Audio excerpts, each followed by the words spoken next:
the game, gunfire and flames. I hear echoes of my name being called in a hall of fame.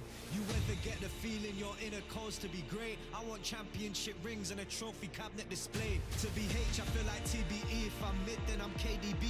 Rookie, but somehow I still end up as the MVP. My kick game like Fredo, or better yet, MVP. Champion at MP3, that's why they all envy me.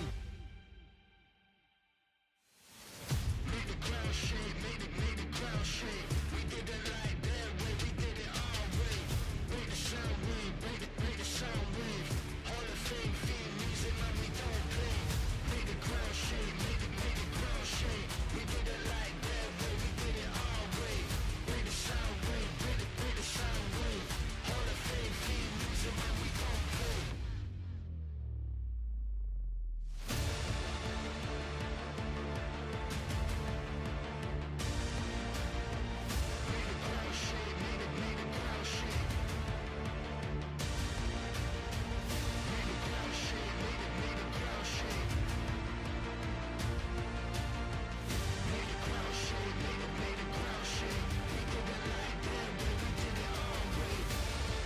This is excellence personified.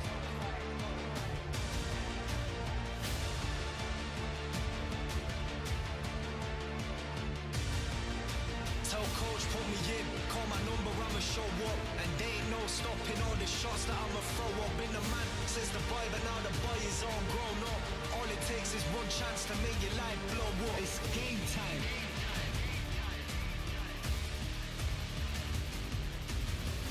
Made the ground shake, made the ground shake. Made the ground shake, made the ground shake.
Never time to say goodbye.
Close your eyes, breathing deep, feel the high.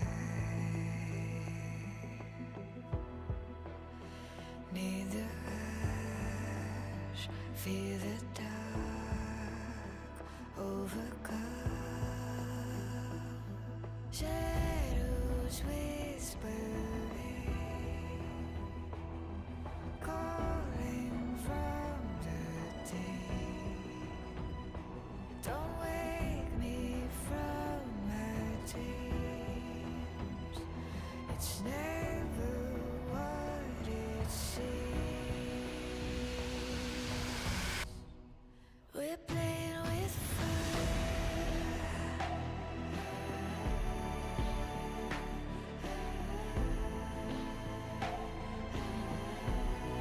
We're playing with fire.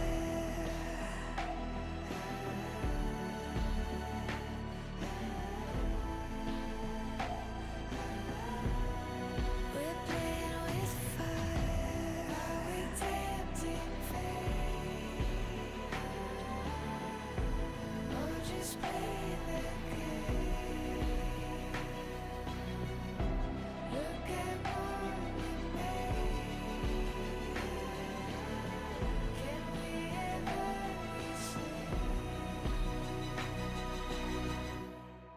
We're playing with fire.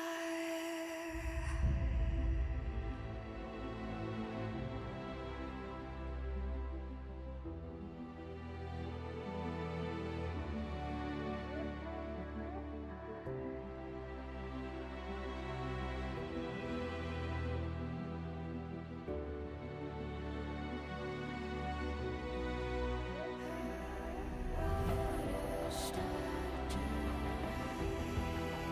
rise. Is it truth or lies? Break the ties that bind. Find the fire inside. We're playing with fire. Are we tempting fate? Or just playing the game? We're playing with fire. Look at what we made. Can we ever be saved? We're playing with fire.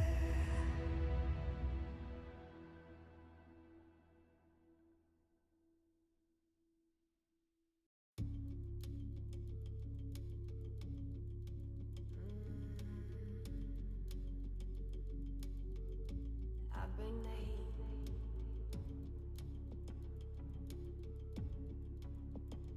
I bring the heat.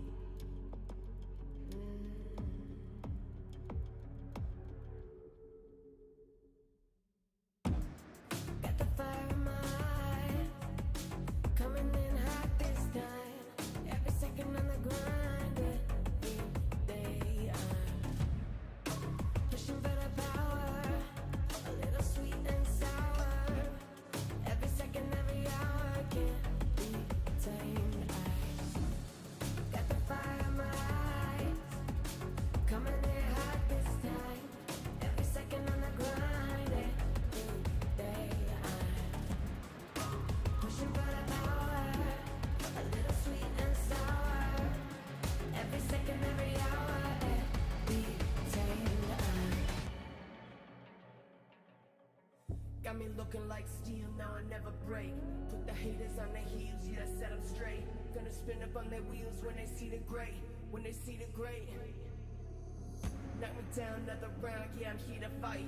About to blow, let them know someone hit the lights. Turn them up, get it done, ready to ignite. Ready to ignite.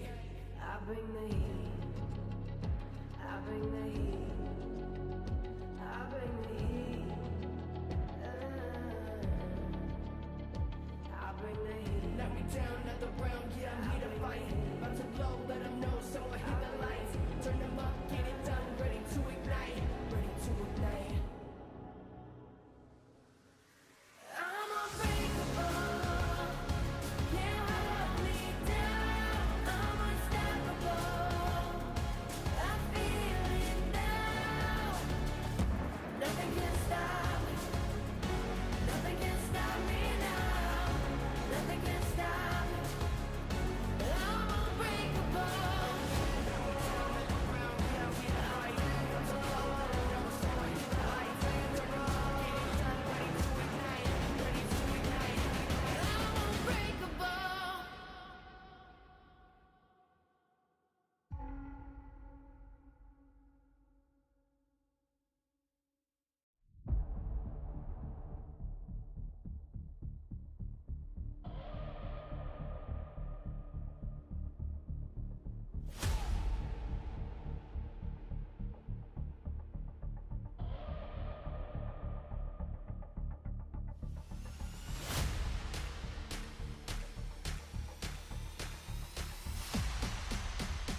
Welcome to week number 5 here at the LCK, but also, importantly, welcome to the Pandemonium as Season 2 of the 2026 League of Legends season is upon us. Digon here. Wait, Digon, we shouldn't start yet. You're missing someone. I think someone's late. Are we? I think it's either Ox or Wolf is late. I just thought that was part of the craziness. Wait, the wait. Pandemonium? Wait, What is happening? what's that music? What's that ult? Is that Guess a who's Rumble back? ult? Guess who's back? Whoa! He's back! Welcome back, Huni! The big Rumble guy back in the building.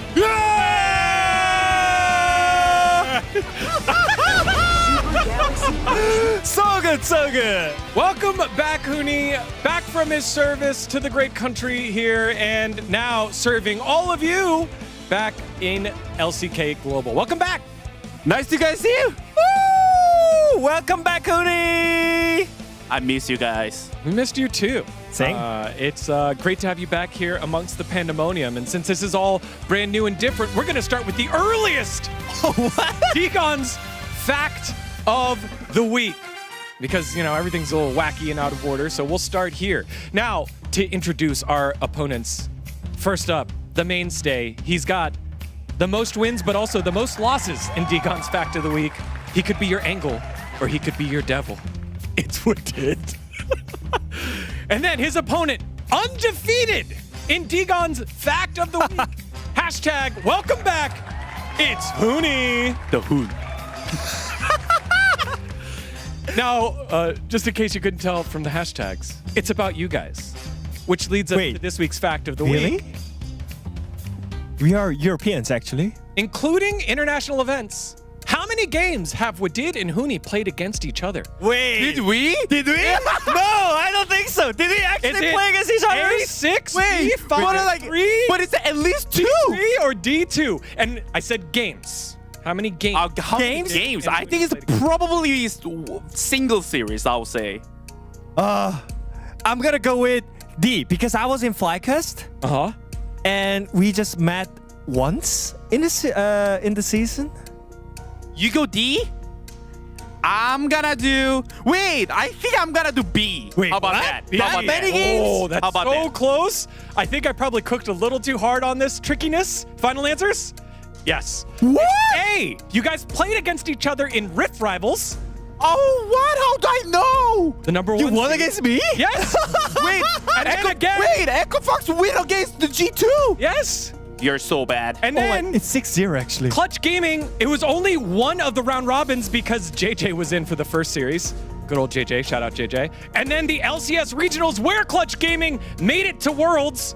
They defeated Woodid's FlyQuest 3-1. He's 5-1 against you. Wait, I want everything. You're so bad. Suck. Easy. 1-0. You won this one as well. You were closer, but not quite a win. Close enough doesn't count as a win here. That was this week's Fact of the Week as we take a look at the standings after 4 weeks of play here in the LCK. It is Pandemonium because KT is still undefeated, 8-0. Hanwha Life Esports 7-1. T1 after their home ground in their winning ways, 5-3 tied with Gen G and D plus Kia, but a little difference there on game score. Yeah, we have strong 2 right now in LCK. We're gonna figure out who's the best right now in LCK. And I wonder what Huni thinks about these standings because it's not the normal standings that we get in the regular split. This is not what, usually we see, at least especially the Gen G T1, they're a little bit of the level down, and also there's a charm in the DK and Nongshim too. It's really good to see. Like, we kind of clearly can see the top 2 and top 6. I mean, we'll see at the bottom team too. Yeah, those bottom teams, they will do battle later on today as we take a look at the predictions. And last week, a little predictable. Not only was there 1, not 2, not 3, not 4, but 5 perfect weeks, except myself and Umpty cooking a little bit too much there. The B&K upset at home ground did not go well, and the Bros got 2-0'd by D+. So now I gotta ask, You gotta ask. do you trust KT now? Because I've been asking this for 5 weeks in a row, and now I gotta ask Huni because he's a new guy. I mean, he's the new for this season. And do you trust KT? I mean, it's every single week. You have to trust every single week. Otherwise, they're undefeated. Like the stats start there. They haven't lost like my Preds. They're undefeated. So What do He's a trust Wadoer. KT? I'm actually a Wadon'ter. Wait, This way. wait, What you don't? don't trust KT? I don't Oh trust my- KT until after today. We gotta see it today. So I'm joining Lord in the Wadon't. Oh, Dang. that's But we're not done yet with Wadu or Wadon't. Next up. Wait, do we have more? Importantly, do you think Wolf, the Predictor King, the only person, entity in the history of the LCK to get 2 perfect weeks in a row, can make it 3 in a row? Wadu or Wadon't? Picture. I don't know what that He looks so drunk. yeah, I mean, historic-wise, like 3-pit is not easy. Nah, I don't think it's happening. What don't trust Wolf here? He does look like he's trying to sell me a 70s music album in his other one there. I trust. Do you trust Wolf? Yeah. Okay. All right. All right. All right, that's this week's Would Do or Would Don't as we focus on into the first selection of the matches. As you know, it's been very, very important and new to the league so far in terms of what they've been picking, whether it's been side, whether it's been first or second, So here's what's been coming up here, Wadid. So I think from this graphic, we can clearly see that if you have weaker top side, you prefer the first pick. The reason is because if you're doing the second pick, then you have to get some advantage from the draft. So you counter the top side, so you get the good matchup. But I feel like most of the bottom teams, maybe T1 is a little weird here, but I think you want to have insane pocket pick here. That's why we bring up this graphic. What do you think about this one? I mean, I play League of Legends on top side like 10 years already, but I know the League of Legends is so unfair. If you're good, you can blind pick. If you're good, you can also counter pick. It's unfair.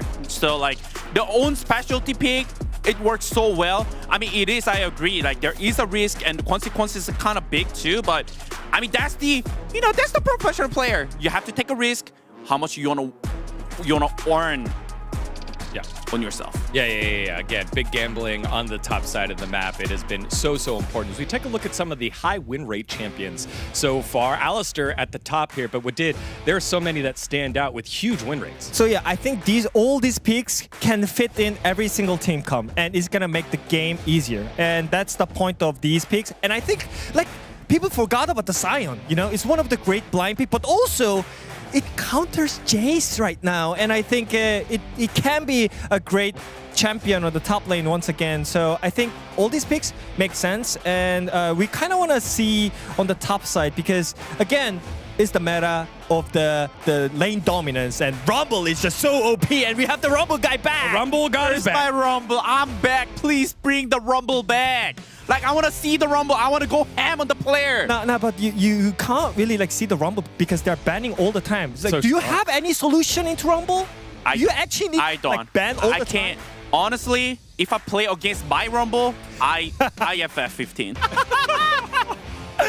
Okay, no solution. I can't lane. No solution. It's not always good if we have these high win rates. That also means we've got some low win rates. Look at Ambessa at 15% win rate, 3-17, and has not won in the jungle yet. I think jungle and top both sides doesn't work because for jungle you want early game jungler, something like Jarvan and Xin Zhao, so you can actually snowball faster. But Ambessa is not the champion for that one. And K'Sante, I mean, imagine you're blind picking K'Sante this meta. It's you're not having fun this meta for sure. And also, as you see, like a lot of champion that it's focused on playmaking. But the thing is, like, it's not only that. Like, you have first of all, you have to be able to lane against the opponents, the champion, and especially I think Rise, like you have to snowball early game. But especially these metas, like people found the older champion that is good against Rise, and also you're not actually getting a lot of thing early game with the Rise. So I think the people's like really good at against Rise. Yeah, I mean, I feel like Mel, Rise, and Astral, having a low win rate makes sense because I think those champions are kind of overrated. As you mentioned, Anivia is such a good champion against Ryze and Mel. But what happened to Aurora? I still feel like it's one of the great blind pick on the mid lane, and the top lane you can flex it. So I feel like it's kind of fake on that one. I still really like the champion, but again, some low win rate champions, I think, yeah, you gotta drop that. Especially don't pick Ezreal Nico again on the bot side. I hate those. Golly. I mean, I will say I like seeing Teddy on Ezreal. I will ask for that one pass here we did as we move on towards this week's schedule. As we do have a great way to start this week. It is Nongshim versus T1, and then the battle for first place. It's KT versus Hanwha B Sports, and then we take a look at your interesting picks. It's DNS versus Bro in the battle of last place for Wadid, and Hanwha B Sports and T1 to kick off round 2. So to be clear, today's matchup is such a banger. It's Nongshim versus T1 and KT HLE. But I wanted to pick up DNS versus Bro, the battle of the bottom. Ooh. And it matters so much, Digon, right? Why are you looking at me? It matters so much. What? Stop. Yeah. But what did you pick? I picked the Bros. Yeah? Of course I picked them. Uh-huh. I mean, also I picked the HLE against T1 because like as we kind of touched at the standings, there we can clearly see the top 2, but the bottom, the top 4, it's really big chance for T1 to actually can climb up. Yeah, we'll see if they'll be able to do it, and we'll take a look at this week's predictions. A lot of split predictions here, mostly into round number 2. Round 1, today's second match, it's split Hanwha and KT. We'll break that one down after the first series. Umpty the General, who made his career with Freon, voted for the Supers when both teams are 1-7. That's kind of nuts. And then the Hanwha T1 match, it's just me and Wadid, believers in the T1 magic. Gen G and D+, that's going to be a crazy one. Another big split. And then Wadid, you went with Kiwoom against Nongshim. Yeah. Little bit of gamble. Okay. To be honest. Big gamble. Yeah, I'm being honest, Huni, you've been away for a while. What is the most? What is the thing that you're looking forward to seeing the most out of the LCK this season? Rumble. Other than I have Rumble, to. it doesn't Rumble. look like you're going to be able to see. I'm here for Rumble, man. Like I am who I am. Have to see. But I mean, it's just kind of too OP, so we'll see. And I think it's really interesting too. Like when I was not actually in the LCK Global, outside of the when I was just viewers. I want to see more interactions between, like there's the top 2, the top 4, and we can kind of clearly see the wall, right? So I want to see like go over the wall. And we're gonna start off with the Nongshim T1 today, and I think both teams, it doesn't matter what team they're facing against, it really depends on just their own performance right now. So I feel like it's one of the matches that we might struggle to find some good highlight, but I'm so excited to see the circus from both teams today. Absolutely. The circus was fantastic over at home ground last weekend. They're looking to try and build upon that legacy that they built in the in-stadium matches. For Nongshim, they need to find a way to get some consistency, whether that's in the solo lanes, whether that's following your Hyung with Lahens down on the bottom side of the map. The Noodle Boys, they're great when they win, and it's tough when they lose. Let's see how they do here in the first match of week number 5. It's T1, it's Nongshim. We'll see you after game number 1.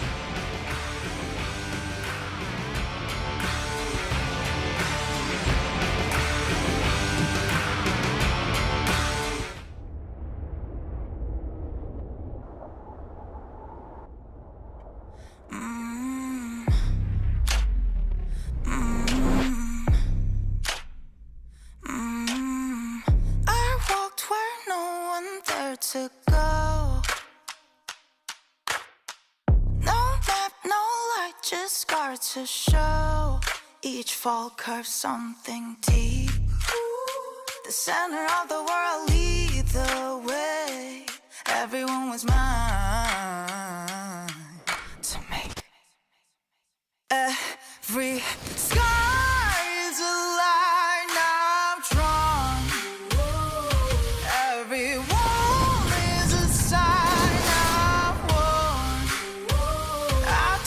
just when I carve my name into the stone against a flame.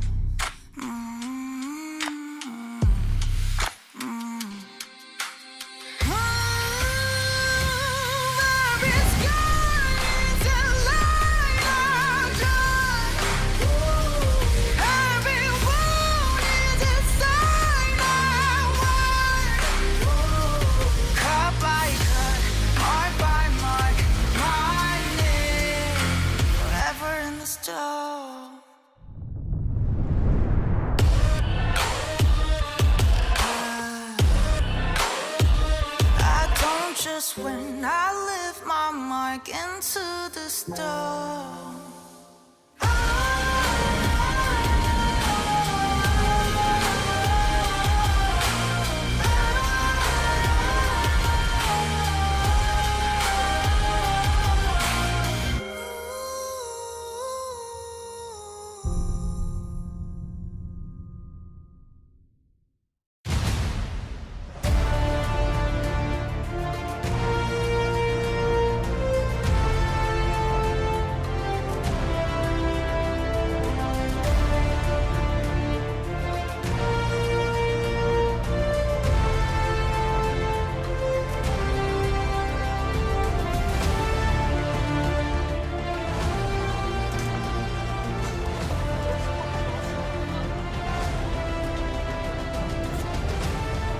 농심 화이팅! 주장님 한 번만 해주세요. T1 화이팅! T1 화이팅! T1 화이팅! LCK 화이팅! 로이 큐!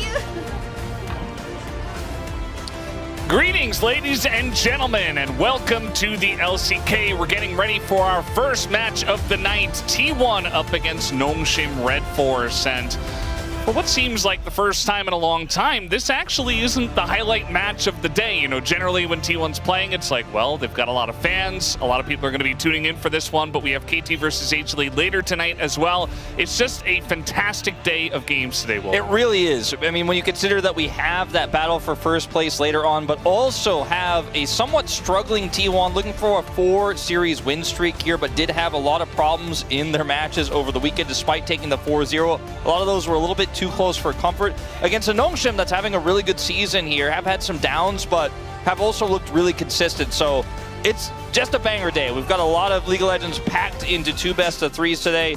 And we are, of course, we cannot talk about T1 without talking about Keria extending his contract until 2029.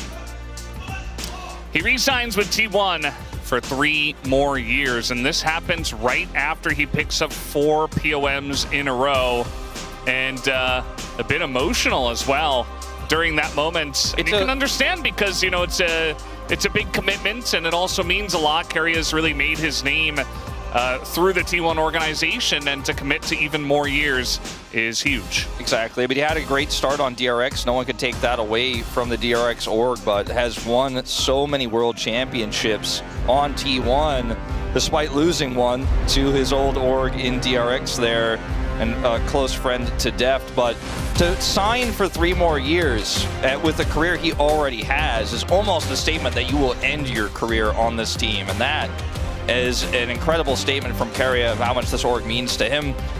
As they walk out here with Nongshim, he faces off against Lehens today, and Faker will face off against Scout for the first time since Worlds 2023. His old trainee, once a teammate, now a former teammate, of course, 3 years later. And I think a lot of T1 fans will remember that I predicted LNG controversially in that series because of Scout, and I was very vocal that Scout was the better mid laner at the time. Faker dominated him, crushed him, and they have not faced off since. Yeah, the 3-0 really didn't do that prediction any any favors for sure. And yeah, I mean, it really comes down to T1, especially Faker, their ability to show up when it comes to international tournaments, especially Worlds. And now we're going to get into the nitty-gritty between these two teams. Curious to see if Nongshim, who have also, you know, they have a really tough strength of schedule right now. They went up against Hamalife Esports, Gen G, and now T1, just 3 matches in a row. I hope and the first couple of matches did not go well. Hope Doran finds what he's looking for. Everyone knows that frantic moment where you're searching through your backpack and you know it's in there. You swear you put it in there in the morning, but you could not, in fact, find it in there, whatever it is he is looking for. But I am most intrigued by the topside matchup here, including the junglers, right? Top jungle between Sponge and Owner. I mean, Owner has had some ups and downs, has been a little bit more on the upswing very recently. And then Kingen versus Doran. Doran has had certainly some struggles in terms of getting solo killed in his laning phase, but is still making big impacts outside of the laning phase. And Scout versus Faker is a really interesting one because we've seen Scout really enjoys spending all of his time in the side lane and not joining team fights until very late, has really been trying to push advantages outside of team fights. But he has played a lot of these counter picks into the Azir. Play the Akali, but he'll also play the LeBlanc, for example, and Faker has really struggled on Azir recently. Wow. 1,100 LCK games. I mean, think about that. Look at who's second here. BDD at 867. Miles behind. And Peanut both retired. You have to go all the way down to Keen, who's like 300 behind before you get to the next one. Crazy. Yeah, and I'm sure that number is just going to continue going up for this guy who continues to re-sign contracts himself and continue on for more and more years.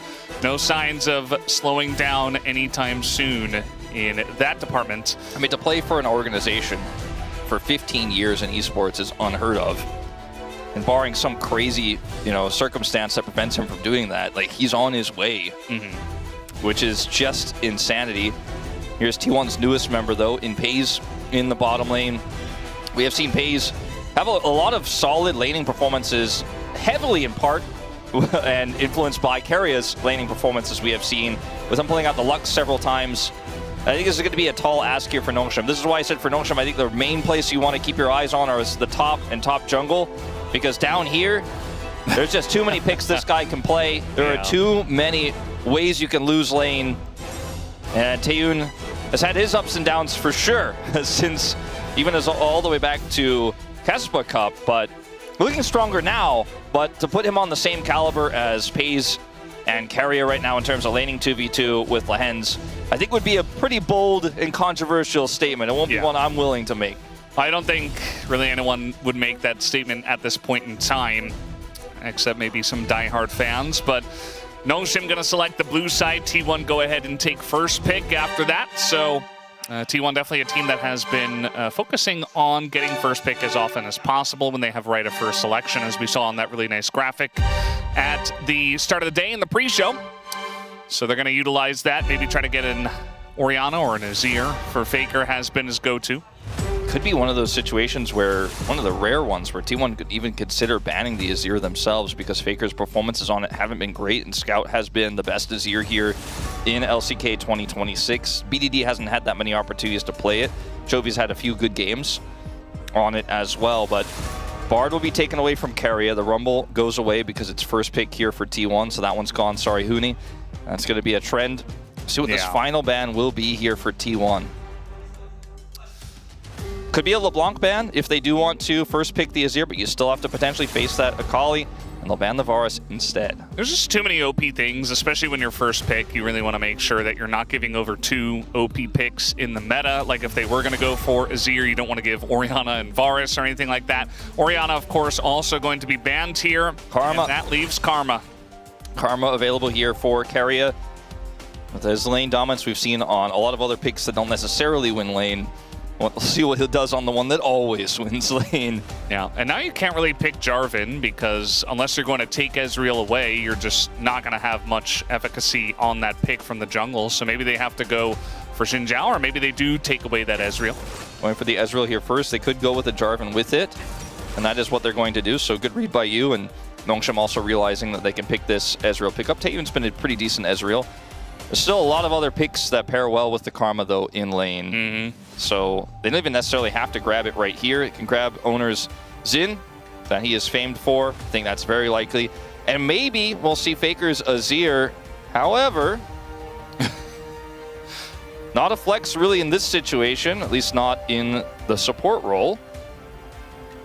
Looks like he's going to pick up the Anivia, which does deter a potential Ryze pick later on. I'm worried, though, about what it could mean in other tougher matchups that he might face off against in Scout's mid lane pick. Xin Zhao makes a lot of sense for Owner. I mean, he was always going to pick that. It's one of the top 3 jungles at the moment, and he's very famed for it. I think I'd rather see a support pick here for Lehens now than getting Scout's counter pick into the Anivia, especially considering the Anivia could still technically be picked top, but they disagree. And they will get the Azir themselves here. Really, really interesting draft we have here for Nongshim. And now a lot of those range supports likely going to be banned away for T1 to make sure this lane remains dominant. Caitlyn, of course, was going to be banned. That's the next on the list. They don't have Varus, they don't have Ezreal with this Karma. Next on the list is Jin. Jin Karma also very strong, and something that a lot of T180 carries, including Pays, can always hop onto and can do pretty well into the Ezreal. So they're going to ban Jace, as they feel pretty confident that they don't think there's much left available for Lehens to play to go toe-in-toe in this lane, and they're probably happy to face off against a melee support if that's where he decides to go with this. Actually kind of like this angle. Protect Doran a little bit on the top side. Misfortune, I think, is one pick that also works well with Karma, but I think they're 100% going to ban the Jin here. And even though it's not necessarily a Jin draft, wow, okay, Sivir, which is a lot of wave clear in this draft if they had given over the Sivir. I mean, Jin isn't perfect with T1's comp, though, I will say. Sivir is good into Ezreal individually. I do feel like it does not very much enjoy Azir and especially Jarvan. Yeah. With the Cataclysm. I feel like, yes, Jin has a similar issue, but he's generally very far away compared to Sivir, who's short range and has to be up against the Jarvan and can get Cataclysmed. You can force the flashes very easily. I feel like the Sivir ban, pretty interesting. The Leona ban now could be a Nautilus angle here for Nongshim, but Nico is up, and it's going to make Widid very upset. But it is one of those range supports that was left. Yeah, I forgot Nautilus was banned in the first phase. Thank you for pointing that out to me, Valdez. Jin is just so obvious here. Yeah, I'm very surprised they didn't ban this. I don't really see what else they would have played here. It's not the greatest angle for MF. And Faker's going to get the Akali. And we could have, I was going to mention earlier, we saw the Jace ban. It is playable in the top lane, but also the Anivia can be played top. They banned the Jace. This is going to force Kingen to make a pretty tough decision here. And he may just opt to play a tank. A lot of people have picked Anivia into Kingen, actually, who played a lot of top Anivia himself. And, yeah, I mean, still technically flexible between the two. I like this Anivia, because you have so much damage. You have the 2-item spike of the Ezreal. You have the late game Azir. It's going to be a side lane threat as well. And you have Nico for engage, and this Sion is just going to be a brick wall, and it will weather the storm in either matchup. We assumed it's going to be the Anivia top, but that could have been something they swapped at last minute if Kingen played something else that the Akali was stronger into. But the Sion is just going to feel pretty safe to weather the storm here into this Anivia. Also, this is such a big test for Faker because he has had so many struggles on the other side of this matchup in very recent games, including his first ever 9-death game of Azir in his career. But now we'll see if he can actually put the screws into this Azir matchup and actually really put the pressure onto Scout, like he did all the way back in 2023 in Busan in the World Semifinal. You and I were there in the crowd watching it live. And we'll see if history repeats itself here again. So many storylines as Pays also faces off against Lehens, his former support on the bottom lane. Yes, Subin there. Cheering on the LCK. LCK fighting, it says, on the left, as it is Pandemonium Week. And we're getting ready for this first matchup between Nongshim and T1. Nongshim definitely a big first test for them in this game number 1, going up against Faker's Akali. We'll see if he can do well on this side of the matchup as we hop into the Rift for game number 1.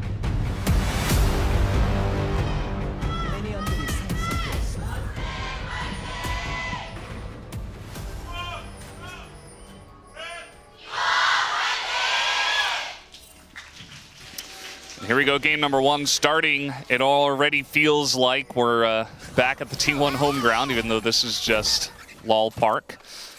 TGJ LOL Park, hosting a lot of T1 fans today. I am always excited to watch a T1 game that has high stakes, right? 5-3 right now, just the extra game ahead of Nongshim at this moment in time, as we're going to see an aggressive heal. It's going to be a heal trade here, as this would mean so much for Nongshim to bounce back if they were able to get this upset win, but also for T1 to continue that streak move up to 6-3 and really solidify their spot as a top team here in LCK 2026. It's definitely a matchup that people came into thinking T1 will likely win, but we'll wait and see, with Nongshim having some over-performances a lot this year already. Yeah, I feel like Nongshim, you know, definitely one of these. Oh, going in for the root, and Lehen sets it up already on a Pays, who is super low. The flashes come through, and Taeun picks up first blood. That's going to be huge for this lane.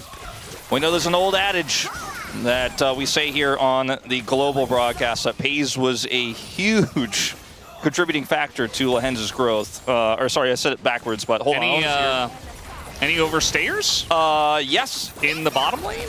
Okay, everything's kind of missing, but eventually Taeun just dies. He doesn't have flash, and now the wave's in a rough spot for the Nongshim bot lane.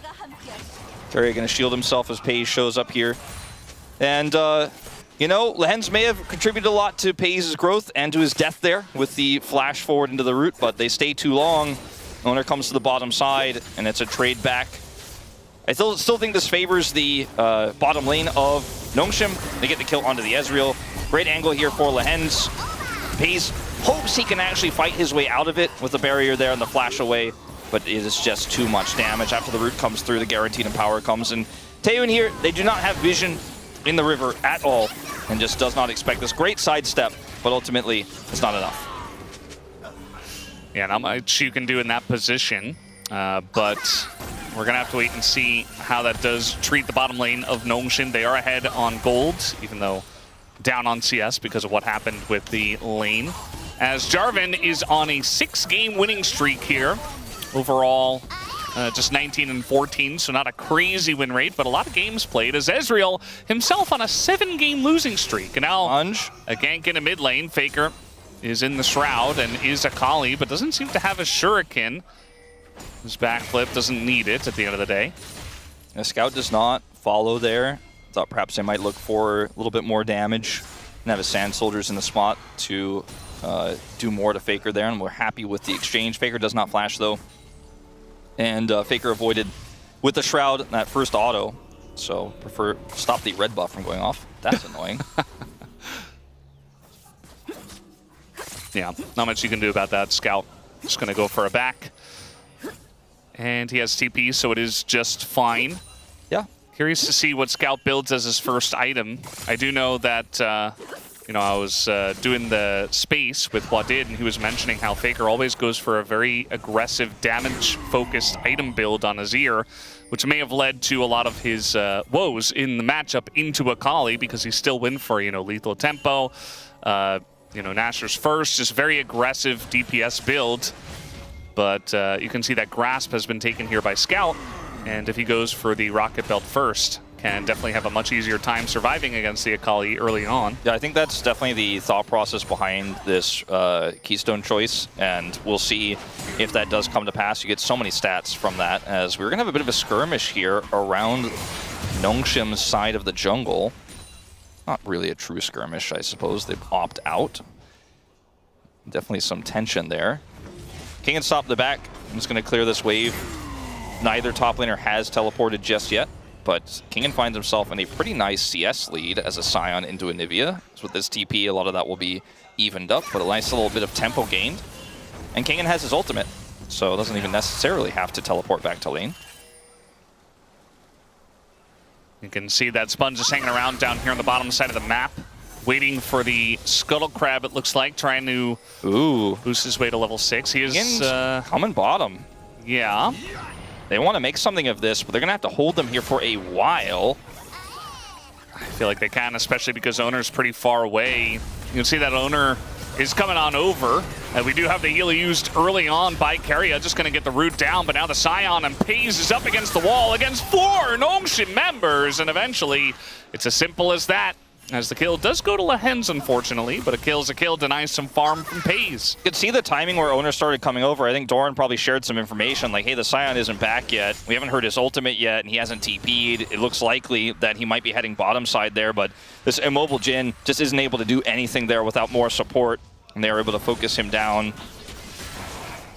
And is going to be, with the back timing here, just going to be a Dragon going over to T1 in exchange. as this is a pretty big lead for Taeyoon, but it's not the end of the world for T1's composition for the Jin to be behind like this. So watch this one more time. See Owners heading over. Keria is going to get zoned away. And unfortunately, the kill here is going to go over to Lehens. Would have felt way better if that went to Taeyoon or Sponge even. Yeah, definitely a bit unfortunate, but still a good play. It's something that Kingen has definitely done in the past. A little gank like that on the Scion. Definitely something you want to mix into your play if you do play Scion a lot. As Taeyoon going to get rooted up here, but we do have Lehens in the minion wave. But Taeyoon pretty low, still sticking around. That's level 6 now for Pays, who is going to land 2 into Lehens. That's 3.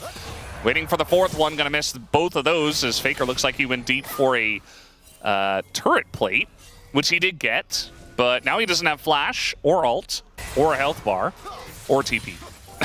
Got plate gold though, as Taeyoon and Lehens here with level 6 for Taeyoon just are teasing the idea of staying for another wave, but Owner is coming down. He knows he has control over the bottom side jungle. It's going to take Sponge a little bit longer to get down here. If they can buy some time though, this could backfire in a big way for T1. True shot wasted.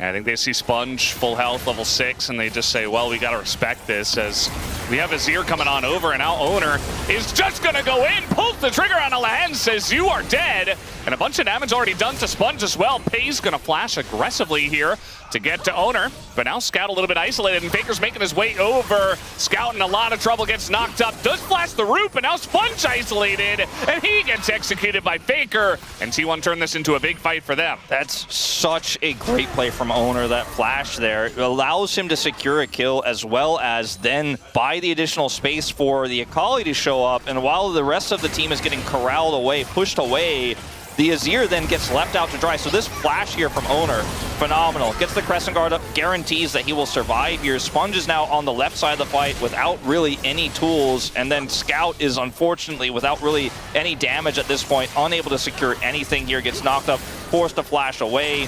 Sponge left out to dry. Really, really painful here for Nongshim because the initial setup was great. They had their jungler coming down. They were able to save the wave there.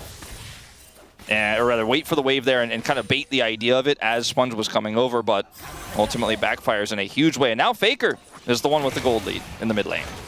Yeah, it's going to feel really nice. He has a gold lead. We've got Owner very far ahead, 2 kills. He is ahead on XP by a decent margin, on top of all that gold that he did get. And we know what Owner can do with leads on Xinjiao. And yeah, now even this bottom lane doesn't feel quite as good. See Pays and Keria getting a decent amount of damage into Lehens. And Sponge had flash, by the way, in that play. He could have flashed the Shuriken. Even if his flag drag was, you know, a couple seconds away, just didn't respect the damage of Faker just yet. You know, an Akali without a first item, it's a bit understandable, but at the same time, if he just flashes it, that's 1 kill less that you give over to T1. Yeah, I think maybe the thought process there for Sponge is I want to have my flash for the upcoming fight. I want to continue to be aggressive bottom side. I want to try to shut down this Karma Jin lane even further because that's where they have the advantage right now. And perhaps just holding the flash there instead of risking it. As Faker's going to be pushed in.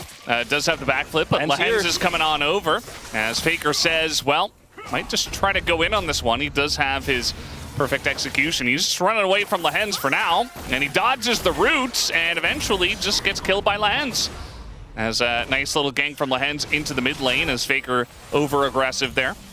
The bottom side of the map, I think Owner wanted to try to turn this into something with Lehens being mid, obviously roaming, missing here in the bottom lane, but isn't able to turn it into anything as Sponge shows up. Has his Cataclysm available. Top side, we did see Kingen ult Doran and got some grasp stacks, but it won't amount to too much.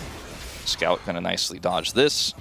And Faker's lead diminishes a little bit, but he's still got a significant one over Scout. It's the bottom lane, especially now with Lehens picking up 2 kills in this game, where things are really looking quite nice. As Faker is very aggressive here, Scout has the angle to punish here, even with the Shroud. And Faker does not expect Lehens to come up here. They're trying to set up a dive on the bottom side at the same time, so there's no any chance that either the support or jungler could be mid here for T1. It's a really nice angle there that Lehens is able to find, but Scout sets it up. Yeah, and you were talking about that dive in the bottom lane. Looks like once they saw Sponge, they kind of just backed away, which definitely the right call, especially with what was going on in the mid lane. Faker trying to play around Scouts, ult still being down here, but takes a lot of damage back. As it is looking like a Leandri's first here for Sponge, or for Scout, excuse me. And put a lot of damage into Faker. Looking for a second dragon now, double dragon here for T1. Would be pretty strong, especially considering the Ocean is already off the cards.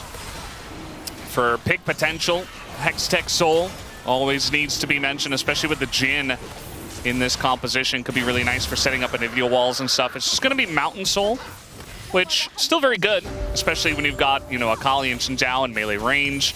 Going to be a lot of shielding on the side of T1 if they can pick it up alongside of the Karma. Sion going to love it, of course, as well as the Jarvan for the side of Nongshim.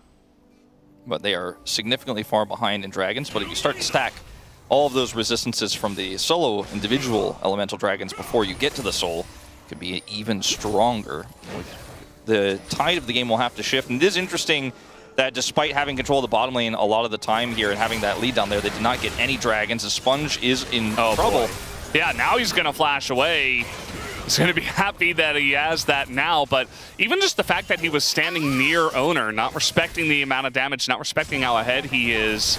I mean, they're on the same amount of items at this point in time, but Owner very strong with the help of Faker. And now Taeyeon going to be pushed away, and Owner once again is in their jungle after pushing Sponge away, and this is becoming a bit of a snowball-y problem for Nongshim. Great root might buy some time here for Sponge to get over. He needs to rush over. Taeyeon completed his back, though. Lens has flash. He's going to use it. The predict there from Paze doesn't land, but the shot will. As now Sponge at least able to get away from the curtains being opened up, and the entire jungle is just being taken away.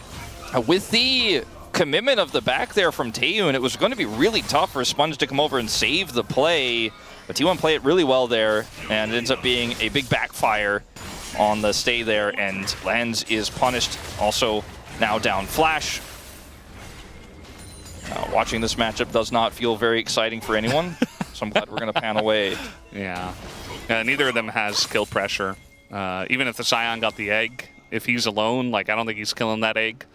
So at the end of the day, unless Doran was extremely overextended, I don't think Kingen can kill him. And then same thing for Doran against the Hollow Radiance here from Kingen. With these thin margins, you know, in the mid and bottom lanes, junglers aren't really interested in impacting that top lane at all. All the action is happening really around the red buff of Nongshim this game, with the Karma lane's pressure and prio there, the dives have been set up. Scout loses his gold lead, and so does Taeyeon. In fact, after that last play on the bottom side, it's an edge here for Paze that is picked up. Angry Sion. Yeah. Faker taking a bunch of damage, but just doesn't care because, again, Sion no kill pressure there, especially into Akali. As they're trying to set something up here, they're just trying to play around Owner as much as possible. RT1, the root comes in, the Pop Blossom is there, but Lahen's no flash means he just takes a fourth shot to the face. Taeyeon also getting poked away. Sponge, same story for him. They just can't even exist against the three of T1 right now. They're going to thin this wave out, but it's still pretty hefty here. T1 whittling down this turret. They're going in! Yeah, they're going in. I'm not sure what Sponge was thinking there, just sticking around, just dies. And now Taeyeon trying to get something back. There's a lot of damage to Flash, but he had barrier! And you gotta know about that. Taeyeon sees blood in the water, and instead, the blood is his. Man, you see that barrier pop, the life comes out of your face. You know, you forgot about barrier, you forgot about Paze's D key. He's gonna press it. And man, that hurts. Because you hit that W, you always want to go in that type of situation. You're like, oh, he's so low, I've got the damage. But the barrier denies it. Great reaction there from Paze to shut that down. And things go from bad to worse here for Nongshim in this mid game. I want to watch Sponge again here. So uses flag and drag here. A little bit of time buy from Lehens. And then as the wave comes through moments later, he decides to go in. And I'm not 100% sure.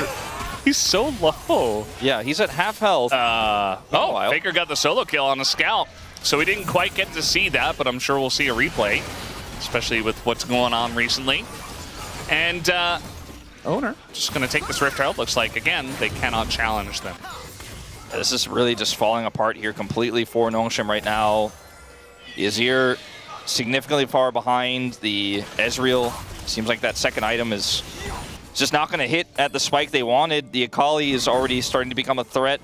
And this Nivea is just going to be permanent wave clear, zoning, and extra power around the map. We'll also get some additional levels as we'll see what happens here. Reading for the cannon.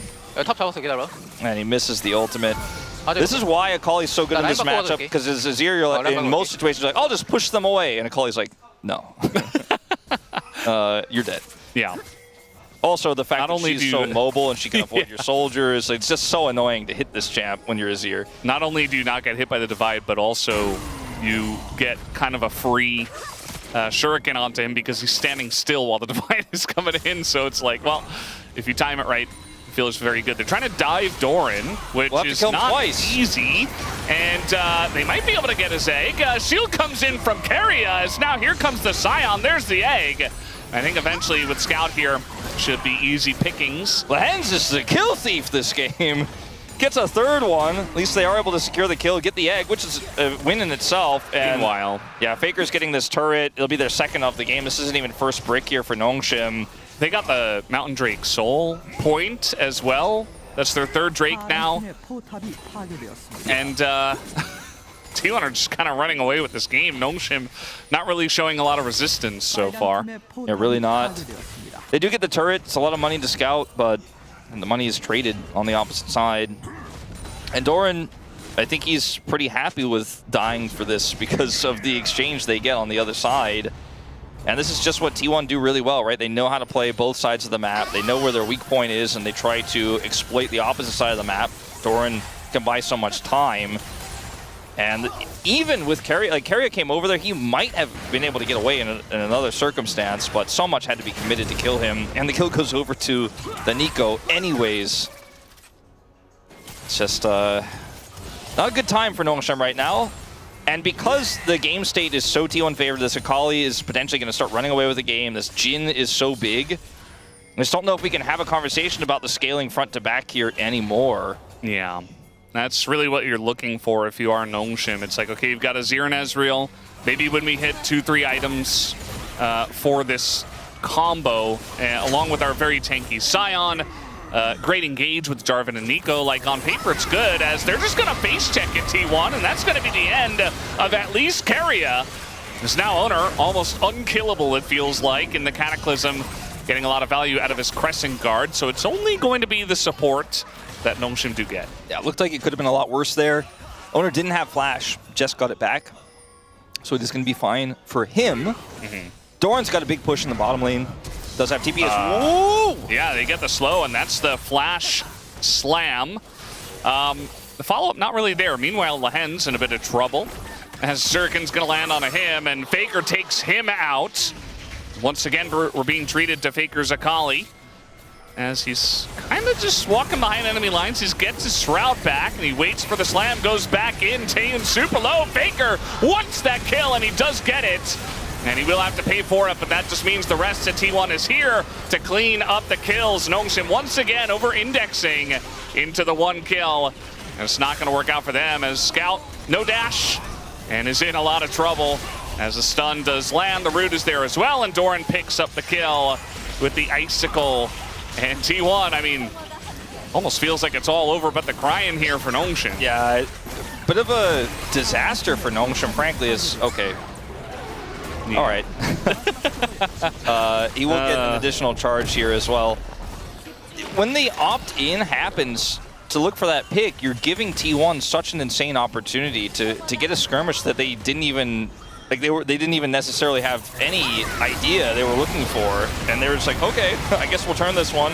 As this initially was pretty expensive here to try to catch Owner, and then Lehens is caught initially. And the worst of this is, like, in the meanwhile, like, they're messing up the engage onto Pays, like, everything was missed from Taeyeon. Lehens flashes here when Faker has his activation of his ultimate to take him out, so that's just a summoner down for further fights. At this point, you're like, okay, we gotta get Faker right, but this staying so long, giving the opportunity here for the rest of T1 to rotate over. They have Herald for team fighting, is just a bridge too far. Not to mention the fact that Scout's TP was at an angle to where he couldn't join immediately. Yeah. I think that's really the main issue. Like, maybe if they have Scout there from the beginning. I mean, they're already so far behind, so it feels like desperation out of them, but you're not going to win a fight if Scout's not there from the beginning actually DPSing. Taeyun can't do it alone, as he only now hits his 2-item spike. And it was already kind of a desperate fight to begin with. And now, I mean, a minute away from Mountain Soul already. T1 have been stacking the Drakes very early on. And there really hasn't been an answer from Nongshim. They only got the 3 grubs, but they have not been able to side lane push at all. Such a classic T1 game. And they had bottom prio. Owner set it up. He's 10 out of 14 KP in this game. And you start to wonder, like, you know, what could have been with this Nongshim comp, what could have been with this Ezreal pick if they had played it a little bit better, if they had played it a little bit safer at times. But we'll probably never know. 7,000 gold behind against this team that is looking for, as you say, a very early, I mean, we're at 22.5 minutes when this dragon spawns. Soul here, which makes it even more difficult for Nongshim to play from behind. Yeah, Nongshim just grouping in bot, trying to get a push in one lane so they can group up and push into the objective, but their mid lane is in tatters right now, so the fact that they didn't elect to go through mid lane, definitely a bit of an issue. They're trying to go for an Akali now who has Rocket Belt. That's not really going to work. Yes, Faker did not have Flash, so that was the angle they were looking for. Kingen is slamming a bush over to the right side while this Drake is just going down. Sponge, half health. It goes to 1 health, the Dragon. And Sponge going to get rooted up. He's in a lot of trouble as now the engage from the hands, but it's just kind of half-hearted as Faker in the back line just eating them for lunch. As now Scout's nowhere for him to run, although he does get away, funnily enough. Faker going very deep there and does pay the price. Pays, picks up a double kill. Really the important part is that T1 got Mountain Soul. And as you can see here, Taven is struggling to get through those shields. Scout will leave him behind. He gets away, but you know, the prize was already gained. It was such a sloppy setup here for Nongshim. Like, Kingen was off on the edge trying to prevent Faker from joining, but they go in half-heartedly to look for a contest of the Dragon to put themselves in such bad position. Look at Pays. He can do no wrong here, and Lehens is just trying to peel for their exit. Faker having a statement game on this Akali. Does go a bit deep here, disrespecting the damage there from Taeyun and the Sand Soldier setup, but T1 get more than just the Dragon. They get several kills, 2 of them going over to Pays in the team fight. He is now 7-2. Yeah, also at least Faker got the flash at a Scout, so it's like, yeah, he dies, but they're so far ahead at this point, so the gold doesn't really matter. And getting a summoner out of Scout before a potential Baron is still going to be pretty huge. As it does look like they might want to go for this Baron. Faker's in bot with TP. And Doran has TP as well. Flash forward from Carrier, trying to get the root to stick. Yeah, it does not. It would have been Baron if potentially it does. So, I mean, even still, you got the Flash committed there, but you get, like, it's an exchange where Flash doesn't, you know, get you any kills, but it gets you so much space on Baron. And this is where Nongshim have to now kind of face check a little bit and try to group, because T1 especially so known to do these Barons in these types of situations. Faker has TP. His Flash just came back up as well. But it looks like they've got their eyes on the champions. Yeah, Owner just going forward. He's got a Karma behind him. He's level 14, does not care. The flash forward with the knock-up. Taeyun now chunked out significantly. I think maybe Baron is finally on the cards here for T1 with all the damage they just did. Doran sitting at, you know, a decent amount of mana, enough to really impact this Baron take here on the Anivia. Thanks for the extra damage, Taeyun, says T1 probably. As they're going to commit the TP here, and they are going to look for a contest, but they have no setup here. Kingen on the flank. Yeah, also, if T1 really want to, they can just pull off the Baron, as Pays is going into no man's land. He did not join the team, as he was apparently on the wrong side of that fight. Did have to flash, but they get the TP out of Scout now. They didn't have Crescent Guard, which is something I kind of hadn't really considered in terms of the turn. Without that, it's really difficult to actually drop Baron and look for the fight. Instead, they just opt to drop Baron and back away and not give Nongshim any in this game. Because stopping Baron and walking away doesn't mean that Nongshim get Baron. It doesn't mean you lose anything on the map. And you're already sitting on such a huge lead with Mountain Soul in tow. You're now thinking about the only way this goes wrong is if we toss on Baron, right? Throw that away or lose Elder somehow, miraculously. So we just have to prevent those two things. And step one is not taking that Baron fight without Crescent Guard. Yeah, definitely a good call. We do have 3 items now for Taeyun, so maybe they say, okay, well, we've got an okay fed Ezreal. He's nowhere near Pays, don't get me wrong, but at least he's got some items and he can do some decent damage. Endless Hunger can be quite potent if you have a longer fight and you are hitting all your abilities, as we've seen in the past. It's a really big spike for Ezreal, but it's, you know, so premeditated on having the setup that it's hard to imagine Nongshim will ever get. A little root here on a Kingen, who's kind of a no man's land himself. He's able to charge into a wall and try to get over to his team. There's a flash out of him, but the chase is on from T1. Not going to over chase into the Scion, though, but here come the curtains. Sponge going to be slowed up. Has to flag drag away. Takes a huge amount of damages now. Faker thinking about it. Goes in for the execution. Sponge, or rather Scout, meanwhile, just dies himself as he got rooted up by, I believe, Keria. Or stunned by Doran, one of those things, as had to stick around and immediately died afterwards. That's 2 picks, and T1 are now looking at the Baron. Looks like this time they'll get it for real, as Faker's going to head to the bottom lane and try to take out the last part of that turret before he does TP in if there is a contest. And Kingen here is just trying to control a jungle that has no relevance in this game. With no dragon here, Soul already taken, Elder moments away. It feels like T1 were doing the right call here and getting vision, doing all the setup they need on the bottom side of the map to make sure they have total control. And Nongshim were trying to contest it when they had, well, I say Nongshim, it was Kingen who was trying to set up for a potential contest of said vision that backfired in a massive way. Trying to get Faker here, and he is going to get knocked up, but guess who's there to back him up? It's Keria and Pays. And they just get him to safety. Nongshim trying to do whatever they can to try to collapse on Faker. And they got the Baron, like they pulled off a Baron so early, just left Owner on it, so he's able to finish it off to back Faker up and be there, like you're saying, all those members of T1 that were there to make sure he does not get caught or killed. It's just a really clean map play here from T1, and now they could use this Baron for about 30 seconds here to gain and maintain prio on the Elder Dragon, which is really the final step left for them to get Exodia in this game. And they have 4 Dragons, Soul, they have Baron, they get this Elder, and the game couldn't be more over about this. I mean, it's pretty over, but T1 are really doing everything. Maybe trying to bait Owner in if I give him the benefit of the doubt. Meanwhile, Owner's like, yeah, I welcome it. I will jump into 4 people right now.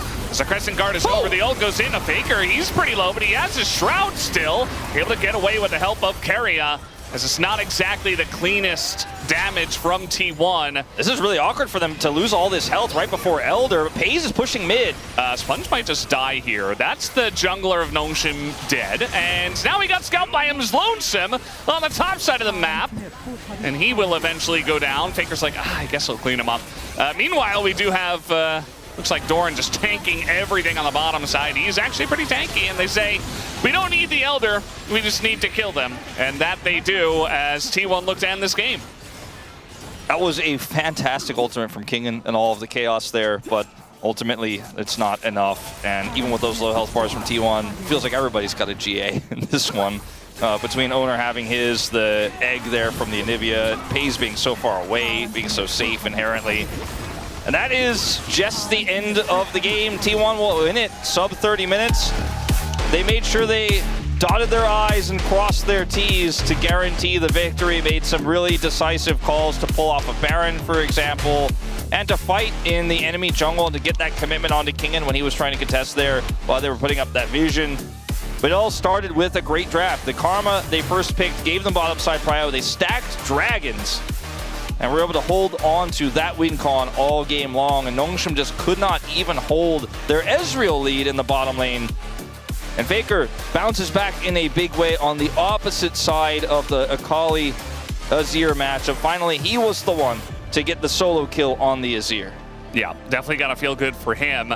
Doran with the flex Anivia to the top lane, no real answer for him. They picked Scion into it, who notably doesn't do very well into Anivia walls, but they just wanted a frontline tank, and it ended up just being Doran was able to do whatever he wanted. And so from the draft into the execution in the game, T1 definitely looking on a different tier compared to Nongshim, who have not had any luck against HLE or Gen.G, and now T1 for their 3 matches in a row. They're going to have a second chance here for game number 2 as we head into the break.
그냥 안 줘.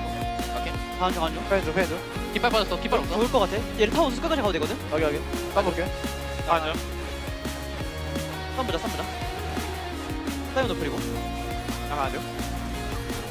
끊겼어? 타고 갈린다 얘는. 잘 나와 노플. 나만 태 타고 올게. 나이탈. 미드부터 하자. 미드부터. 미장. 바텀 조심. 확인. 우리 조심하래. 나 텔로 올게. 얘네 급해. 이거 천천히 쪼여볼래? 나 기태 되거든. 나 미드 체크 가. 오케이. 얘네가 장도 발만 잡았어. 아질 아직 높여. 아래 좀 봐줄 수 있나? 아질 보여줘. 위에 보내줘. 위에는 좋아. 아래 이제 슬슬 봐줄게. 만시 비춰. 잠깐만. 이즈 노플. 실드. 이거 미드 가면 끝난다. 바텀 가도 끝나.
So young,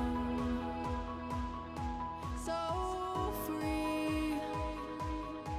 Ain't nothing got a hold on me. I was blind, but now I see. Ain't no one, no, got a hold on me. So I'll fly away. Fly away. We'll fly away. Fly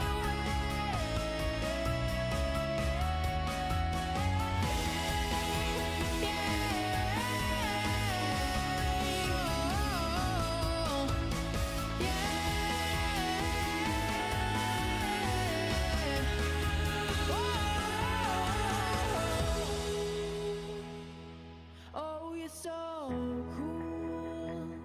I heard you say you gotta live your life in a day. Yeah, I was blind, but now I see. Ain't no one, no, got a hold on me. So I'll fly away, fly away. We'll fly away, fly away.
Every sky is a line I'm drawn.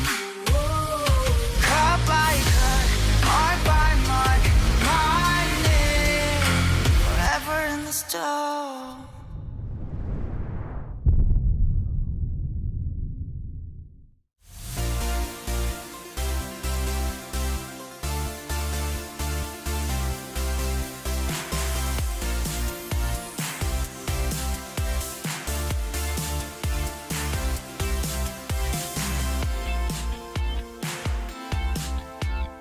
Hello, everyone. Welcome back to the space. After a couple of lanes against Akali, Faker said, "Give me that," and then ran over the game with this one in the mid lane. Digon here alongside Wadid and Huni.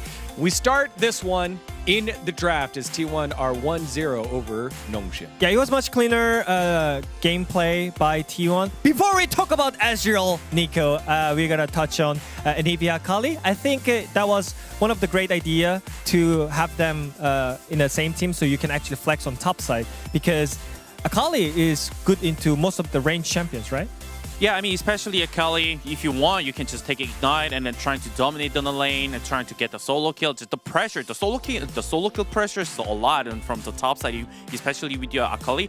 But I mean, I think the Sion, also the last pick, I really liked it because as we see, I think the Kingan did play really well with the Sion too, and Anivia couldn't really pressure into Sion. But it doesn't matter, because Sion is playing for Ezreal Nico, which I hate the most, and he's having 8 losing streak. Once again, if you win the lane but with the Ezreal, but you're gonna die at some point and you're gonna be completely useless. That's why I really hate Ezreal Nico, and it happened again this game. It definitely did. And you just got to feel for Kingan on this one. Let's start off early on.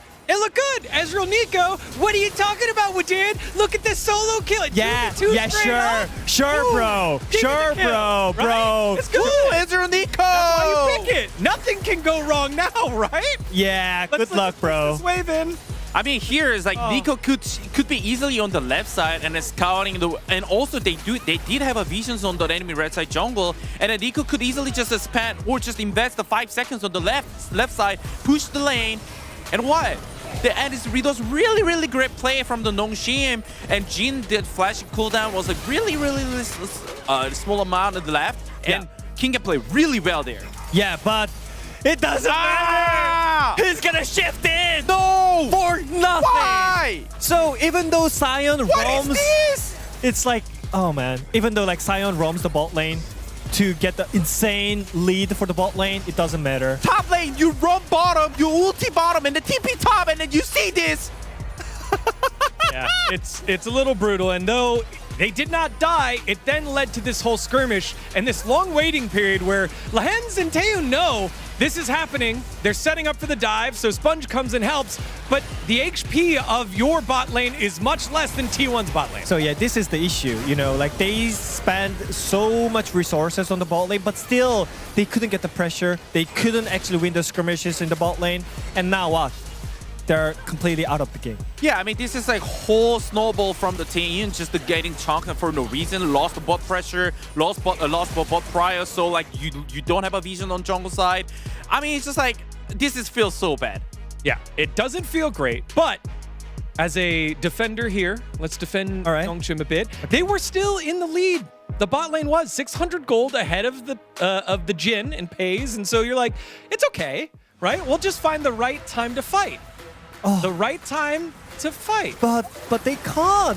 The matchup is already over. The first part is already bad. Like they are losing bottom. That's why the owner is already just like living enemy red side jungle. This is like they're trying to back them up on the bot side, but it's just like already late.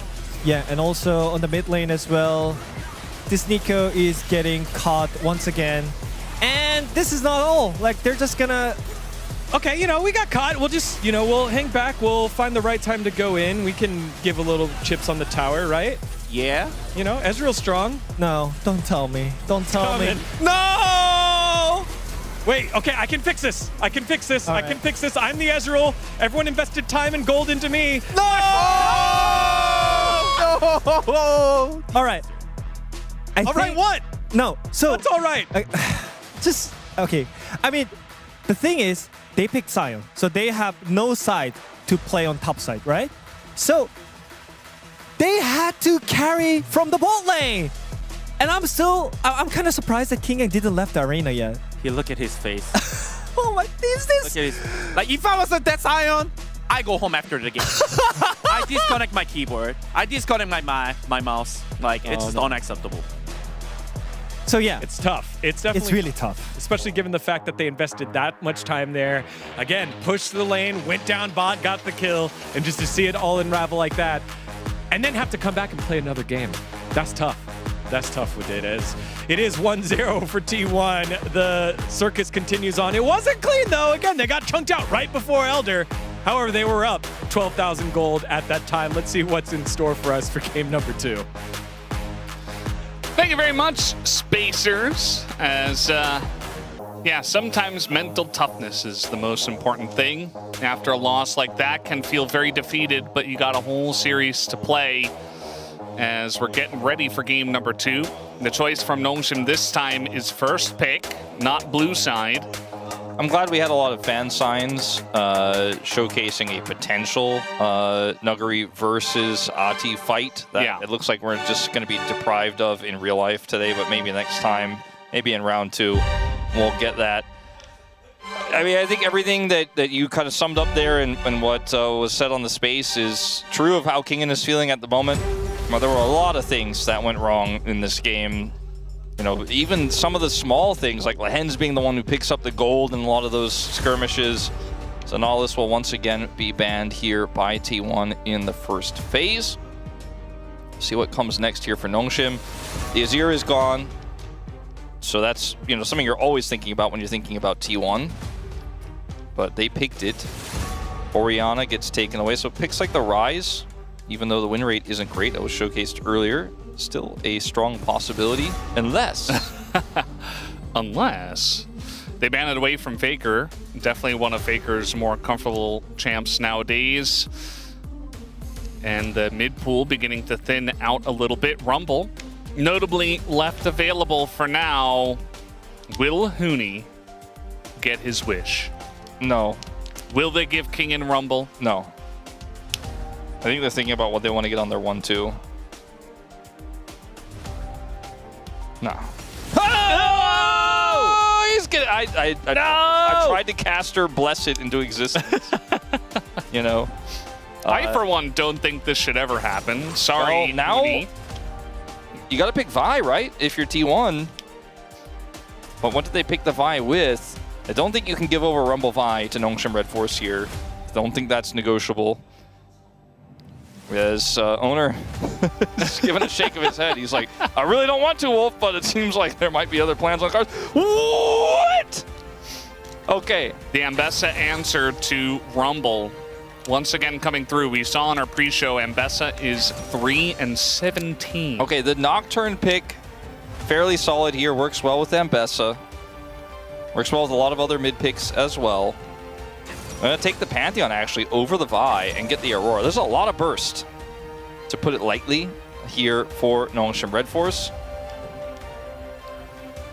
I'm surprised they didn't grab the Vi, but the Pantheon is a little bit more globally present, and we'll be able to match the Nocturne a lot in side lanes.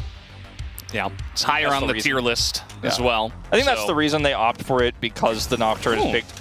And then T1 are like, oh yeah, +1 global. What are you going to do next? Pick Galio support? Shen support Lehens? LeShen? I mean, he might. We'll have to wait and see what the bottom lane ends up looking like. Well, T1 do have first pick on that. Take away the Lucian. As picks like the Lulu plus Yunara plus Zeri are very powerful here in a draft like this. And T1 have the Twisted Fate power, so that needs to be respected. Any 80 carry you do pick as Nongshim Red Force will potentially just be dead in the water if it gets gold carded, and there's so much dive and so much easy follow-up with the Nocturne Ambessa if you get stunned by the Twisted Fate. And take away the Caitlyn again, which again kind of points towards a lane that is going to be scaling and not necessarily dominating. See if they want to ban Lulu straight up here, or if they have something else in mind. Could just ban the Yunara also if they don't want to deal with it. I'm curious where Ashe Seraphine lands on the list. There's the Unara because they don't want to deal with it. So thank you for that one, Wolf. The problem is if you're going to pick one side of it as T1 to try to deny it, they may just deny the Seraphine on their end. Yeah, Corky Nami, another duo that is still left and has seen a lot of power. Just ban the Ashe and take it away entirely. Yeah, Seraphine with T1's top side would have been pretty brutal in terms of a pick comp. Okay, what's the answer going to be? You don't necessarily have to pick a scaling AD carry as T1 because you have so much pick potential. You could go for like a Jinx, would work incredibly well in this draft. You get excited, you do so much damage, the initial pick is so easy. We don't play that in our league or really anywhere, but I feel like it's a good pick here. But they get the Lulu, and hey, I mean, maybe there's something there. Jinx Lulu. Lulu Nocturne as well. Yeah, great. Lulu Mbessa. Power there in the draft, and they had to ban the Ashe because they were worried about the Ashe Seraphine setup. Caitlyn is a no-brainer, but the Lulu still goes over. Lens, looks like he's cooking as he's searching here, and he was. All right, now is it Kalista Renata? That's a rhetorical question, of course. We do play this in our league. He could have gone from time to Blitzcrank. time. Occasionally, the Blitzcrank comes out, but actually Blitzcrank would have been pretty good here, but a little bit less safe.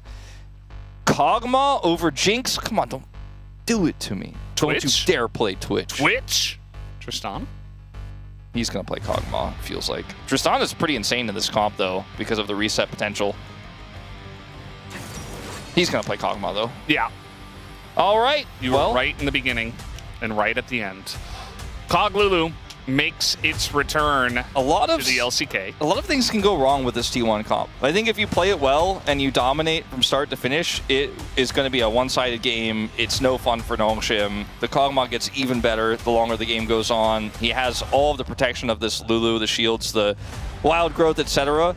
But if you lose lane or Faker falls behind or this Mbessa has a tough time and you end up opting into a skirmish early trying to play around Gold Card and then, Twisted Fate gets picked by the Pantheon who ults on top of him, the Rumble drops Equalizer, the Aurora starts to become big. There's a lot of big bursty threats that can kill that Kog'Maw later on. The Twisted Fate isn't necessarily going to be consistent damage in this draft here for T1. It's T1. They love these types of comps. They are incredible at it. Owner's Nocturne is one of the best in the world. So I trust them, and if I had to predict right now, I would lock T1 in easily. But if something goes wrong, anything goes wrong in the mid-game and Nongshim get ahead, it is so difficult for this T1 comp. So they're going to have to play this comp incredibly well. They're going to have to make a statement with this comp. I think they will, but let's see what happens on the Rift. Yeah, I think generally, especially between these two teams, the way that game one went in terms of the execution, T1 had the big advantage. So Nongshim have to take a step up there regardless of draft, as you see it here in front of your eyes. As it's T1 versus Nongshim, game number 2.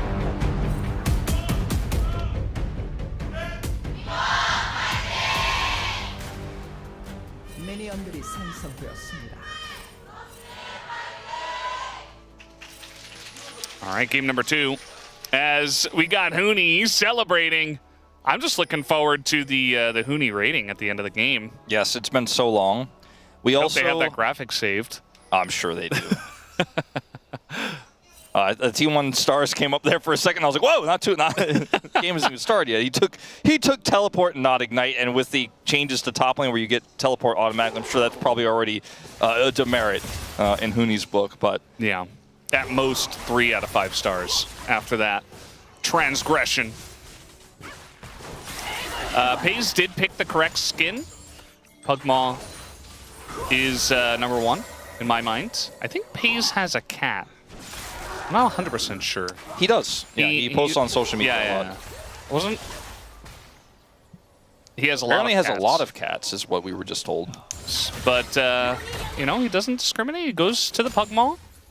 There's no cat Kog'Maw skin. So, when is next best thing? Kog'Maw coming out? That's the real question. I don't think it is. I don't think Kog'Maw really reminds me of any kind of cat that I know. What if Pays wins the World Championship and is... He requests it? Requesting it, yeah, after playing a bunch of Kog'Maw games on his way. I think that's probably the only way, to be honest. Oh, he has apparently 2 peppies. What? I only saw 1 cat, so I was confused about the multiple cat thing. But apparently that wasn't true.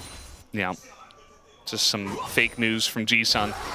The last person to play this was D plus Kia's aiming against Bull in a loss. And we never saw it again for 819 days. The handshake is big, but Taeun's taking a lot of damage in the trade. Yeah, Lehens doesn't have level 3, so I don't think they can push this any further until that is reached. Very close. There it is. That's a lot of damage already going into Pays and Keria. But W's up here for the Kog'Maw, so they just back away. Also, guess who's bot? It's Owner after a full clear. You need to be careful about this 3v3, though, with Bailout and a Pantheon. I don't think Owner's going to like this.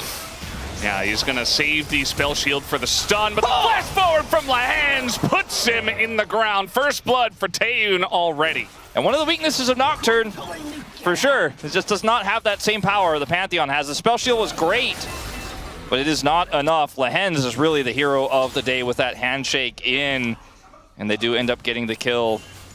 Watch this again. The Sentinel spots it early, but they already expected it. Sponge was coming down. And that spell shield was fantastic, but he has to flash and still is caught by Lehens' follow flash into the handshake. You were talking about the 3v3, you have to be careful. I don't think they ever win that, even if Pays sticks around. And Pays was backing. So I don't think there was any reason for Owner to ever move into the river that aggressively. And just kind of a mistake that Nongshim immediately are able to capitalize on. Pretty unfortunate for Owner. Speaking of unfortunate, Faker taking an electrocute and a lot of extra damage from the weirding there will back. Teleport used relatively recently, so that is going to hurt. Actually see a Twisted Fate with that rare early laning deficit because of it, and he's actually finding himself a wave behind despite his passive. So Pays has 2 dogs, they're Pomeranians, and 1 cat, so I can understand Jisun's confusion because Pomeranians are basically just loud cats. Yeah, you know, they like to bark a bunch, but they're basically the same size. They're very puffy. Yeah. Sponge is going to make a visit over here again, showcasing his power into the Nocturne in this early game. And the prio is Scouts. Guess who's here too? Lehens, very deep in this jungle, going to try to engage Cone. But that's just going to be more pressure from the Nongshim support, which allows them to get in there, take out the ward, and declare the jungle theirs. Pushed out of the lane again, and Keria was backing, so they were able to use that timing, Lehens was, to get over there and make that extra pressure happen. And now they're going to start up this early dragon. And it feels like even though the Lulu came out here, the Kalista Renata pick worked very well as Equalizer is dropped. Equalizer overheat here from Kingen. Dorn just essentially trading to try to get the grasp stack. Avoids the majority of the damage. But it does really feel like the shoe's on the other foot in this early game here. Very similar to how T1 played the early game in the previous set. Where we were able to get a lot of early pressure with their lane, and now Nongshim are doing the same. That's a lot of damage. Yeah, sticking around very aggressively. I mean, a fear on Lehens, and it's because Faker's coming over. Lehens no flash and nowhere for him to run as the bailout eventually does proc. And Sponge eventually does come over from his wolves. I feel like a little bit slow to make his way over. Maybe didn't expect T1 to full commit. And one of the things about Twisted Fate into the Aurora is you can just Destiny past her. She doesn't have any way of stopping you from doing that. And Scout was not in a position to really punish. As Kingen does not have ult, very low. Now public execution was used, and now Faker, gold card going to come down, but he is going to have to flash a lot of that damage. Scout going pretty deep to try to get this kill. And eventually, I mean, Owner's going to come over. We've got Keria coming over. And Scout says, well, I'm committed, so I might as well try. And he does actually get the kill. Kind of surprising. Keria is here. He should still die, right? He avoids it with the cloak. Okay, looks like maybe the Whimsy was used. And Keria's going to have to be forced to take that kill. Yeah, a little bit of extra picks damage coming through. Still ends up being pretty good for Nongshim, but it was very close to being Scout just getting punished there. So we're going to go all the way back to this extended play here. I don't want to get too into the weeds of it, but Faker is able to Destiny and Scout is unable to deny him. Bailout comes through. And I just hope we don't miss anything alive in this extension where Taeun also drops his barrier. And then Faker, a little bit greedy here, but has the gold card prepped just for a potential follow-up here. Scout gets electrocuted early. And then Scout has to chase deep, and Faker gets a second gold card very quickly. Flashes the Q here. That's a lot of the damage denied, but he still gets one more here. And that's what does Faker in. Extra weirding, and then barely gets the activation of the second Q there to get the kill as he flashes away. Very impressive here from Scout. Keria misses that Q there, but is able to chase and run him down with the heal. Yeah, so Keria on the Lulu. 2 kills already. And kind of a similar spot for Lehens in the last game, but this one definitely more T1 favored compared to where Nongshim were at this point in the game. Also, there's a big difference between having something like a Kog'Maw with a Lulu to back it up versus, you know, an Ezreal and an Eco who's not exactly backing you up. So, gonna feel pretty good. We'll see what he goes for with this first item. We do see that Ardent Sensor coming out more often nowadays. He's hitting level 6. He's going to be able to farm a little bit more easily here. Definitely true. Also, Owner is here with ult. They need to respect this. They do see him, and they will respect it. Sponge can also show up from a very far distance away, so I don't think there's anything further that T1 could do here. As Scout's going to try to put some more pressure on. We'll get the Crystalline Overgrowth, but nothing else. Kingen going in past a minion wave. He's got Pantheon to back him up. Doran misses that public execution as Sponge able to sidestep it, and now 1v2. Doesn't look like Doran has any hope. He tries to go in for the kill, and now we got to dive in the bottom lane. Faker here, and no hope for the Nongshim bottom lane as Taeun trying to get the bailout. Actually, a TP coming in here from Scout, but it is too little too late. Yeah, and he's going to really be kicking himself because, as you say, he's too late, and now he's kind of stuck here and can't get the mid push instead. We'll be able to clear this wave, and the grubs are being taken by Sponge on the top side of the map with that successful gank, so it's being pretty nice, but I think Scout would have been pretty happy to not commit that TP. Kingen doesn't actually have to use Equalizer here, and I think Doran realizes a little bit too late how Kingen is playing this means a Pantheon is there, and his jungler is on the bottom side of the map.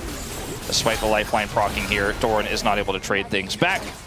And then we see Owner look for this gank. And it's actually a great polymorph from Keria. Keep your eye on it. As he goes in, polymorph comes through, the Faker follows up, and there's just no real outplay or no play at all for Taeun to make in this situation. Scout tries to bail him out, but is unsuccessful. Yeah. And that's how you want to use your TF and your Nocturne, especially the second they see Sponge in the top lane. So kind of going both ways, where Nongshim get the better of Doran, but T1 get a very nice dive in bottom side. Now the dragon wasn't up, so T1 wasn't able to pick it up, and it's being a Mountain Drake. Lehens just traded his ultimate for Paze's flash in the lane as well, so that's 2 tools gone for a potential dragon skirmish, and kind of arguably feels at least temporarily favoring T1 because the Paze flash isn't necessarily going to matter on a dragon fight if he positions well, whereas Lehens can actually do a lot with his ultimate. But it looks like we're not going to see said fight with the lead and the prio they had down there using the ultimate and the tempo that Scout has picked up in mid. It's going to be double dragon here for Nongshim, and they're 800 gold behind in this game, but it's Ocean Soul, so not quite the same as the Mountain Soul we saw in game 1. They're going to go in for this as the combo gets flashed here by Taeun, but he's all by his lonesome, and that's a kill already. And now Sponge and Lehens very much isolated. Sponge going to flash away, trying to dodge everything, but gets hit by the Glitter Lance. And that might be enough to keep him around, but he actually does back away. Now we got Scout coming on over as Owner continuing to go deep for this one, but now TP coming in from Faker. Lots of damage going into Owner as he tries to tank it up, but now the TF is here. It's a 3-on-3 with the Kog'Maw going front to back. And Nongshim kind of stuck around for a very long time. That's another Glitter Lance into wild cards, and that is going to be the end of him. As Doran not in a very good spot, but now Lehens might just get run down here. Has to flash away. Faker definitely considered flashing after that, but the slow came through, and Lehens gets away. Ingen does not commit his Equalizer to try to kill Doran, knows that he has flash and wants to hold on to it. Can actually now, with the TP down for Doran, maybe look for an aggressive trade to follow up. this fight, this situation here it's the real problem is the trigger is pulled early for T1 and the jungle support cannot join. The damage is gone. And Scout wants to join, but he's so late. If he was able to come down just a little bit faster, I mean, just like 2 seconds faster, especially with Sponge escaping here, I think there's a real world where they can actually win this 3v3, but because he's so late, gives Faker the time to fully TP in, and Scout gets the kill right onto the Nocturne, but there's a Kog'Maw on the other side, and Pace is just going to run them down. Faker's cards are just a little bit too chunky to sidestep there. And now they're making another play. TF Nocturne really getting huge value for T1 as Scout says, oh, I'm safe. I've got Flash and I'm Aurora. Not against this duo, you're not. And not without your ultimate especially, as it was still on cooldown. And it just feels like 1 step forward, 2 steps back for Nongshim in so many of these fights. Feels like there's a decent angle, and then T1 are just a little bit faster on the play. Or pull the trigger first themselves on Nongshim trying to set a trap. It's looking like this game may be quickly heading in the same direction as game 1. Going in on the Kingin, he's overheating, and we got Faker on his way up. Doran not going to overstay his welcome. We do have Flash available here for Kingin. He's going to use it early just to make sure he gets out. And that was the right call. He had his equalizer still too, but not going to be able to kill Doran. Might have been able to get his Flash. Okay, they're going to try for it. Yeah, he still has Flash, like I was saying. Yeah. Yeah, they get the Flash. But, you know, when Pantheon ults up and doesn't get a kill, it kind of does feel bad, especially when you're trying to react to Nocturne everywhere. As Taehyun, not sure about that one, buddy, as now Owner is on the chase. Yeah, this is just falling apart too quickly. And like you mentioned, Owner's down here. His ult's coming back up. Sponge used his. All right, maybe he can do something. Faker definitely way too far up in the lane here. Going to land a gold card onto the Pantheon. But eventually has to flash the wall, and Scout says, okay, I'll just follow Flash and get the kill. So that's a nice little pick on the Faker. Yeah, that's something they sorely needed in this game. But you could see the gold lead is only Kingin's for Nongshim right now. He got the flash out of Dorm with that play from Sponge, but that's the weak side for T1. Just like game 1, it's the Ambessa. They don't care too much. You see the commitment here to punish Scout, who was way up in the lane. It's a huge shutdown going over. And then Faker here gets punished. Sponge uses the speed up here, close the gap. And Faker actually plays this really well. Fights back, gets into the Raptor pit, forces Scout to flash, but Scout doesn't miss. So that's a lot of money back into Scout's pocket. We'll see if they can win a mid-game team fight. I mean, their 2-dragon lead, with it being Ocean Soul, doesn't feel that great. It's only a 2,000 gold lead here for T1, but this composition is so oppressive with a lead like the one they have. And the Kog'Maw being the biggest lead means they have such great late-game insurance.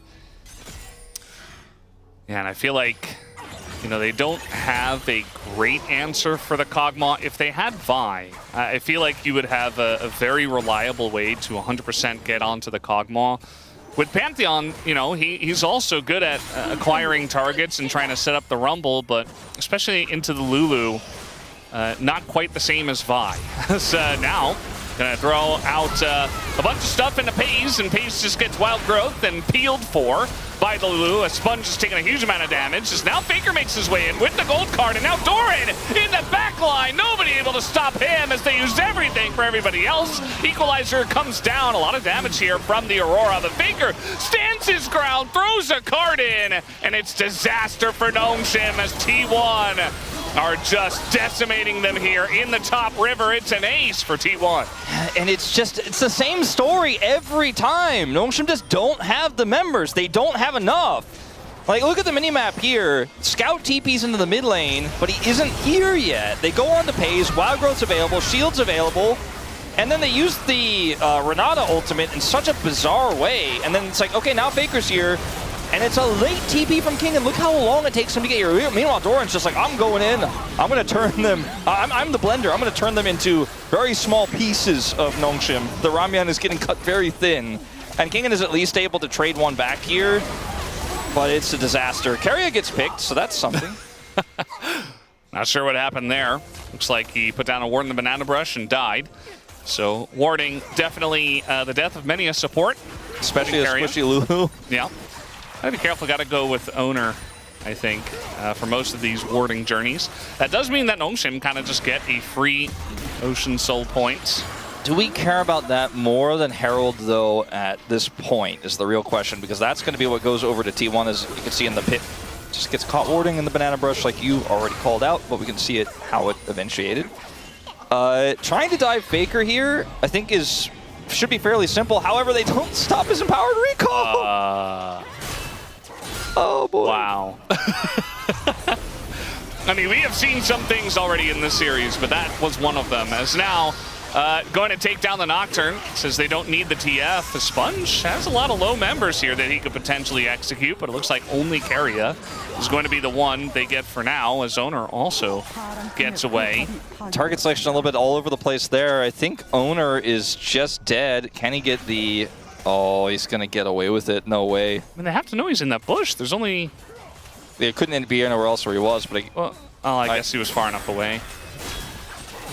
Okay, well... I'm trying to find angles here for the Noodle Boys. I'm really trying desperately, but perhaps the Noodles are stretched too thin in this one.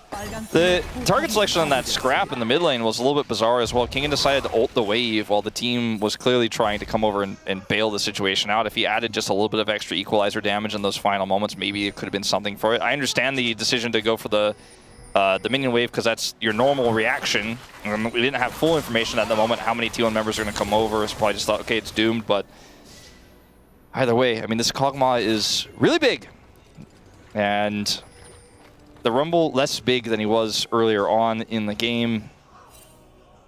And just T1 taking control early with this comp. Like I was saying, felt like this game was going to be one-sided no matter what, right? Like if Nongshim shut this comp down early, then it couldn't do a whole lot, but they didn't.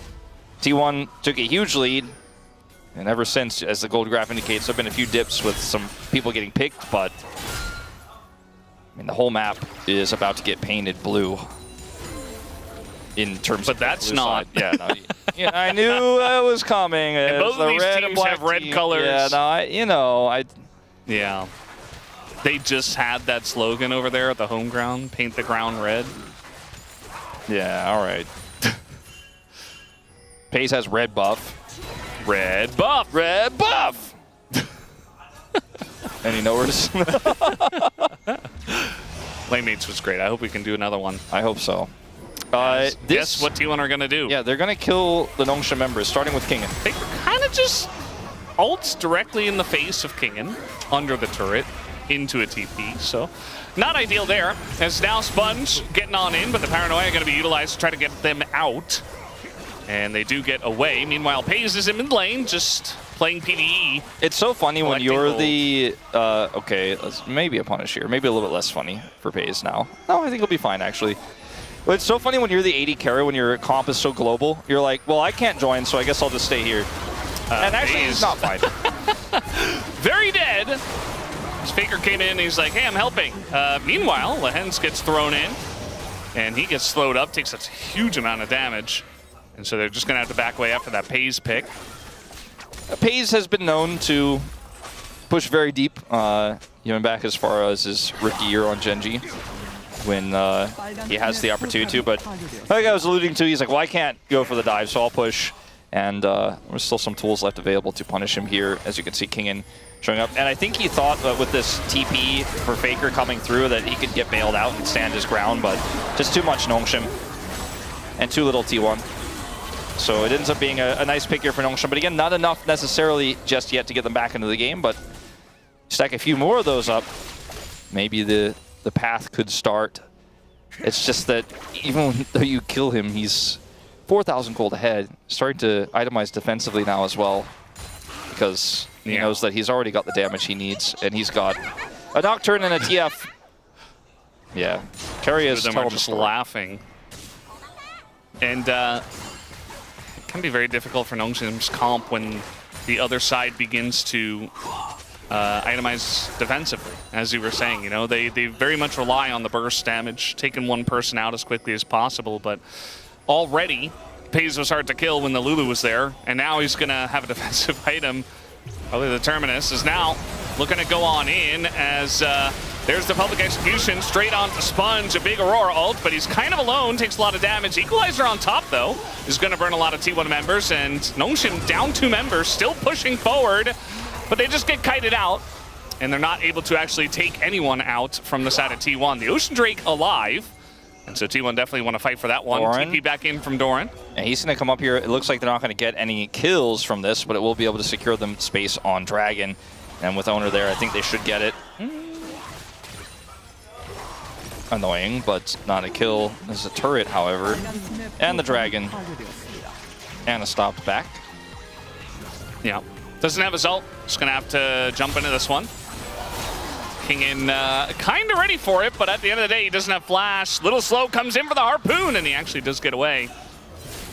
And Pantheon is going to ult to say hello. Dissuade Doran from doing anything else. I think he was just saying hello. Yeah, maybe you're actually, right. Yeah.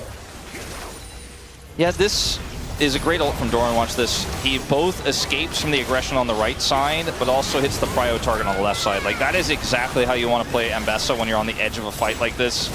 Faker gets the snipe onto Scout, who is chasing aggressively, and the Equalizer does a lot of damage, but they're so far behind that it's just not lethal damage. And, you know, Lahenz's ultimate there was just reaching for straws at this point, trying to also help them back away from the Kog'Maw.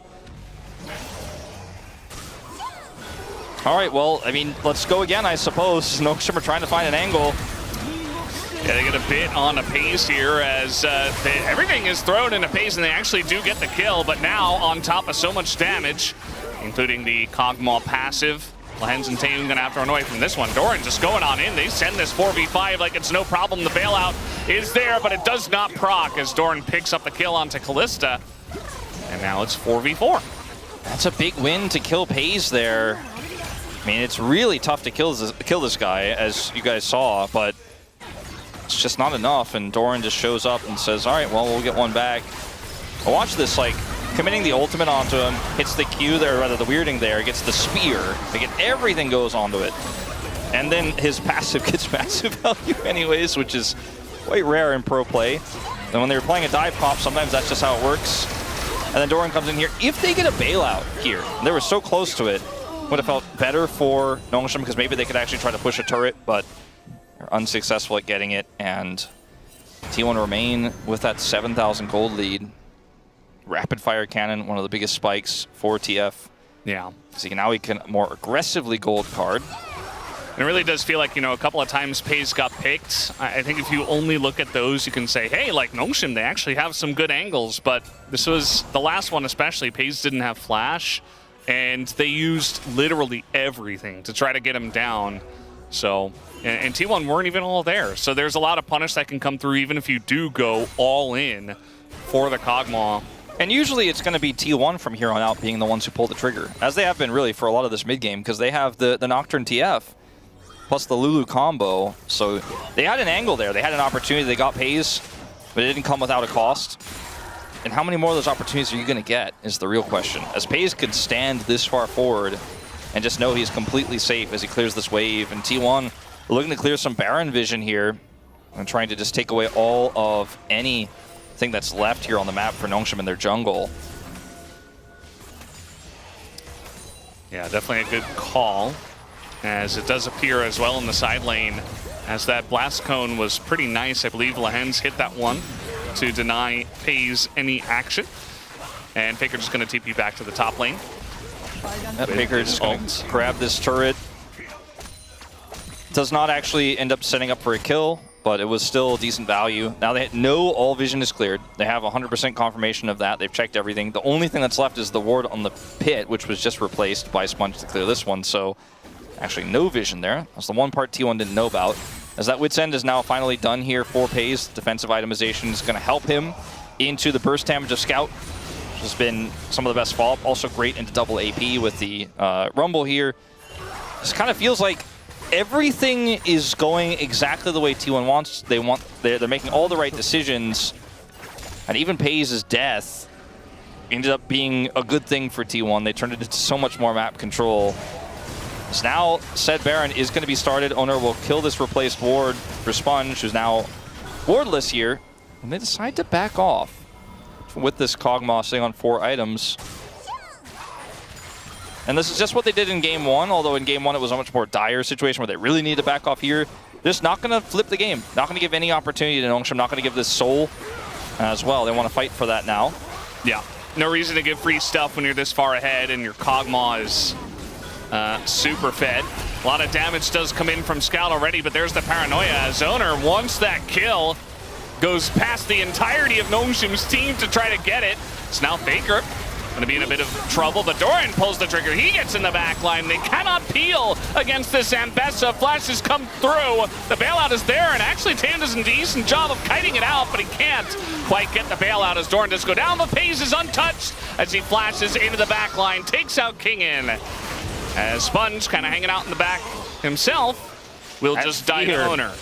Does save Owner's life, and it is going to be T1 now looking to take this Dragon.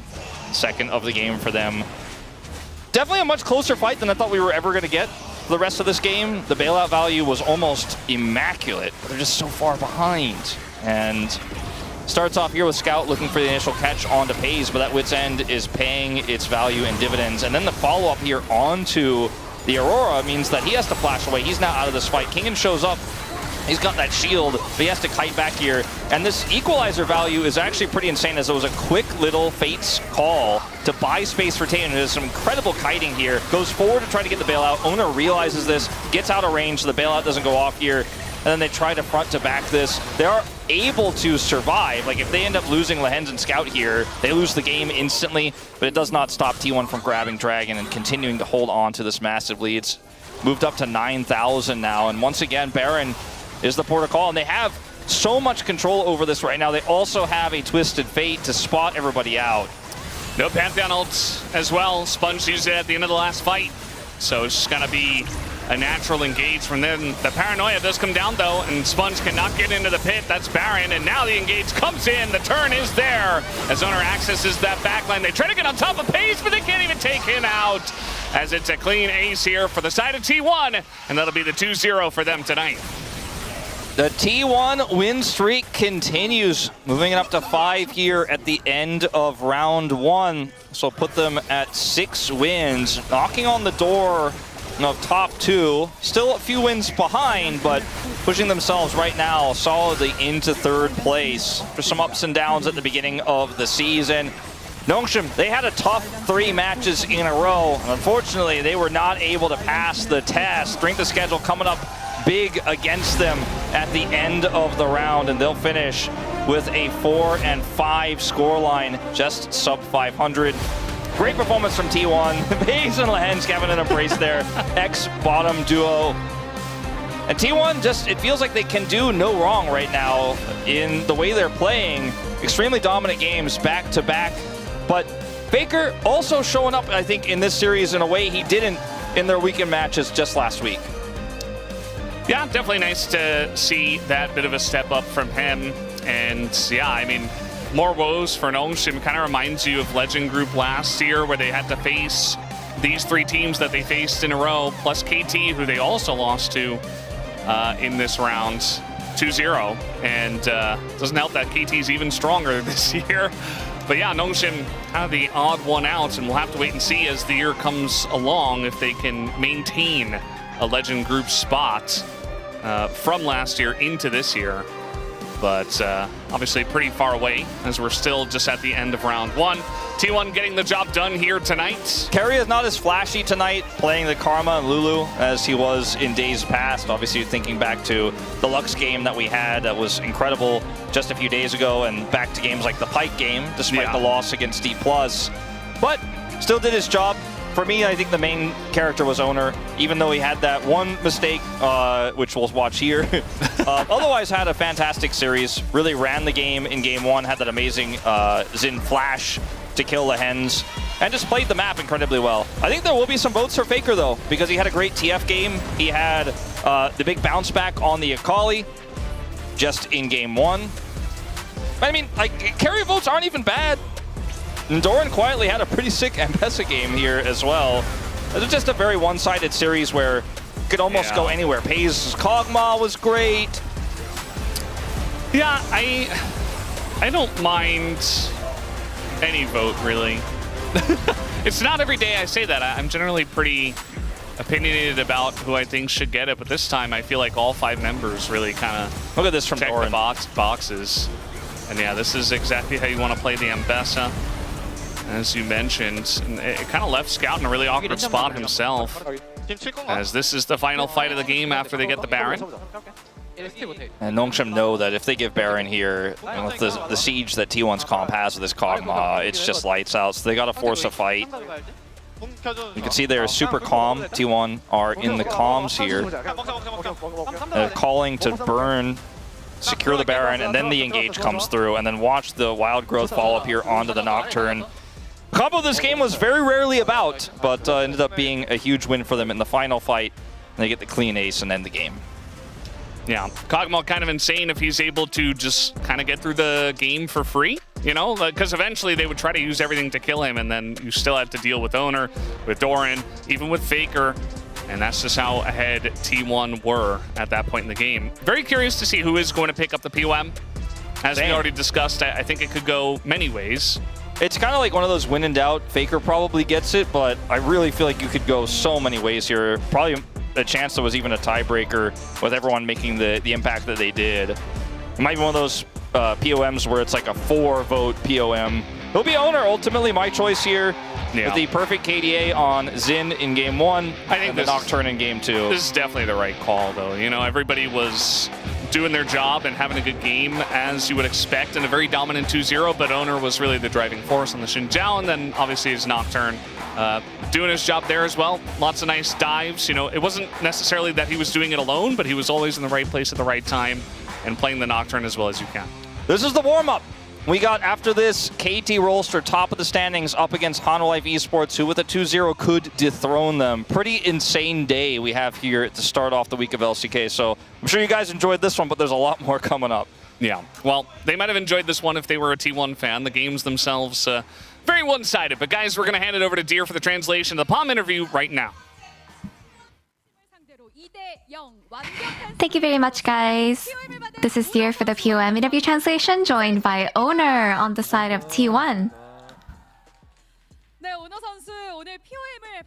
Owner, you got your POM today and just closed out round 1 with a win, reaching 4 wins in a row too. How do you feel? This is our last match for round 1, and just keeping our winning streak feels amazing. And I feel like it's such a relief. I feel like we're closing it out in such a good high note, and it feels like we'll do well in round 2 as well. And in game 1, it was such a dominant victory, but just comparing both comps, it felt like the late game would be tough for you. So what was the game plan? Yeah, just based on the draft, I felt like there are champions that are very strong in early to mid trades. So I think we were just trying to go ahead and provoke them and just try to play out the exchanges as well as we can. And I think it was executed as well as we planned it to be. And in game 1, the early snowball bot is what decided the outcome of the game. So did it go as intended? Yeah, the bot lane solo kill. Besides that happening, I think it went really well. And Owner, your Xin Zhao's total damage was 26,000, which was higher than the mid and the 80 carries. So how was this possible? I just knew that as long as my champion scales, that I would be able to deal a lot of damage. So I think, you know, I kind of had it in mind that I kind of predicted that I would do well, but I still didn't reach my expectations. So your Xin Zhao is undefeated over 5 games, and you're doing phenomenal. Would you say that this is your signature champion? Yeah, this year is where my Xin Zhao skin is going to get released. So it is safe to say that this is my signature champion. And in game 2, after giving away the Rumble, your picks were Ambessa and Nocturne. So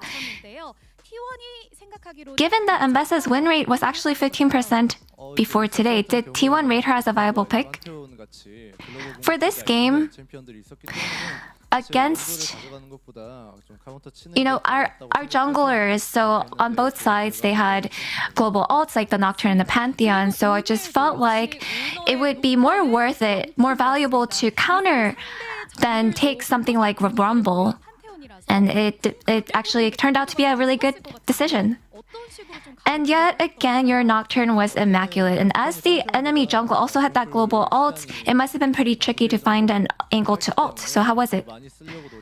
Yeah, Nocturne's ult actually has a lower cooldown compared to Pantheon's. By, I would say twofold, so I think I just try to ult as much as I can. So I think in the end, I feel like our communication with the team went really well. So my most played champion is also Nocturne. So any tips on how to find a good Nocturne ult angle? Nocturne's ult may fail. It doesn't always go well. But because it has such a short cooldown, I think you just have to be bold. You have to just go in, use it more often, and you'll see a good result. And early in the season, T1 receives criticism for being inconsistent, but your guys' performance has been steadily climbing. So what did you focus on internally? Every time we head up onto the stage, I'm sure that every once in a while, we actually do feel a little shaky, but we always have the mindset every time we're on stage that we want to perform well. So I think just keeping it consistent with our hard work is what actually does pay off. And I caught a glimpse of you yesterday proactively doing an open scrims against D plus Kia and role swapping. So did this help? Yeah, solo queue was unavailable all of a sudden and I didn't have anything to do. So I guess D plus Kia, we ended up doing a little fun thing and I'm sure it helped a lot. And there are plenty of good news for T1. So along with Carrier's 3-year extension, Faker added another huge milestone today, which was 1,100 LCK games. So a word for congratulations? Yeah, congratulations for you both. And since we will be together until 2029, I'm sure that there is a lot more records to reach together. And I hope that we reach those milestones hand in hand. And your first opponent in round 2 will be HLE. Well, it looks like you made eye contact with Zeus, who is right behind you, and they're actually riding huge momentum. So what would you like to say? There are a lot of close friends over there. And since they're such a strong team, we've always had fun going up against them. And, I would like to say that just like round 1, we'll do our best to win against them. And we'll prepare well. Really looking forward to that. And that's it from Owner and back to the desk. Welcome back, Huni. Thank you. Thank you, dear Ayaya. She's a knower. Huni's back. So is Prime T1 form as they're looking so good. Just like Huni's dance moves here. We're continuing the pandemonium celebration here in our Palm comment review. As it is Owner picking up the POM and letting everyone know the Xin Zhao skin is on the way from... Oh! Are we getting flamed? Oh, no. Chat, we're cooked. We are cooked. We are really cooked. Chat, is it cooked? Oh my god. Help us. You guys were being really strict with your grading on Owner's early Nocturne invade, but after that, he's done well. Yeah, for sure. He kind of not. Never. He played really well. Bro, it's your first day. Chill. All right. I get the point though. Like he played. Right. I'm not saying he didn't. He played well. He really played. Yeah, he played good. Yeah. He played really well. I'm just saying, like. I would explain this one, like even before this play, what it actually happened, he intentionally lose one wave, and then he make the base time, and he lost one wave. And Aurora had to force to base that right after, and he get the time there, like maybe he intended, I don't know, maybe it's luck, but if it's king, he intended. I don't know, man.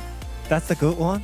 Chad, I think we're cooked. But mine is better. Because it was a wise move to get advice from the second best league in the world. According to First Stand, by the way. For your information, Kog'Maw is one of Hansama's favorite picks who plays in G2. Why is this happening? Take the advice from the better region and you take the win. Everyone does love a callback. Wadid did make this very detailed diagram for you back in week number 1 after LEC, the number 2 region in the world according to Wadid, got second at first stand. And so a nice callback there. Yeah, I mean, those were the only 2 dissenting votes. All right. Let me be professional a little POM. bit. Okay, so I think You're being professional now. Look at those In the draft, it was it was really good idea that they picked the Lulu, but they ban out Yunara and Lucian. So like they still get to pick Kog'Maw, which is good matchup into Kalista Renata. So it was really good idea. Also at the same time, it was really good. I think we're gone. Yeah, I think we're cooked. I think we're getting fired. Let's see comments from non-fired analysts. Owners, consistency never fails to impress. Okay, Wolf, a professional comment there and a professional vote for the one that won it. Can you turn off the lights? Can you turn on the lights? Whoa. This duo is crazy. That's good because Nocturne turns off the light and Twisted Fate turn on the light, right? He did shout out the TF. He did. But he voted for the one who won. Huni is trying to cover his bases here. He's trying. All right, let's see what else we have here. Textbook perfect jungle carry performance. Go shouting that one out. As what was that face? No, we can just go on. Okay. All right. As it is another win for T1, they continue to roll on here and set up a huge matchup later on against Hanwha Life Esports. And Nongshim, they had their top 3 matches against T1, Gen G, and Hanwha, and they lost them all. Yeah, when they're playing against weaker team, Nongshim, I think they look good. But when they're playing against the better team than they are, they normally just falls off so easily. And now they're on a 3 losing streaks right now. And T1 looking so much better. 4 games in a row. And also like in-game performance getting better and better. So it feels great for T1. Again, a huge victory for T1 as they set up their matchup later on against Hanwha Life Esports. But Hanwha Life Esports is coming up next against KT. This is the battle of number 1 versus number 2. So normally we throw here, but we're going to break it down just a little bit because this is such a big matchup. So Wadid, how do you see this match go in KT and Hanwha Life Esports? So in my opinion, those two are just right now they're having so good momentum on like both sides. So I feel like better draft wins because like if the players are good, normally the draft matters the most. And I think KT had much more good idea in terms of the draft, like something like Sivir Yumi or Trundle Jungle. So they have, I think, a slightly better chance of winning the draft. So that's why I picked KT to win. All right, Huni? Yeah, I mean, I picked as KTs as well, but I think the solo laners matters a lot, especially, you know, BDDs, of course, it's so abused, but I think the perfect, how much you can actually handle disease, I think that's gonna be the really key point. Yeah, and this is just a throwback to the Worlds qualifier, KT versus T1. Deus was looking at him. He was staring at Perfect, and then this was literally last week. They were doing an interview with BDD, and Gumayushi was in the background looking, and then BDD noticed, and then Guma noticed, and then they were going back and forth. They knew this match was coming up. It's just setting up the stakes for what could be a great one. But for me, this is for the old heads out there. Like Najin, sword is greater than shield. That's right. So Does anyone remember that? So Najin boomer. sword, But I Najin like it. white shield, Najin black sword, Najin white shield. I like it. Najin black sword went to Worlds first. It's grandpa moment. Is it grandpa moment? I don't think it's grandpa moment. It's not grandpa But moment. anyway. Any knowers? Let me know in the chat. We're going to ignore these 2 analysts that don't know how to vote for Palm. Everyone else apparently knew what to do. These guys didn't know. Also, KT, Hanwha Life Esports, a great matchup. You don't want to miss that one. We'll be back after game 1. Enjoy this mad movie, and then we'll get to number 1 versus number 2 to close out round number 1.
공격이다.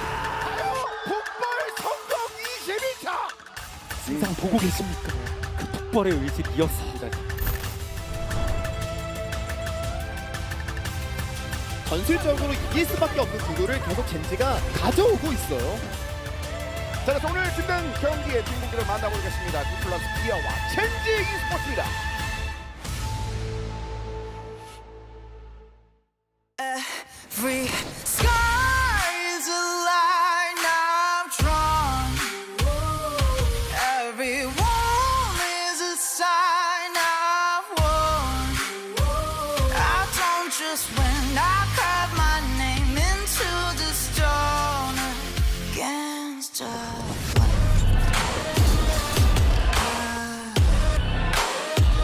I don't just win, I live my mark into the stone.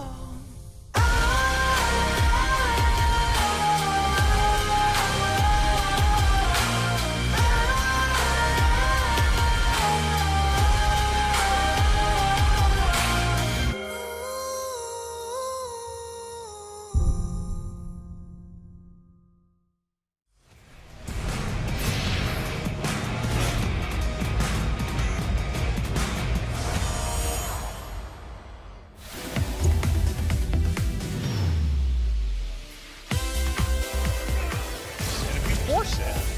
You can get counter ganks. I mean, there's no flash here, but now Cuz is here, and all of a sudden, okay, that was a little bit wonky.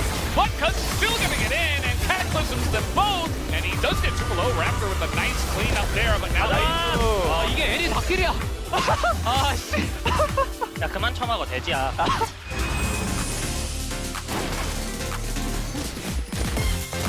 Could be some value later on because I don't know if you really want to fight this one. But like, do you want to do it? They're looking for an angle here. look at the damage for Zero Rush, and the bullet time, they all get stuck and locked up and lined up, essentially.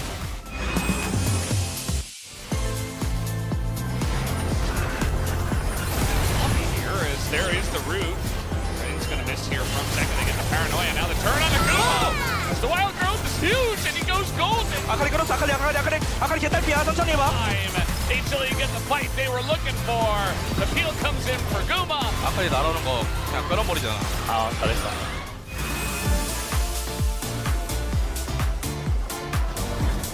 Still getting aggressive. Greed has decided to die by the looks of things, as now Lucid is 나가 괜찮은데. going to get kicked back into the open arms of the DN Supers. And that is going to be the kill, as there it is. Finally, the leap of faith comes down, and Sheer keeping himself alive and takes two of them down. This is the thing, you have to make sure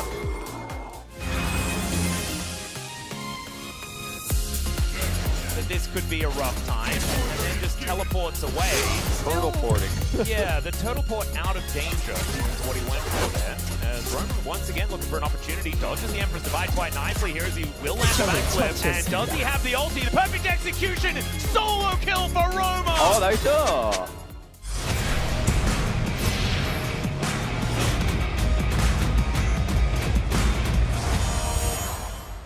Even with eyes shut, I see them.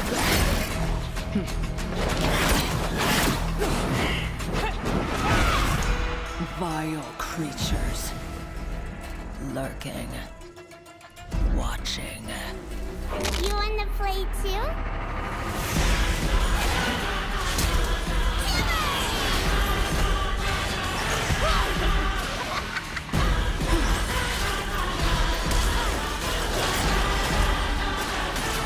None can hide. They laugh from the shadows.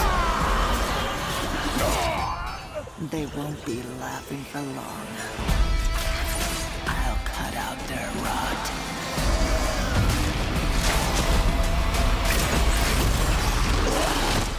Hunt down every last shadow.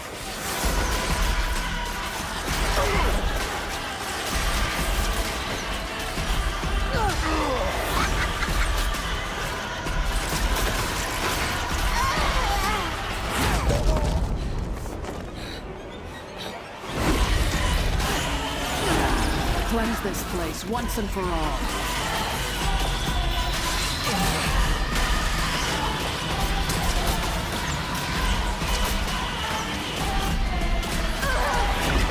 I will rid this world of demons.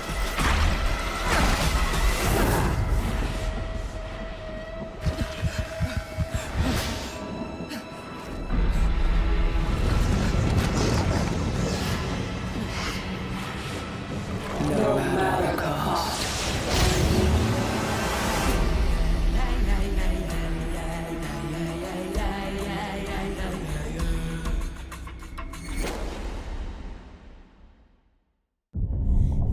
The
Close your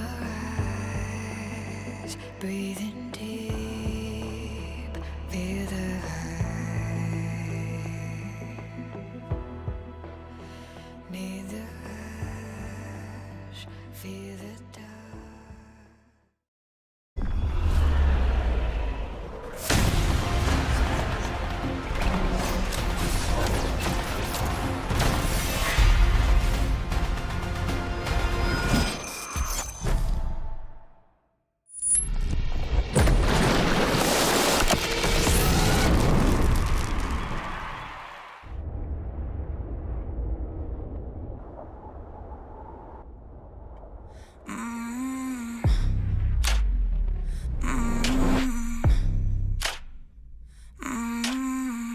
I walked where no one dared to go.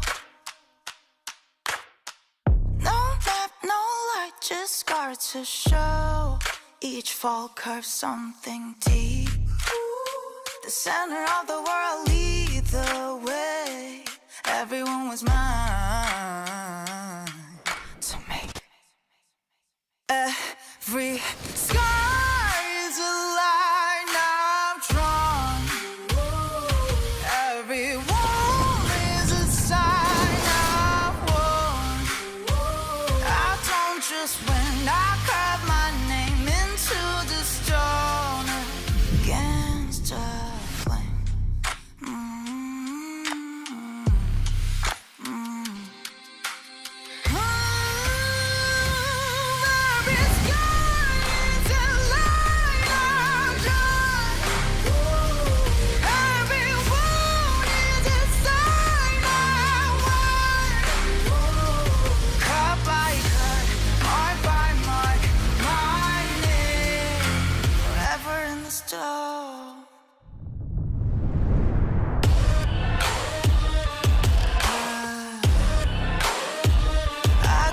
Just when I lift my mark into the stone.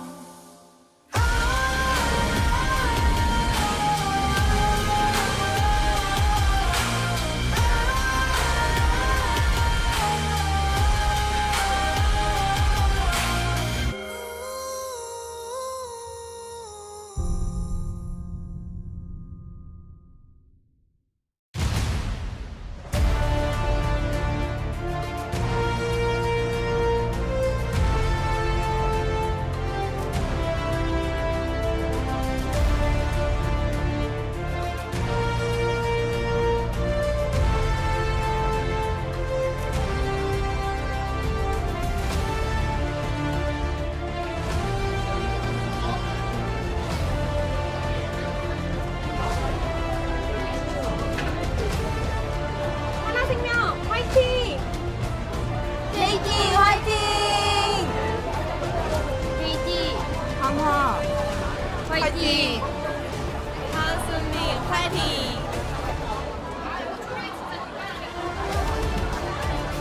Greetings and welcome back to the LCK. We're here for the second match of the night. KT Rolster up against Hamalife Esports. First place versus second place, only separated by one win.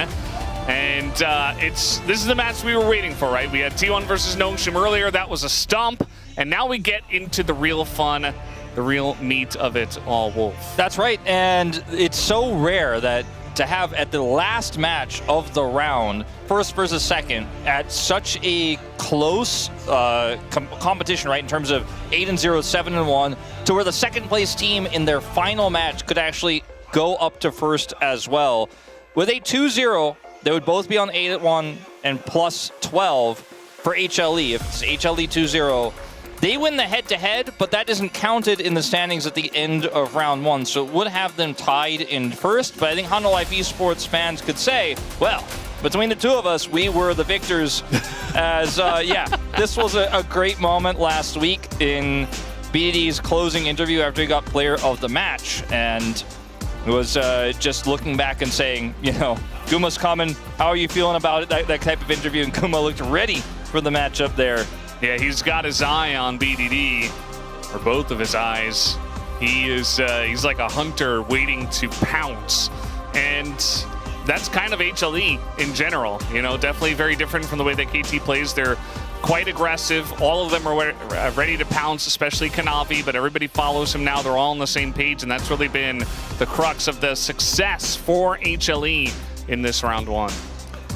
It is such a clash of styles between these two, and I think that when it all comes down to it, one of the most exciting parts of this match, stakes aside, is that KT have been way more defensive, way more traditional LCK, a lot more finding opportunities and looking to punish, whereas Hanwha Life Esports are making opportunities at every turn, usually with dives in the bottom lane, but often just fighting over Dragon, fighting in the mid lane, diving between turrets, putting deep vision up and just controlling the jungle. Early aggression from Kanavi. But it has been great pathing from Cuz in the early game from KT. It's been their Dragon team fights where they have found so much success early, and their late game macro is immense. The step up of Perfect and effort really gluing this team together here as LCK 2026 started has made KT such a formidable foe. It is really hard to predict the outcome of tonight, but it will change, I think, the trajectory of what happens with these two teams in the future, whether they'll change their style and move towards their opposition's way if they lose, or if they will say, hey, our style is the best, and it's the LPL way if you're Hanwha Life Esports. I predicted KT Roaster, but you predicted Hanwha Life. Yeah, it just feels like they're just too much on a roll right now, and their style, I think, is very difficult to handle. And, you know, if you look at the names on that roster, it's, I don't know, the experience, it just feels like, yes, KT does have a lot of experience in their own right, but especially in the top lane, I'm curious if Perfect can keep up his form against Zeus. He has passed every other test, Perfect that is. You know, he was able to defeat everyone else, essentially, and has the most solo kills out of any top laner. If Perfect destroys Zeus in lane today, it doesn't matter if KT win, but if he is able to like solo kill Zeus or just completely outplay him, I think we have to be willing to say that Perfect is the best top laner in the LCK, just factually. Now, if the top lane is not a factor in this series and HLE lose, I don't think we could definitively say that, right? But it is definitely a very exciting matchup there on the top side of the map. It's been a question we've all had for a really long time with Perfect's current form. But Zeus on the other side, right? Keen on the other side, but Perfect already dismantled him, so it is a really exciting result, one way or the other here, between these two teams. Both these mid laners look like they're in the form of their lives right now. BDD has had so many good years, but this is really the first year where he's like, no, I am the best. Out of our super stacked mid lane pool, ahead of Zeka, ahead of Chovy in my mind, he's just really on top. Yeah, in most people's minds, they're kind of aligned with you, whether they want to accept it or not. But then Zeka's also playing fantastically this year, so it's kind of hard to really determine, and maybe, again, we learn a little bit more about who's better right now in this matchup. It has not felt like Aiming and Gumayushi were really the main characters or even the major part of either of these teams, right? We were seeing Guma play picks like the Jhin, stay far away, the Ziggs even stay far away, and just follow up the aggression. Aiming has been one of those stable, scaling AD carries as he's often been in the past, gets a lot of resources, does a lot with them later on, but isn't setting up early skirmishes, isn't picking out picks like the Kalista, is not playing Lucian, he's not trying to aggressively win lane as hard early as a lot of other AD carries have been. Guma's pool has been pretty straight up, it has been pretty straightforward, it has been pretty predictable, but that just hasn't stopped them from winning. They have not been able to ban him out because there's so many other OP picks you have to take away. This matchup between Effort and Delight is one of my most excited matchups as well, how they're going to do in the 2v2. Both of these players ex-bros, and Delight, his trajectory went in a completely different direction than Effort's, who was on the downturn, but suddenly Effort finds himself at the top of the LCK for the first time in such a weird twist of fate. Like, you cannot even make up stories like what we have going into this matchup. Incredible stuff. And I think even if you were the loser tonight, whether you're KT or Hanwha Life Esports, no one can take away that these two teams are vastly far ahead of Gen.G, D+, T1. They are just in their own tier right now. Yeah, right now, especially. We went over that in the POG state. If you guys are curious, you can check out our deeper thoughts about, you know, where we put the tiers of all the different teams. As KT will select the blue side and HLE picks second pick, so not a first pick for them. Wanting to have counter pick for either Zayas or in that bottom lane. 7-1 for Hanwha Life Esports. Started off with a rocky finish in LCK Cup, 10th place. They did not face KT there as they were in the same group.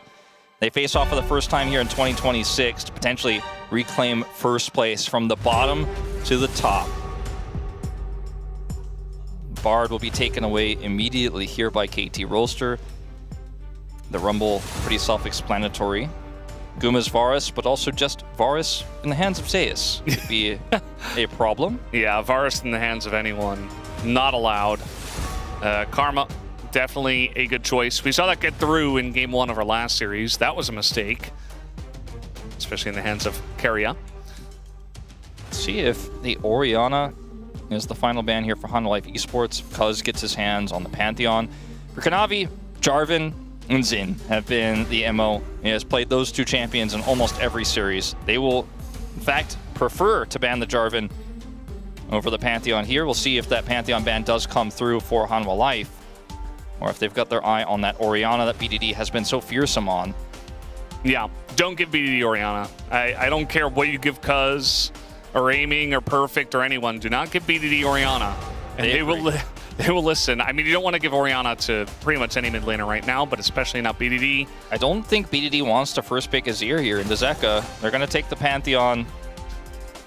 Now, on the other side, it feels like a pretty face-up Xin pick here for Kanavi, just because that has been what he has preferred in almost every single situation when it is left available. What comes with it gets a little bit more interesting here, because they could look to draft for the bottom lane, and that is where they pivot here, Ashe Seraphine. So a lot of power here for Hanwha Life Esports on the bottom side, and they can reserve that third pick for either a counter pick if BDD shows his pick, or the jungle here for Kanavi. They don't even have to get Seraphine here right now, but it could be a risk. Could end up being another lane they face with the Ashe, and they do decide to commit, which I think is the right call. Yeah, it's not like they're going to take away the Xin Zhao, so just pick them both up here. It does make it very predictable what your third pick is going to be, so KT get a little bit of extra information, as it will be the blind Jace into Annie for BDD. Okay, so very strong mid-jungle synergy here for KT Rolster. That Azir is not locked in. It is just a hover, so don't panic. So looking for a potential Aurora into this one. It has been one of the more punishing picks into the Annie. Yeah. And our best mid laners are piloting this pick to great heights, but instead they look for the counter pick to the Jace, which means they will lose Kanavi's Xin Zhao in the second banning phase. Yeah, it feels like the bans here will be Xin Zhao and Aurora from the side of KT Rolster. Yeah, I'm not really sure what else you would want to ban away instead, especially after we just saw the Aurora hover. And this is not necessarily a bad call here for Hanwha Life Esports. It's just a rare sacrifice that Kanavi is going to give in the draft. We almost never see that. It also means that we're really going to get that test, right, between Perfect and Zayas. We have seen the Yorick be a great counter pick, but it has also failed in this matchup. Some overextensions. The Ziggs is taken away from Aiming. The Xin does fall. And like you mentioned, I think we know where that final ban will be going. It'll be the Aurora. Yeah, I mean, there's the other option where you say BDD just deal with it, and they ban a second jungler against Kanavi if they really want to kind of put him on something not very good, not very high tier. I've been kind of dancing around it, not talking about it, because even though they have a great top side here, KT, and we know what their bans are going to be, this bottom lane's going to take some salvaging, right? They lost the Ziggs, and the Zeri Yuumi, which has been a nice all-in lane into the Ashe Seraphine, is now removed with the Yuumi ban. So it's going to get a little bit more complicated. Now, they leave the Aurora, actually, here to Hanwha Life Esports, and ban the Nocturne instead. Yeah. We have seen a lot of different tanky junglers pair with the Ashe Seraphine, like Mundo in the past. Vi could certainly be a strong pick here. It's very Kanavi colored as a pick, but not the greatest setup in this draft for it just yet. Can follow up on arrows, can set arrows up. Great single target. And it looks like it will be the lock here. Yeah, hovered all the way until the end. Nautilus got a lot of focus in our first series. Also has been picked in the Ash Seraphine before just to say, well, yeah, we're going to lose lane, but we have a go button. Blitzcrank was one of the picks I thought about here. Blitzcrank Callista. How about Ezreal Nico? The 8-game loss streak for Ezreal might continue. But you're just not with a whole lot of options here, right? The Blitzcrank lane is incredibly risky and very binary in its success or fail down there on the bottom side. And trying to play like Lucian, for example, would have been incredibly tough. They're going to commit Effort, to like, more freaked engage. out there at the end. I'm not sure, like, maybe he wanted to play Nico? I don't... What did he mean by that? A little bit of a... Garen! Garen mid lane. Garen mid. Well, HLE came prepared. I'm going to be honest, Alice, I think this might be... is this actually real? We're going to find out, but... I think it's probably a mistake. Although... I'm going to guess that this is probably an accidental lock-in, but not one that they can reverse without good reason. So we will wait for the confirmation on that, but... For context, on the Korean League of Legends client, it is listed alphabetically, and Garen is the first champion that comes up. So that's why you see him hovered a lot. Also, Garen, to make a case, in case this is real, you can absorb the burst and then kind of ignore the Annie, heal up, and, you know, go in. But it is a misclick, so. Garen mid lane, not going to happen. So here's how the ruling works for misclicks. If you immediately, this is a new rule actually that came in fairly recently. If you immediately notify the referee, and the referees who, by the way, are watching this have audio, have your mouse cursor, can very clearly see that it was an accidental lock-in. Instead of what we used to do in the past and go, haha, too bad, guess you probably just lost the game, we actually allow them to get the repick with no penalty, as long as it is instantly given over. So I kind of had a feeling this was not intentional. But I liked your justification. I thought it was a good one. You know, just in case we ended up actually seeing it. But yeah, Zeka kind of had a sheepish grin. He's like, no, not today with the mid Garen or the mid Yorick, God forbid.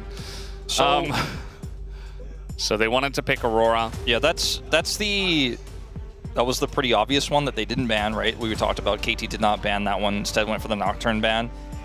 And so I think that it is going to line up. Kanavi is right. Right about what, though? Oh, he smashed the Digivice?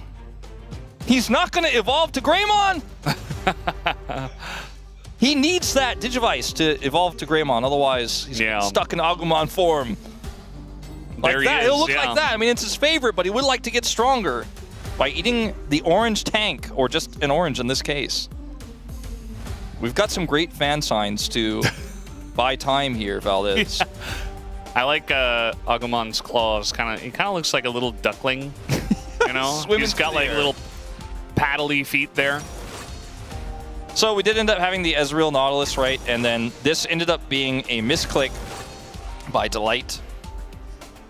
Should have been the Aurora. So now that we have that settled, I'm not sure if a warning is given. I'm pretty sure it is not, actually, because as epic as the Zyra lock-in was for KT so many years ago in the Worlds qualifiers, where they were able to get a win by accidentally picking Zyra, and as fun as it can be, and sometimes as silly as it can be, we've kind of moved past that, which I think is great. Yeah, I'd rather just have a real game be played, you know. So, Aurora here into the Annie, there's a lot of pressure there. Aurora Vi, strong combo, Yorick counter matchup, and they have the Ash Seraphine. I'm a KT predictor, but if I look at these two drafts, I feel like Hanwha Life Esports have all the tools to control this early game, which is where they have thrived in their insane run since their first loss to T1. They have just been winning, and just the train has not stopped rolling, and their wins have been more dominant than KT's, you could argue. And this draft gives them all the right tools. I think they have a great setup here. Let's see what the early game looks like. Let's see if they can use this prio and this Nautilus pick here for effort. is a curious one. Yeah, tons of engage on this side with the Annie, Pantheon, and Nautilus. The Nautilus has been finding some good success, even in losing lanes. So definitely going to have to get through the Ashe Seraphine this time against HLE, as it looks like we're ready first versus second place as we hop out of the Rift for Game 1.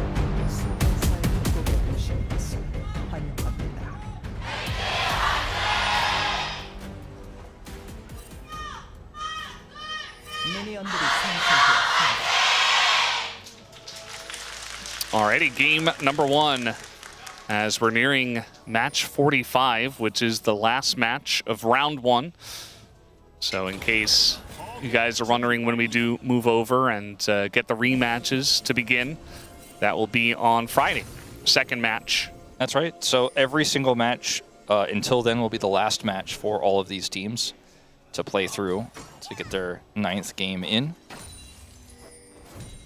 And man, this mid lane matchup is very tense. It's one that BDD has to really skate quite a thin line on because they both have Electrocute. He has his stun to set that up, but Zeka, because he's Aurora, actually has a lot of tools, actually does not avoid that last auto. It's those small things that can be what BDD needs to try to weave through. Yeah. This matchup is really hype, right? Who's the best top laner in the LCK? Jace gets early power, but the follow-up, once you get a few levels in, once Yorick gets a few items in, he's going to have side lane control. Buzz? You're level 2. We've seen some early ganks, but a level 2 gank? It is Pantheon, and now I think they're going to realize, oh, here's the heal. And Cuz down the bottom lane, there's the flash, and the forward flash from Effort locks up Guma, as that's first blood already for KT. Guess we know why they picked the Nautilus. All you got to do is follow up. You hit that stun, and Guma buys space there with his flash, but Effort is able to follow flash the dredge line and get them first blood sub 2 minutes. And Delight's hooked as well. That's not going to matter, but Effort is just ready to go. This is, by the way, it's been targeted against him so many times, even though Nautilus has been banned a lot. This is Effort's most played pick by a large margin. It is his favorite pick, and it always has been across so many teams. He loves the Nautilus. So Guma flashes here, still gets stunned. The flash follow from Effort, gets the dredge line down. The level 2 gank was the answer to the Ashe Seraphine. And Guma is a bit bewildered. Yeah, didn't quite hear what he said there, but you could tell just by his mannerisms and the way he said it that he was not very happy. If I made it out correctly, but I'm not 100% sure either, I think he said it, oh, well, level 2 gank, huh? Yeah, that's what I would say in that case, you know. Weird. Pantheon's already bought. And now Guma's down flash as well. Kanavi looking for mid here. BDD feeling safe as he's already put on the pressure. BDD, though, with flash and no Aurora to worry about. Just kind of walks away from Kanavi. Says, cool story, bro. Or HLE in this case. And continues putting on the pressure in mid. It took me a second. Yeah. We'll have Bro on Friday up against the DN Supers. Are they the first match of round 2? No, they're the last match of round 1. Okay, that's a banger. That was, I think, Woodid's pick of the week. Pretty interesting one. Very curious to see if Ezreal can pick up a win in this series, because I do feel like, you know, the Ezreal Nico, I'm not really as much of a hater as Wadid personally, but it's kind of interesting that there's so much there's so many picks of the Ezreal, and yet he just keeps losing, even though he's picked so early on. So many teams on our east side, eventually potentially be Rise Group, have been picking it up early, like Lazy Fuel and Teddy in drafts, and they haven't been finding a lot of success as a team. So I think the stats are a little bit weighted by that, but more recently we've been seeing our best teams pick it up as well. He said, by the way, going back to what Guma said, he said, level 2 gank, interesting, funny. Yeah. So basically, yeah. All I heard was the level 2 gank part of it. Yeah. Okay, well, KT off to a pretty good start here with an early gank. Pretty good pressure in the mid lane. Like, BDD is winning the lane. You know, obviously, Annie could do a lot of stuff early on. She has her stun at level 1. He got the Electrocute proc early, but BDD has been pretty good, as Zeus also in trouble. Yeah, he is going to take a lot of burst, but not in danger of dying. Zeus can just TP back. Yeah, he had not teleported perfect his full health because he had, so is going to be totally fine here. Perfect not able to transform an additional time there to get the Q. I like Cuz in the way he's playing this early on, just extremely aggressively. You know, the early gank down in the bottom lane. He's playing Pantheon. It's the first pick. He knows that there's so much value in the draft for the first pick, as now the aggression continues, but it's not Kanavi. There's the shock blast, the flash forward. Nice response from Kanavi to get away. And now KT pretty deep in the jungle. But you can see that Zeka's going to be kept around by BDD. Wow. KT are playing like HLE. Maybe the sword and shield metaphor maybe required to be reversed. With the way this draft works here for KT, it's not a shock, but really incredible aggression there on the top side. I don't think it really worked out the way that KT wanted it to there on the top side, since Kanavi was able to secure a lot of his stuff anyways. But flashes traded from the junglers. Perfect. Knew that Zeus had that late TP and had a whole wave to catch, so it was going to be impossible for Zeus to rotate over first. It was measured aggression, though, I will say. BDD dropped Tibbers to gain that tempo prio, which he does have right now, a significant CS advantage. Zeka's catching a lot of that, but BDD is really maintaining so much control here in a matchup that we've seen so many people destroy the Annie in, and Zeka is one of our better Auroras. Yeah, I think especially, you know, the trades we saw at level 1 were not very good for Zeka, and BDD was kind of abusing the long range of the autos from the Annie and did a bunch of chunk damage as Zeka was not able to trade it back, so probably did stem a bit from that, but still counts regardless of how it happened. And BDD just continuing to put on a lot of pressure there. Effort has been hiding around the tri-bush quite a lot, making Guma and Delight maybe a little bit scared, but with the Ashe, you get a lot of safety with your Hawk Shot. Yeah, it's really powerful to be able to flash the wall and look for a dredge line. Now, they have not seen Kanavi yet, so I hope for effort's sake he does not think this is the opportunity he's looking for, but it looks like that's not going to be the case. This wave is going to be cleared. But this is a potential Dragon opportunity now for HLE, especially with BDD backing at this timing. They're going to Hawk Shot through here, clear out this ward, and that should be HLE picking up this first Mountain Dragon without any resistance. As even though Cuz has his ultimate, it's just not going to commit. And with BDD not having teleport, I don't think Cuz can really impact anywhere on the map. The position of Zeus is too safe. BDD isn't back in lane yet, and the Dragon is just gone. He's going to instead just go for Raptors. Yeah. Wow, a Mountain into Hextech, so potentially going to have like a Chemtech here. Yeah, Chemtech. Ocean. Or Infernal? Infernal or Cloud. Yeah. You know, those are the other two options that we have. Zeta's coming in here just making sure, seeing what he can see. Well, I mean, the fact that Cuz invading. The fact that Cuz doesn't ult there, the Dragon goes over for free, there's no aggression in mid, he's like, it's got to be somewhere, right? Yeah. And, in fact, Cuz was just kind of chilling because it wasn't a great opportunity. He knew it. And after what happened at level 2, can never be too careful tracking this Pantheon. Plate going over to aiming maintains a pretty significant but not game-breaking or warping lead here. As Cuz is with that topside control that he had earlier, going to start off Grubs first, see if he can get this one without Smite. He will. So should be able to get at least 2 of these if there's even a contest at all. Yeah, I feel like at this point, Zeka gonna not too much. At this point, you know, if your Ezreal's ahead with the Nautilus in this lane, like, you're feeling very good. Like, I would take that on my team, even over the Ashe Seraphine.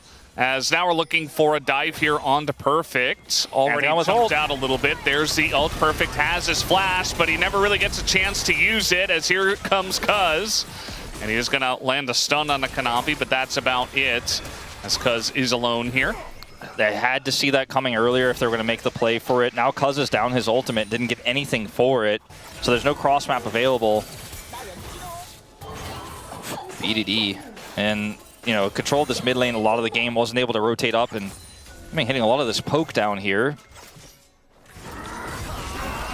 All right, gonna throw out a bunch of stuff into that bottom lane, but aiming has to flash away from the arrow just like that. So KT start the fight, and Guma kind of ends it.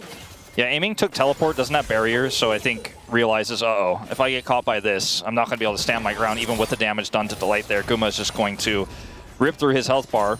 Guma has the more powerful items right now as well in terms of that clash had they faced off.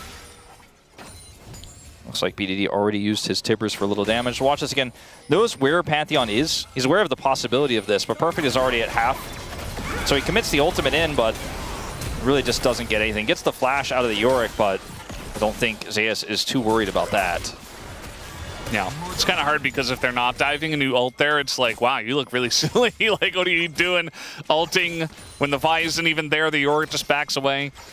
But, you know, if you wait for them to show, then you're late, as we did see. And if BDD is trying to drop a wave to come over and protect, then they just don't dive, and Zeka gets an advantage. So it was a really tough situation for KT's Kanavi. Oh, Kanavi, excellent flash there. Had vision of BDD, and essentially flashes ahead of the play. And now Cuz getting a little bit caught up here, has to flash away, but Effort now engaging.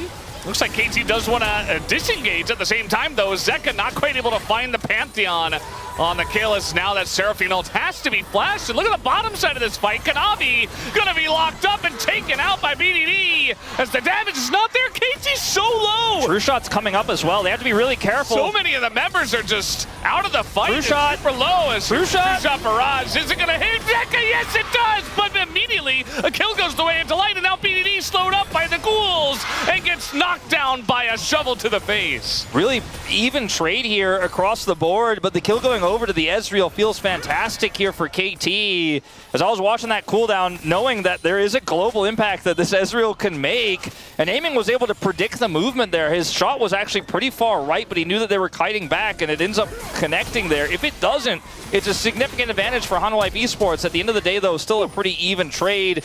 Great flash from Kanavi. You called it out early. Now they're in a bit of trouble.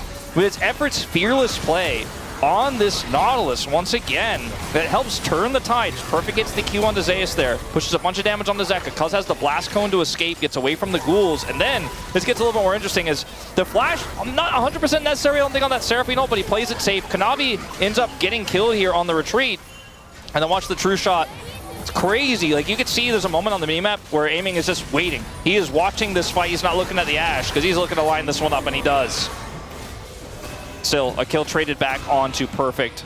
This ends up being a pretty even trade. The kill went over to the Seraphine, though, versus the Ezreal on the end of the fight.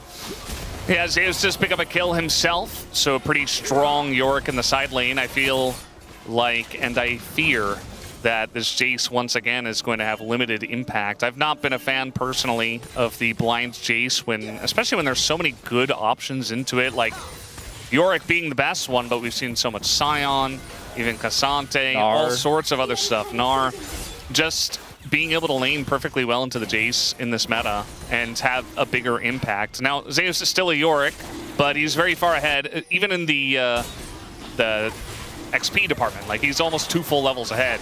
Is BDD gonna get chunked down? This should be a second dragon over to Hana Life Esports, cuz... Okay, might get a steal. No. Not gonna happen, and it's Chemtech Soul. As we predicted. Yep. Even though you were hoping. Today. Yeah. Makes sense. He's not locked in. That's where KT have won most of their fights, right? Is those scrappy dragon fights, they opt out, which is 100% the correct choice. Got a little arrow play here, and BDD. Ooh! All right. Very awkward for him because he does not have flash, and he was walking towards the Aurora. So that was lucky for him, but could have been disastrous as Zeka potentially caught. No flash. Yeah, a little face check for him. And he's just going to have to throw down the ult and get away from BDD. Ooh, BDD. Barely. If BDD hits him before he can actually swing back to the other side of his ult there, he is probably just dead. Yeah, I thought he had an angle. Effort is very forward here, and I think he just dies. Pantheon is going to come in. Cuz trying to save the play, but they just turn onto Cuz instead. Lots of damage going into him. Agumalo himself. Here comes Zeus from the base as they take down Cuz, who was just trying to save his teammate. And Effort is going to pay the price as well, going way too deep in the jungle. At least Perfect gets some solo time with the turret in top. KT haven't learned yet this season. That's their first time facing off against HLE here in 2026, but do not opt into Hana Life Esports' game. They love those fights, and they will scrap with you at every turn. It looked like potentially a nice angle there for Effort, just completely falls flat on its face because Yorick is coming down.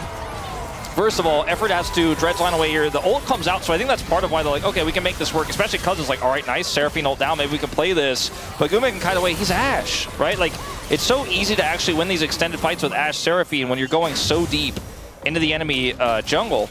Oh, we got a little play here. KT looking to get aggressive once again. TP's coming in, and Delight is soaking up a lot of damage, as looks like the TP got interrupted, actually, by Perfect, and he gets away with full health. So that's very well done by Perfect, although I'm not sure if Zeus really wanted to TP in there. Yeah, I was kind of like, they might be like, Perfect, man.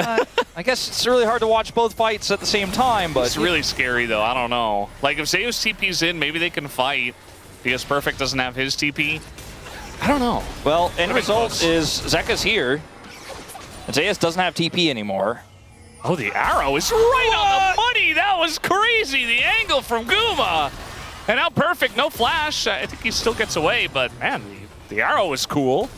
His rush is a hell of a skill. They are going to get this turret, which will be first brick. So end result here still HLE getting the win. And I think, you know, the domino effect of stopping that teleport probably end result again better for HLE. And it won't be a turret and trade. BDD will pick up on the top side. He has a gold lead over his counterpart. But it's crazy the impact both of these AD carries have made globally with their ultimates so far this game, even though Perfect does not die there.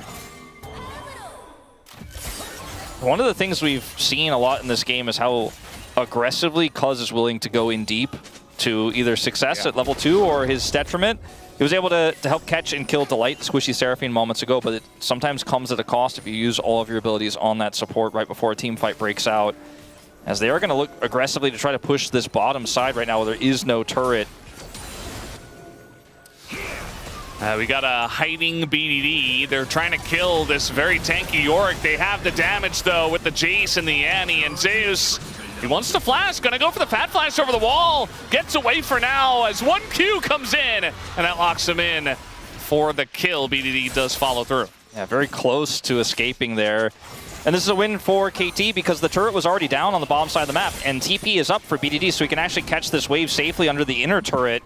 So they really lost nothing. I mean, the red buff, I guess, is eventually going to go over here to Kanavi, but it's a very heavy commitment, and it looks like he will just barely get away from this dredge lining We'll Nautilus. see about that. I mean, at least BDD doesn't have flash, but yeah, we got a Pantheon coming on over. Kanavi desperately trying to get away. He will have to use his flash to get out of this one.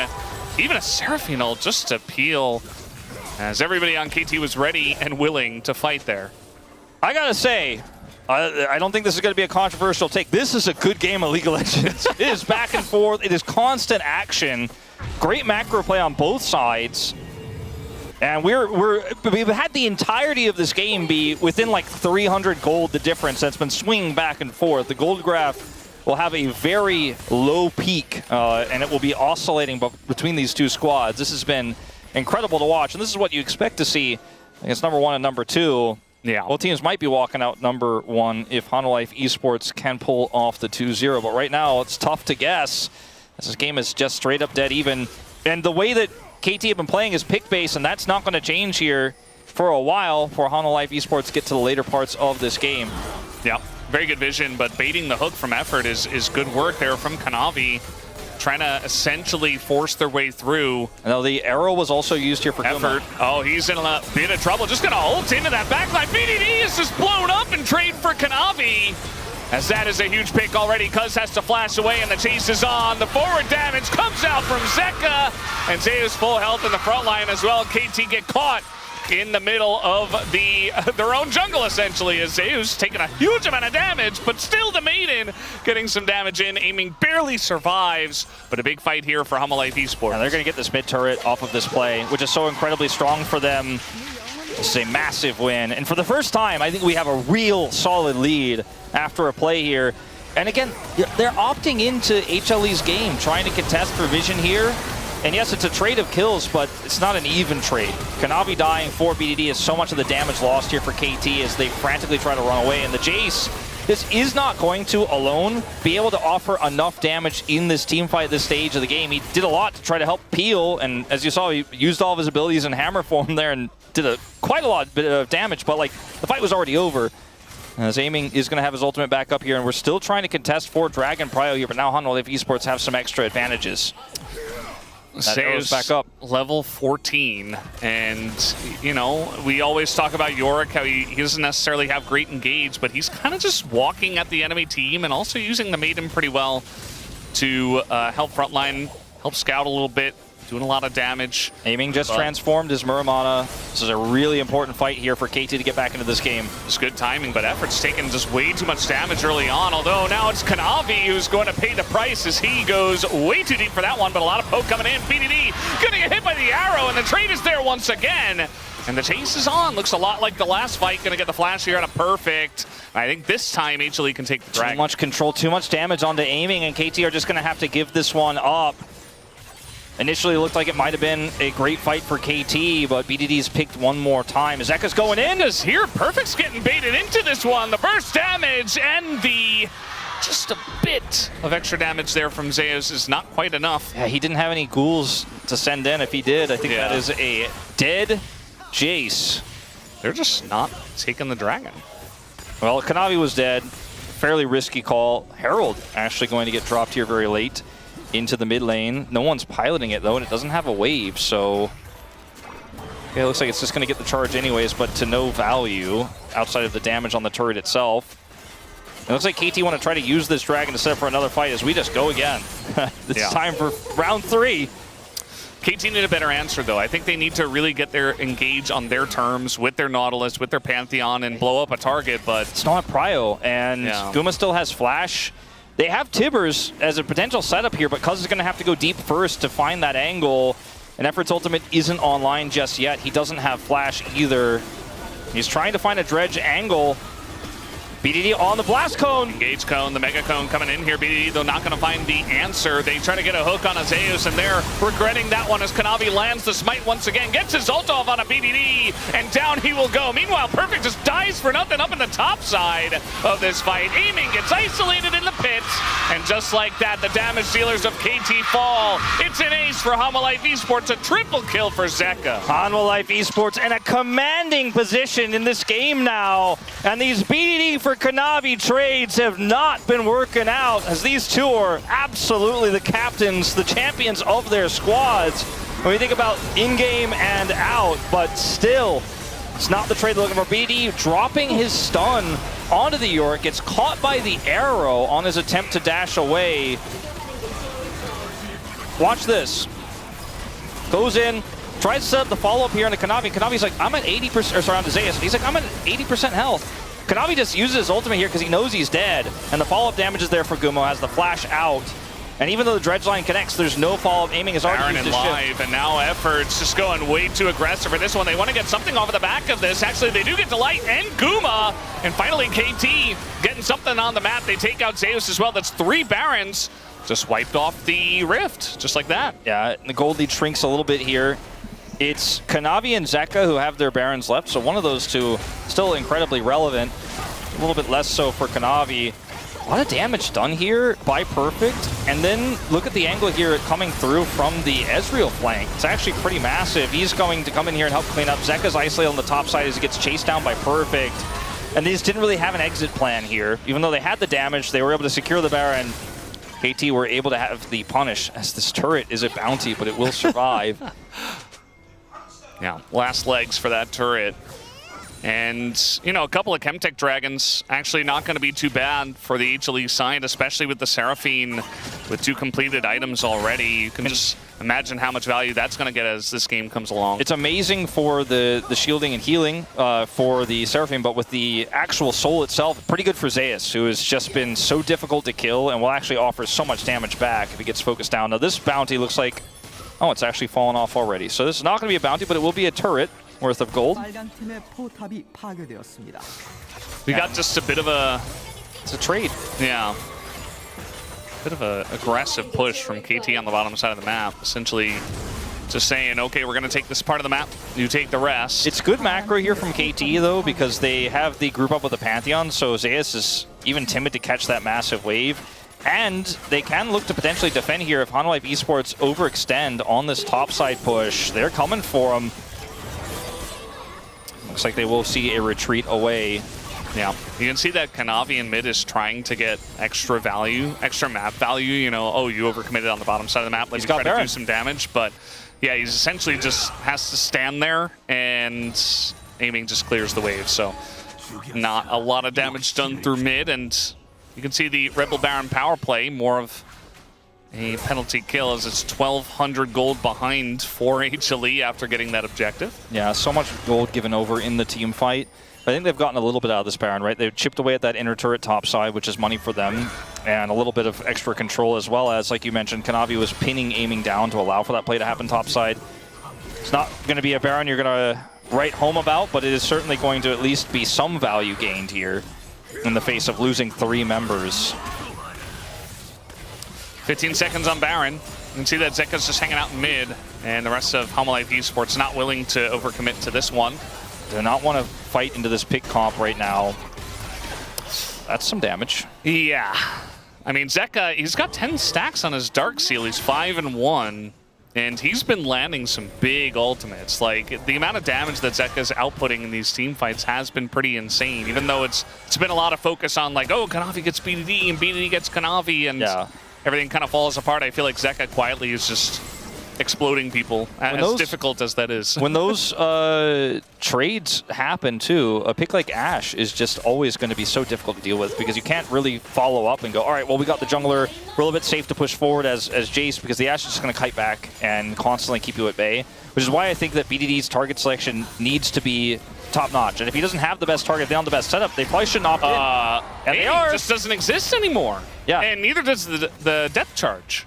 Aiming does have TP, so I think he comes back, but no ult for effort now for the fight. Almost just feels like that's just Dragon alone off of that simple exchange without even an ultimate being burned on the side of HLE. Zeka just says, get the hell away from my lane. And like you said, aiming is going to TP back in, but the prio is immense. And they don't have depth charge. And they're going to try to front to back this, but oh boy. And the amount of poke they have as they're trying to come in here, they just don't have the vision. They're just going to force it as Cuz ults the banana brush and hopes that enough. The ghoulie wall is down, just trying to zone them away as there's the arrow in effort. Cuz never gets in, and look at this ult again from Zeka. The huge Seraphine hits 2, and KT fall down like a house of cards. HLE had total control over the river, and KT desperately tried to make something happen. Yeah, they tried so desperately. They know the value of this Chemtech Soul in this composition, but they lost prio from the play earlier, or aiming had to TP back in, was pushed away. Dredgeline was wasted. And KT with this pick comp, just not all on the same page, but it's hard to be when you're this far behind. Now it's 5,000 gold the deficit, and with 20 seconds here on the respawn timers, HLE are going to get some serious permanent damage done. Yeah, it doesn't look like they want to stick around to try to end the game. Certainly a good call. 10 seconds on BDD with Flash and Tivers available. So just going to take the mid turret. So this ult here from Cuz is quite questionable, right? He's zoned away. Zeka's offering so much poke. Effort gets caught by the arrow, and Zeka just deletes him. Gets in the backside of the other side of the fight, and then they peel for him when he goes low to Cuz. And Perfect is just shoved out. Aiming cannot escape. And HLE just win the fight with, feels like with a snap of their fingers. Yeah, big shout outs to Zeka and Delight in that one. I do not envy Effort, by the way, in this game. He's playing Nautilus into Yorick, which is always so rough. Like, it feels like, you know, when you play into Jarvan, and the enemy Jarvan's really good as well, just puts down a Cataclysm. We have Ghoulie Wall instead, and Ghouls, as this arrow's going to sail wide, but Zeka doesn't really care about that. Just going to essentially kill aiming, as now HLE, they have the blood in their sights. They want to get as many kills as possible. Aiming lines up a very nice true-shot barrage, but look at this gigantic ult once again from Zeka, and they fall down so quickly. HLE will be taking game number 1. Zeka just made this game about him, mid-game and on. 1.2 thousand gold, the advantage over BDD with 8 kills to his name, and now it's just BDD. The last man standing. Cuz can maybe offer something, but I think this game is done, Valdez. Yeah, and they want to put a little bit of extra salt in the wound right now. Kanavi goes down, but he doesn't care. He's not a KDA player, we know that. As the Nexus goes down and HLE looks strong in their Game 1 victory. HLE getting massive cheers from the crowd as they walk off the stage here with momentum in their favor. You saw that gold grab just moments before the final fight, how close the early game was, but just a few opened up fights and a few mistakes and poor trades, right? We talked about the Kanavi for BDD trades never working out. The Jace not able to layer the damage into the significant targets he was hoping for. He falls super far behind. Zeus does way more in this game, and KT flounder when it looks 20 minutes on. And suddenly, all those trades, a lot of that gold going over to Zeka meant that he if he interacted with you, you were either dead or, as you put it, practically dead. Yeah. As aiming so many times would chunk down to 15% health, it just had to peace out. Yeah. Also, just the more I think about it in the draft, the Israel, Nautilus, and the Yorick, like, God, they were just not having a very fun time. I feel like a lot of it depended on BDD, but he just kept dying first, even on one of his favorite picks of the Annie, just not able to find the value that he normally does find. And KT, they're not out of this yet. They're a better team than what they showed in game number 1, but they're going to have to come back with a good answer. Life Esports are on their game tonight, 1-0 after game 1, and we'll be right back.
찍을 생각 할게. 텔 찍어놨어 여기 천천히. 안 봤는데. 걸자. 야 이제 봐 갈렸어. 얘네 갈렸어. 제이스 노플이야. 이제 봐. 이제 노플 있어. 나 봐. 제이스 노플이야. 맞아. 제이스 잡은 거 같아. 약간 빨리. 불만해. 뒤에 빤테. 들어가. 미드. 웬만하면 이거 애니 풀고 있는 거라 생각해라. 괜찮아. 나 W 뭉쳐있지 마봐요. 괜찮아. 아 맞아도 W만 있으면 안 죽겠는데. 라인 지키면서. 나 W 10초. 실드 사기잖아 이거. 야 왼쪽으로 나머지 오른쪽 깨줘. W 8초. 왼쪽 갈게. 오른쪽 깨줘. 반응해볼게. W 5초. 너 옆에 있잖아. 끝났어. 맞아. 요리 개 잘하네. 명예 좀요. 나이스. 잘했다. 사거리 10포. 골 있고. 캐리.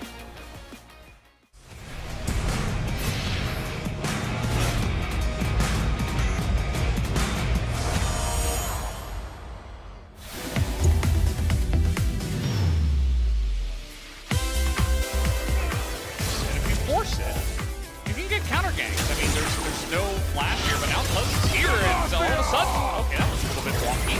But Cuz is still gonna get in, and cataclysms them both, and he does get triple O. Raptor with a nice clean up there, but now 이게 애니 닭길이야. 씨. 야 그만 쳐먹어 돼지야.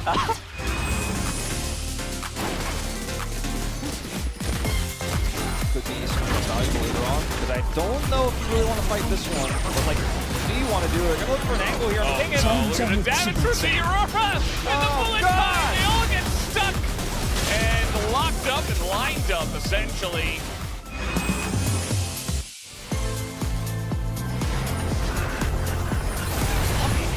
There is the root. Rain's gonna miss here from second. They get the paranoia. Now the turn on the go! As the wild growth is huge and he goes golden. 아카리 끌었어. 아카리 개딸피야. 천천히 해봐. 아카리 날아오는 거 그냥 끌어버리잖아. 잘했어.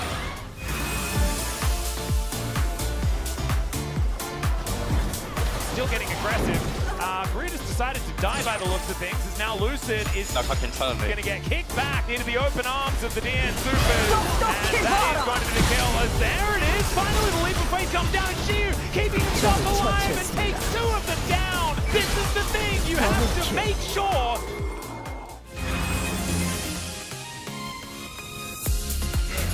this could be a rough time, and then just teleports away. Turtle porting. Yeah, the turtle port out of danger is what he went for there.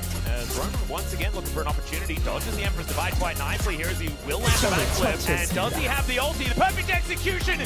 Solo kill for Roma! 어, 나이스!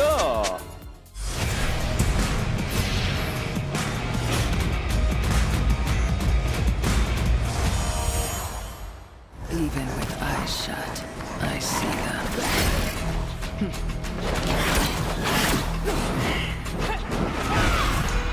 Vile creatures.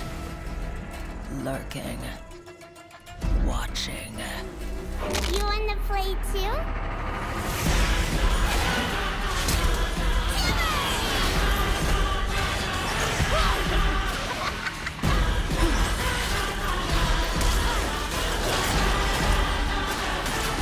None can hide. They laugh from the shadows. They won't be laughing for long. I'll cut out their rot.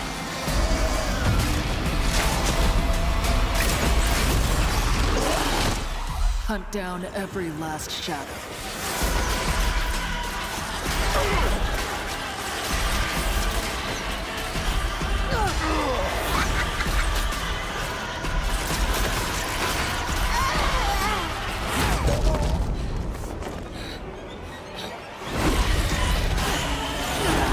Cleanse this place once and for all.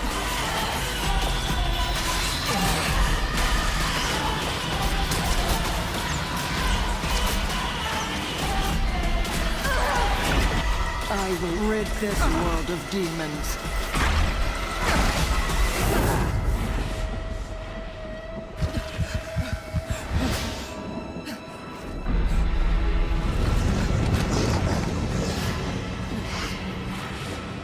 No matter the cost.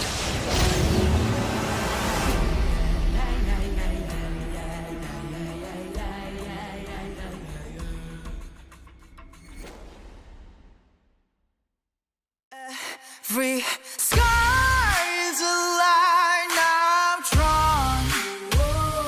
Cut by cut, mark by mark, my name forever in the stone.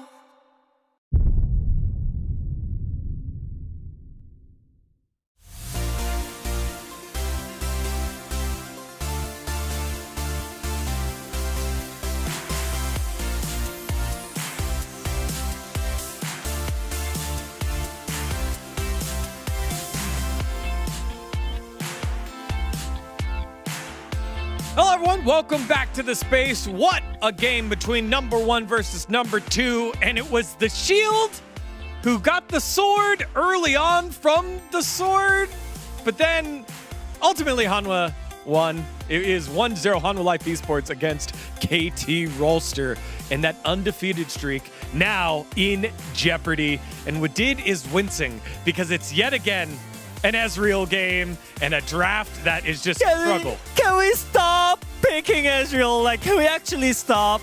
I mean, I think it was just so painful to watch because I already mentioned that both teams are having great momentum, so it really depends on the draft. But I think maybe they trusted Perfect too much. I think so too. I think just already blind pick Jace, like as we mentioned it, but I think it's a really great counter pick from Zeus, the Yorick. But like you have to use really well the jungle pushes, like it's like you just cannot get off. You have to not get E from Yorick just at the lane, like that's it. But it was not. And also, I don't think Azure Nautilus is one of the champions that you can actually do something in the mid game against Ashe Seraphine. They did level 2 gank, but it was not enough. No, definitely wasn't, as the proactivity was from both squads. First with not a level 3 gank, but a level 2 gank with it. It was such a great bait from Effort, and no one expected to level 2 gank. Even Gumayushi mentioned that, wow, interesting. Interesting, yeah. I mean, but look, to be able to lane from the bot lane, this is the thing that I kind of don't like it. Ezreal Nautilus requires the gank against the SG Seraphine. And also here, like I kind of mentioned it from the draft, like Pantheon was on top side Reaver, like he was doing the stuff on the hero side, and it's like he could be there as a face, like physically should be there to defend the top dive, but it's late. Yeah, and after that, Effort is a little bit aggressive in the jungle. What? I mean, I think the reason why he was invading here is because enemy team's mid lane is basing because of the trades here. But I think Zeus again saving the day with his roam after getting him advantage on the top side. It was great transition from HLE because after that they literally did the lane swap and Seraphine went to top side so they could snowball faster. Yeah, and skipping all through that because we just didn't have enough time for the replays for all the plays that happened was perfect. Getting set behind, he was already down 3 kills at that point. Then next, still kind of close, we had this team fight that came out of nothing here. But Hanwha Life then get on top. I mean, Effort missing his hook on the Vi, and I think after that you don't really have the timing to win the team fight here. And also look at the positioning side. Jace is actually just coming from the mid lane, and also like this could be a little bit deep, but I think the fight is already kind of over. Like just HLE used all the ulti. It's so easy for them to execute it. The team fight. Just Yorick just stands at the front, and he's just not dying. He's just unkillable. He's unkillable for sure. I mean, look at him, man. Woo! Like, everyone thought Yorick might be a bait pick at the beginning of the season, but right now, yeah, BDD, he kind of juked really well. He tried really bad. So hard. Yeah, but still, it's really hard to win the team fight here. Yeah, ultimately, that was right after the previous highlight. And it was a good look by KT, but they fall a bit short here. And from here, Hanwha Life Esports, they clean up this fight, they take control of this game, and don't let it go. And so we were asking earlier, will the aggression be punished? In this case, it was KT with the aggression early. So we have to ask, what did here? Do you do or don't? Still trust in KT! Gotta know! I gotta know! What do trust KT though? They should draft better. Why? Just pick the second pick. Pick the second pick and get the better matchup on the top side. Even Huni mentioned, like, the matchup is unplayable. Like, you can maybe go 50-50 in the best like scenario, but why? I have to trust KT, but like I can't anymore. What? Even though I press KT, but I feel like my trust level is going low and low. I'm getting some breaking news. Breaking news? KT got the second pick for their right of the first selection. Okay, they're listening. They're listening to what we did. Okay, get the better matchup on the top side. Win Zeus. Perfect. It's your job. Do it. Please prove yourself. You don't have to win. Just hold it. Yeah, dying multiple times in the lane was hurting Huni's soul in the back. However, KT, they've lost a game before, then bounced back to win. That was earlier in the split against Gen G. Let's see if they're able to do it here, or will Hanwha Life Esports be the #1 squad going into round 2? Let's find out as we send it back on over to Valdez and Wolf. Thank you, Spacers. We're back here for game number 2. Getting ready after HLE with a dominant victory in game number 1. I do agree that, we talked about you got to draft well, you got to execute well. I think that KT kind of put themselves behind. There were ways to win with that draft, but Hanwha Life Esports' one just felt a bit better, and we did see them play even better in the game. As Zeus really popping off on the Yorick. Ended up being that the Yorick pick before the second phase of bans really worked out for HLE. Well, they ended up getting the Yorick and then also somehow asked Seraphine because the focus in the draft was on Kanavi in the banning phase. And he still ended up getting Vi, which worked really well for them anyways. So there's a lot of things you could break down in KT's game 1 draft that went a little bit awry, and some of the masterclass that came out from home and the crew there at setting that up. But as we move into game 2, we'll see if KT has a better read here, or if they will be potentially dethroned tonight. As yes, they will still technically be first place, but the momentum belongs to Hanwha if they're able to close this one out. Rise first ban. We didn't see that at all in game number 1. Makes sense. We've swapped first pick and second pick, and Orianna also going to be taken away. Maybe a little bit more focus on the mid lane now with still a lot left up. The Rise, the Orianna, the Azir, even Anivia, Akali. Karma gonna be banned again. That makes a lot of sense. But interestingly, it's banned by the first pick team in Hanwha Life Esports. They could have looked to pick it up themselves, but that's not really how they roll. I don't like the supports that can't CC too much. I mean, Karma technically can, but it's not her big thing. All right, Bard's gone. So we're thinned out significantly here. The big Kanavi picks are still available, right? The Jarvan and the Xin that were banned by KT, which ultimately didn't work out for them last game around. Might be something that Kanavi's looking to first pick here. Varus. This is a lot of flexibility on this one for KTB. Can't ban both the Jarvan and the Xin, and you probably want the other one yourself, so... You still have to ban Rumble. Rumble, I think, is probably the safest bet, unless they think they have an answer. As Rumble's win rate has taken a bit of a dip recently. Yeah, it did lose in our first match of the day. But that one was a little bit lopsided with the teams we had going head-to-head. But still, Zeus going to get the respect with the Rumble ban.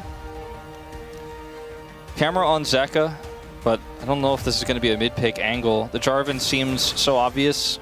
I've seen so many fantastic games out of Kanavi on this pick. So, no Rise for BDD. No Vi available. Does he just handshake cause the Xin? I think that's the most likely outcome, but what is played alongside it, it's a little bit more interesting. And there's no Annie left, so there's no Annie Wukong. And they're just going to take the Lulu Yunara, it looks like here. Yeah. At least the Lulu side of things. If you do take the Yunara now, it does mean that your jungler would have to be the pick for number 3, probably with the Nocturne. Could be Nocturne now, and you could wait and see what you find in terms of what you want to play in the bottom lane, but this seems way smarter, just to make sure they can't deny it. The Jarvan is already showing. And it also gives you the opportunity for a strong counter pick for mid or top, if that becomes available, that you might want more than getting the Nocturne pick. The Sivir makes a ton of sense. Sivir Yumi from Kuma Delight. Could happen. Teasing a Senna pick, but I don't think it's going to come through. Well, I see which direction this is going. It's one that has given Valdez pause in the past, but it's not quite the Zeri lane anymore, but the same theme applies. Emilio pick going to extend the Lucian's range.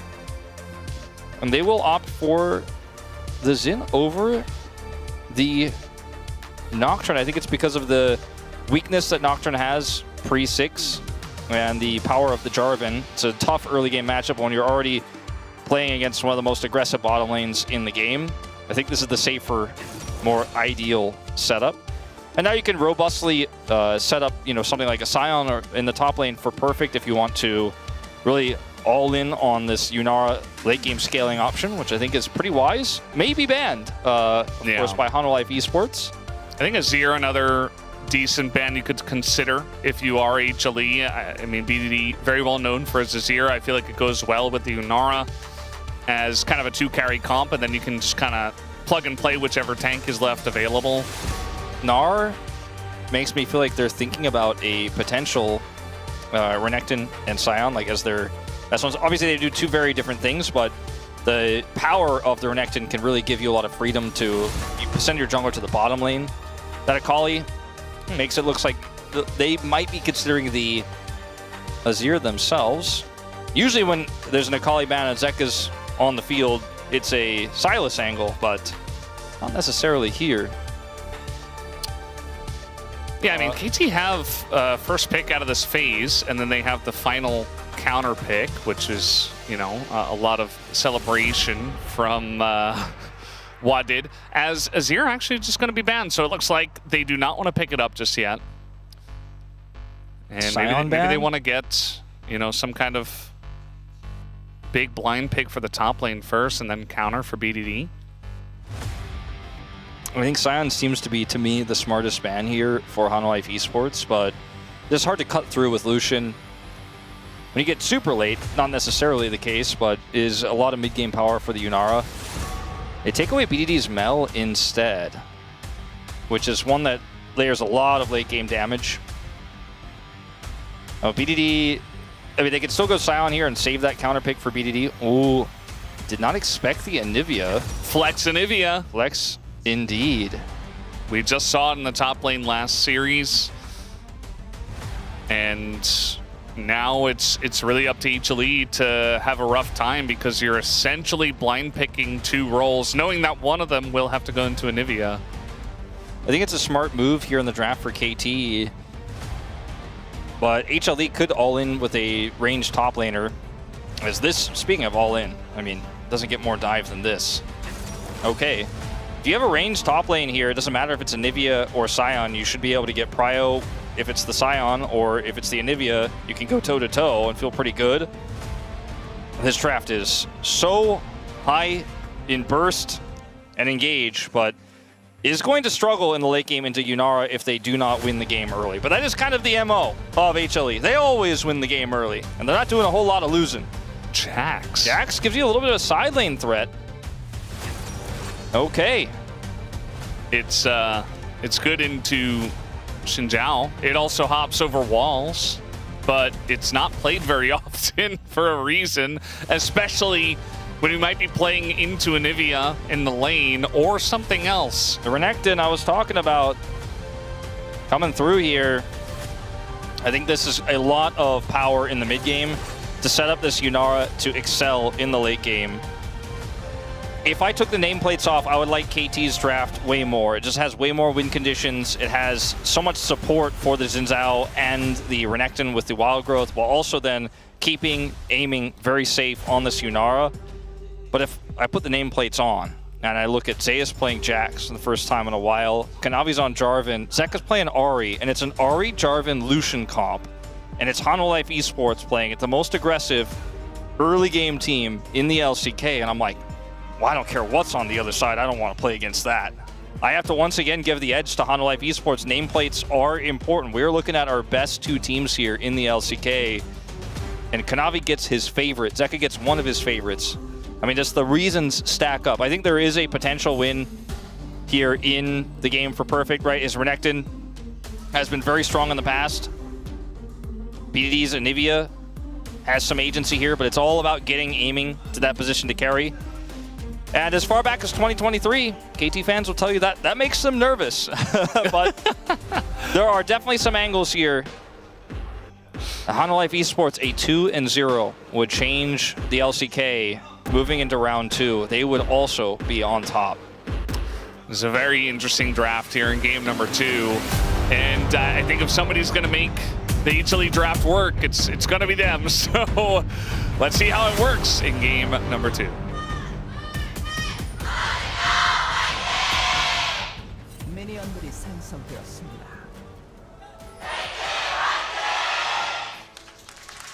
Alrighty, game number 2. We'll see if we get any early ganks in this one. We had a level 2 gank from Cuz's Pantheon in the last game. Maybe it's Kanavi's turn to hop back on the aggression train. Could be.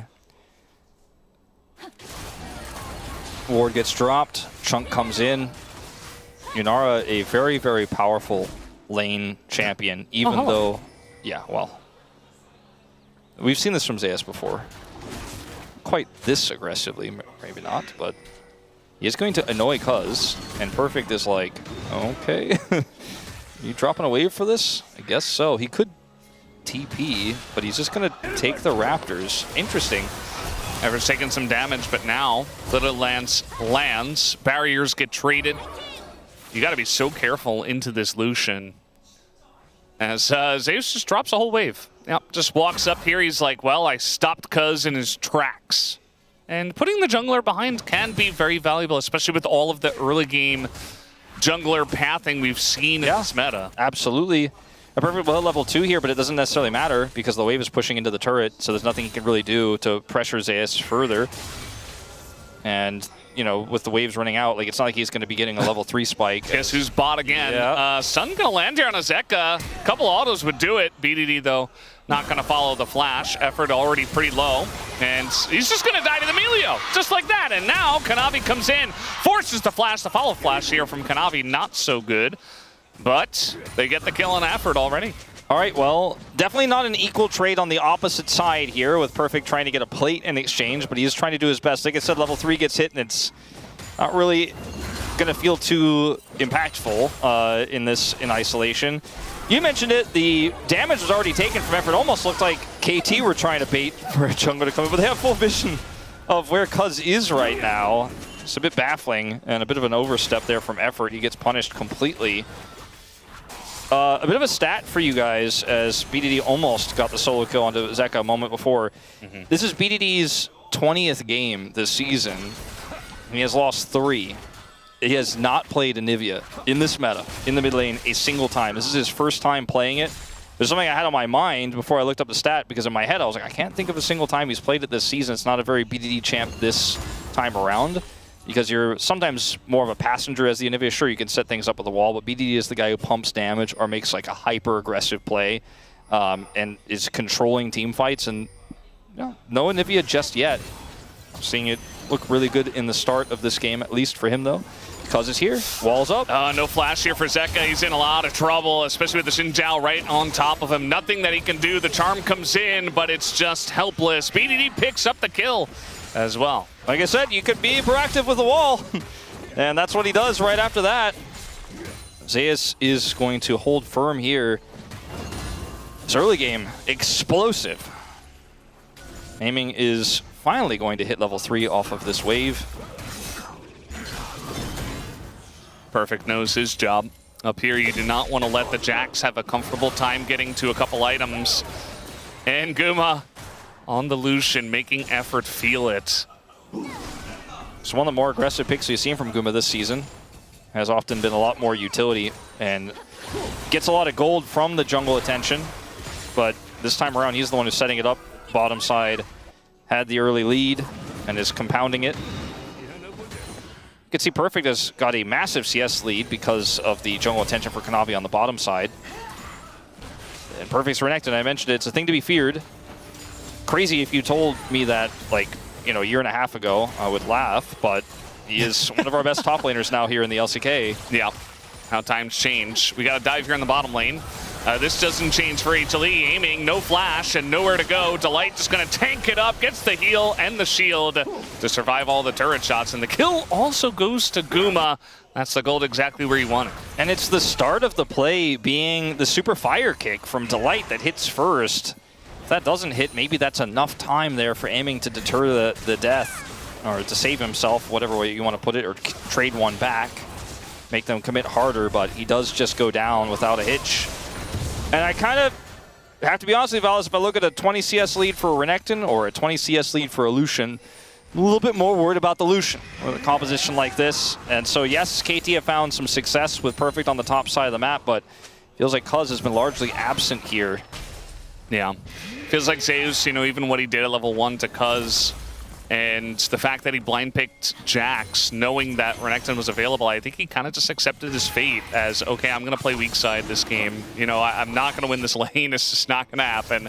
I can drop a wave. It doesn't really change anything. This dragon is not guaranteed by any means, by the way. Not to change topics, but Navi's coming over. He's going to check with the Squire. Looks like there might just barely be enough time for a contest. Guma's a lot of damage from this Lucian, who is right on top of Cuz already, as there's the polymorph used early on, and in comes Zeka level 6, and they get in there quickly. Takedown 2, and now BDD left by himself. They want to get this egg, and they should be able to. The egg and probably the kill, as the 2 damage dealers are in here, and even Delight's going to help out. Picks up the kill, but it doesn't matter, as it's 5-1 already for HLE. I don't want to be a doomer, but this game is looking pretty messed up for KT. I mean, the win cons are falling apart early, and Perfect continues to generate a lead, but again, what does that really mean when this Lucian is 1,000 gold ahead? BD's lost his egg. They lose the dragon. It is all HLE right now. As, you know, plays like this mean less and less the longer this game goes on. Guma trying to hit 6 maybe off these minions? Nope. Just having a little bit of help from Delight as here's the fight again. So initially here it looks like, you know, with BDD coming over, maybe they can zone them out, but it's just too fast the way the Hanwha Life Esports play this. Effort dies, and then BDD sticks around too long because he knows he has his egg. He's like, okay, we're so close to being able to turn this fight around. This is where KT have looked strongest, on these skirmishes around Dragon, especially when they're the ones being the defenders. There was just too much HLE here, too fast. Aiming isn't able to join the play. Guma had Prio the whole time. I mean, he straight up walked up to the Dragon and said, I don't think so. I think it was a greedy play from KT, gets punished, BDD, an extra casualty on top of it all. I don't think he ever had on the cards, no matter what happens in that fight, that he loses his egg and dies, but he does at the end. As Perfect now has this wave away from the turret, but as you can see, his lead really doesn't mean that much. Yeah, I mean, you can have a very tanky front line in, you know, Crescent Guard and a big Renekton, but the amount of damage that HLE have means that it doesn't really matter if they get far enough ahead. They can chew through that pretty easily, especially with, you know, Ahri to get in the Crescent Guard, Lucian to get in the Crescent Guard. Like, Cuz, especially falling behind early, just means that maybe the Xin Zhao not going to have a lot of value as we hit a strong mid-game for Life Esports. Guma level 6 hasn't thrown out a culling yet, as the over-aggression from Effort is going to push them away, especially with Kanavi up here doing the grubs. With Kanavi topside and with that play from Effort, especially the polymorph timing, I think they were pretty aware. As BD will get a nice trade here, at least for KT, but that's all they're really getting right now. Grubs go over without really a hitch. Guma, no mana. So much for playing defensively, as Guma is going to have to flash away from that one. And, you know, a little kick away from Effort as well, just to push him out, and they get away scot-free. And just nothing to come of it. And, I mean, yes, you lose your flash as Guma, but we're sitting on the Hanwha side, and I can tell you the place was erupting in applause just by his escape alone, because they got the grubs. You know, they got the top side objective. Guma's still massively ahead. No shutdown gold is going over to KT Rolster. And sure, you could have argued that they should have played a little bit safer there, should have backed away earlier, but they drew the jungle attention away. They got additional information, and because Guma has flash, he is Lucian, has a lot of mobility. And also, like you mentioned, the help of the Light's kick there. Remember when Lucian had Gale Force, by the way? Yeah, I try not to think about it. Think about that every once in a while. I'm just like, man. Remember when Lucian, that was not fair. He could play mid lane and he had Gale Force? Yeah. Showmaker remembers he was winning a lot. Yeah, I feel like a lot of those really OP things get patched out pretty quickly. Gale Force, not so much. It took like a whole year. Yeah. And now Effort in a lot of trouble here, has his flash. They want to get it. Just not going to overcommit for it. Actually goes in on the Aiming, who he has to flash. He didn't have ult, so he's just stuck in the Cataclysm. And Aiming just cannot get minions. Bot lane just looks like a wash. Zeus in a lot of trouble up in the top side. All he has to do is try to survive, essentially. He lands that counter-strike and gets away. Right when Perfect gets the empowered W, he's counter-striking, so he can't use it on the Jax. And so he just has to wait and watch his prey escape. And now Zeus is healed up enough. I think he should be fine here. Yeah, it's a little bit thin, but here comes Guma. Once again, the culling's going to come out, pushes them far away. Even if you don't get a kill here, it's enough, because they just don't get to play the game. Exactly. Because it's doing the Krugs. KT are just getting obliterated by HLE right now. And the second game does not look close. Gold, in terms of gold, like we've seen bigger leads at 10 minutes. But if you look at the game state, it is nasty, because that gold lead that Perfect has is basically fake. I mean, it's still relevant maybe if we get to a mid-game team fight where he's able to be large and get on top of a prio target.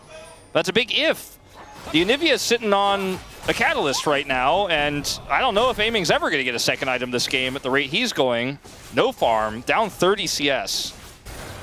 And you need the Renekton to empower your AD carry, right? That's why the Renekton is good, because it can help set up Aiming to get an explosive mid-game where he can farm really well after having a rough laning phase, but not this rough, never this rough. Yeah, this is kind of going a little bit far at this point.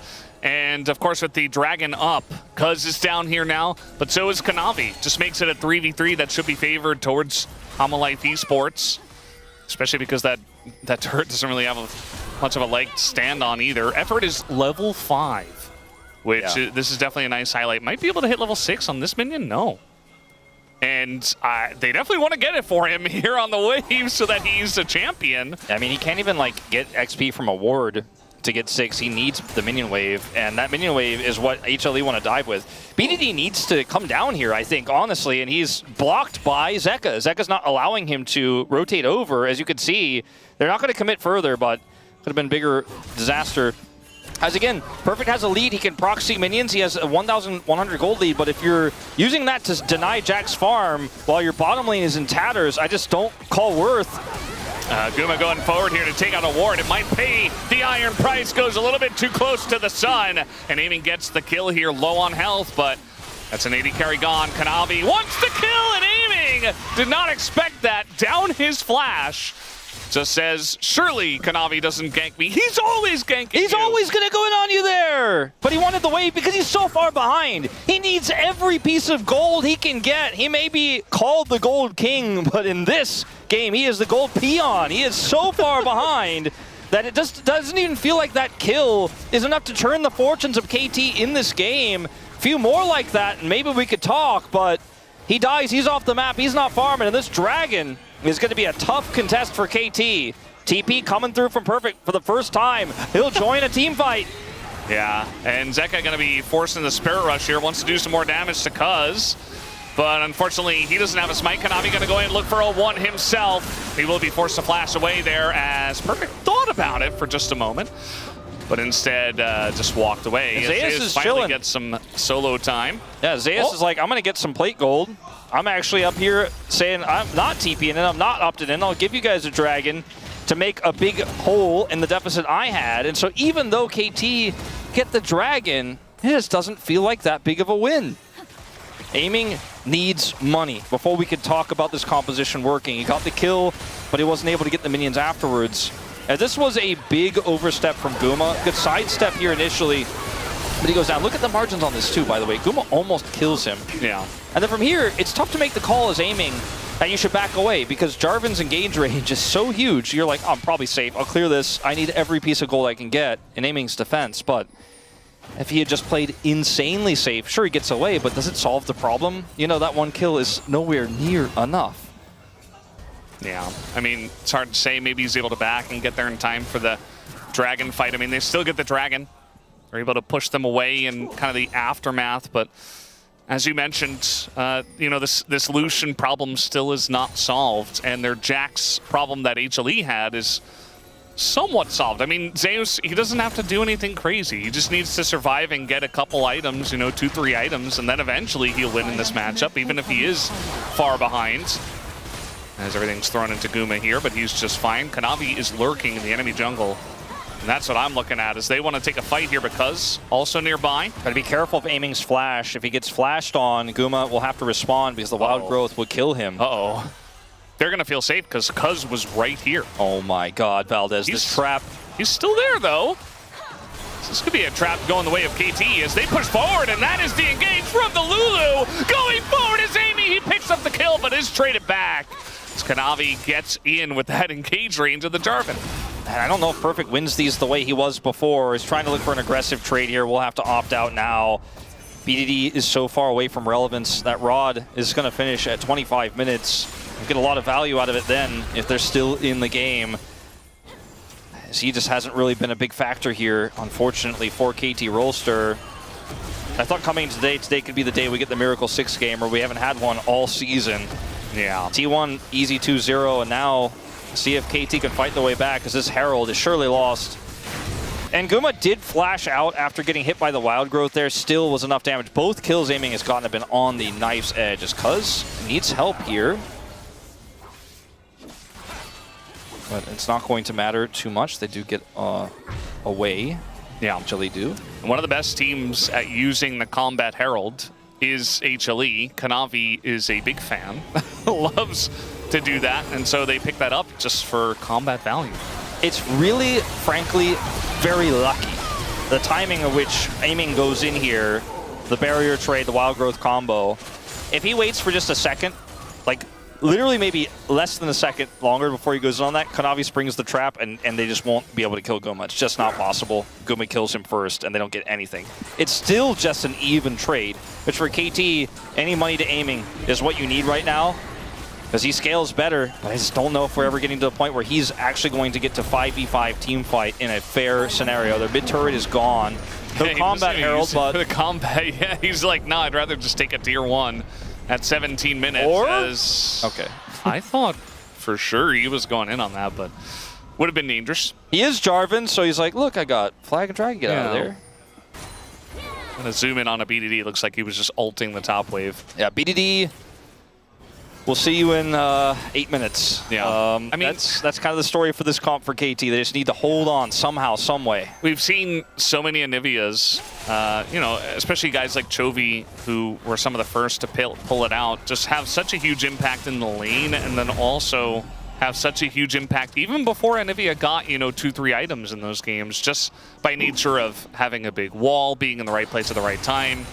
But unfortunately in this one, BDD, after that 1 kill on the Zeka, has just kind of been farming in the side lane. They had that really bad skirmish early on the Dragon, and that was what sealed their fate. And right now it looks that way. Still a little bit of League of Legends left to play in this one. Still a few angles for KT to get back in. But I mean, BDD, look at his items, does not have that much power just yet. Given a lot of time in a team fight, his ultimate can wear people down. He does have some burst. His walls could set up engages, but this is a Lulu comp. It's perfect as desperately trying to defend his turret. His reign in the top lane is over. Yeah, the timer's up, like we talked about with the items. It's now looking for the engage as Kanavi. That was kind of messy, but just trying to keep him around. It's now Cuz trying to get away, but there it is. The Ahri goes into the Crescent Guard, takes him down immediately. As Perfect's going to get a back massage on the top side, but Ingo Zeka looking for more. He's not going to get all too much as now Zeus says, I'll pick it up. 3-man counter-strike right into that back line. And that should be the end of aiming as this Jax goes so hard with just the 1 item. Zeus, what a day he's having today. Yeah, all he had to do was chill for a bit, become relevant later. And we were talking about in the laning phase. What does it mean that Perfect has such a lead? It means very little for what he's able to do. Zeus shows up to a critical moment in this team fight, gets the flash counter-strike, and ends the game. He's like, what's up? Forgot about me, I think.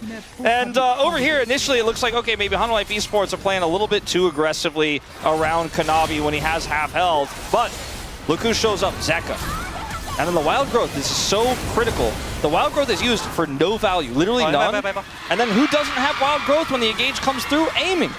There's no way to peel anymore, and then the Jax comes through and just sends him to the death chamber. Great kiting from aiming, gets the extra shield. If this were a more even game state, it could have been a different fight. But instead, it's just straight up the Jax reckoning as Zeus shows up and says, no conversation needed about best top laner in the LCK. Sup, it's me. 3 kills on the Jax. Turn that 1,000 gold deficit into a 1,400 gold lead. Yeah. And KT don't have a chance, it feels, in this game. They're going to see an aggressive TP to try to gank the turret. Well, it's kind of crazy as well. We saw in the POV there of Zeus is the engage was just a snap call. You know, it wasn't like, oh, let's go in this one, let's go for the turn. It's like, no, he just realized, oh, they don't have wall. The Anivia ult is in a bad spot. Aiming doesn't have wild growth. Like, I can just engage on this one. And that's really, you know, that snap decision that comes out from Zeus really proves just how good he is. And his Yorick was such a terror too. And now he's on the Jax after getting bullied all early game. Doesn't care. Comes in, wins the team fight for the team. And I like Kanavi in the team fight as well, just playing with his life, baiting the Cuz to go way too deep. They TP BDD top to get a turret that had like 20% health, and then meanwhile HLE are like, okay, thanks for the TP, we'll also just get the entirety of this inner turret practically. Not an equivalent exchange here on the map for KT Rolster, find themselves 6,000 gold behind. And Guma is halfway to his 3rd item. You're gone. Well, a lot of his health is gone. Guma is very alone. Yeah. And yeah, looks like KT as a team are trying to push for some vision. Definitely a good idea, especially from this far behind. But Kanavi's lurking. And now you can see that Huni Life Esports going into a bit of a 1-3-1. The Jax is winning, and the Ahri as well. You know, Zeka hasn't been the main character. He got a nice charm in the last one onto Cuz for the kill secure. But yeah, just way too much map pressure with the Ahri now in a good spot and Zeus winning the side lane. And look at the mini-map. KT have to kind of huddle behind their inner turrets, what's left of them, as there's not one here. And in the mid lane, it's just a few more autos from Guma to get rid of it as well. 3 grubs also going to do a significant amount of work every time they do hit. BD's 3 minutes away from completing his Rod of Ages. He has his Seraphs. But what does it really mean at this stage when the Ahri is always going to be a threat, always going to be able to fish for charms? I think the wild growths need to be on aiming every time, like non-negotiable in this game, unless Guma makes a mistake and they can use it to try to kill him. Because if you do kill Guma at the beginning of the fight as KT, like we talked about this comp as a scaling comp, it's got Yunara, it's got Anivia, it does a lot of damage later on.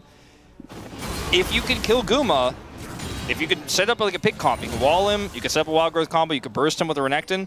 There isn't as much damage long-term in the late game here for Hanwha Life Esports, even 6,500 gold ahead. Like the Ahri has great burst, the Jax can do a decent amount of damage, but if you isolate and kill the Lucian, very difficult because there's Mikhail's, there's also... oh, okay. I mean, he just saw him place a ward, so easy pickings for Zeka. Yeah. And Effort has not been having a very fun day today. No. The Nautilus was very rough playing into the Yorick and just not really doing anything outside of the level 2 gank assist in that first game. And now here on the Lulu, also not having a fun time with the wild growths or his life. I just don't think they kill Guma with his ability to get Mikhail's, with the Milio Mikhail's on top of it.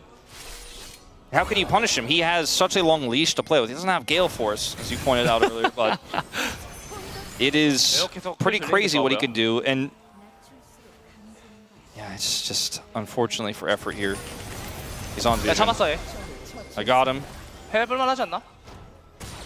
And looking forward here, next Dragon's in 40 seconds. Aiming nowhere near a third item. IE is almost done for Guma. It looks like he's grabbing it right now, actually. Yeah. In fact, right before the dragon spawns. That's really good timing. I mean, this Lucian is gigantic, not to mention the Jax. And there's the Charm once again, just looking for picks here with the Ahri. Also very powerful when you have vision control, when you have map control. Now Guma did back, so they're going to have to give up a little bit of that map control. But KT very desperate, kind of pulling at straws at this point. Yeah, here comes the TP. The wall already used. Kanavi just flashes forward, says, I want to go in on this one. The disengage code gets him out.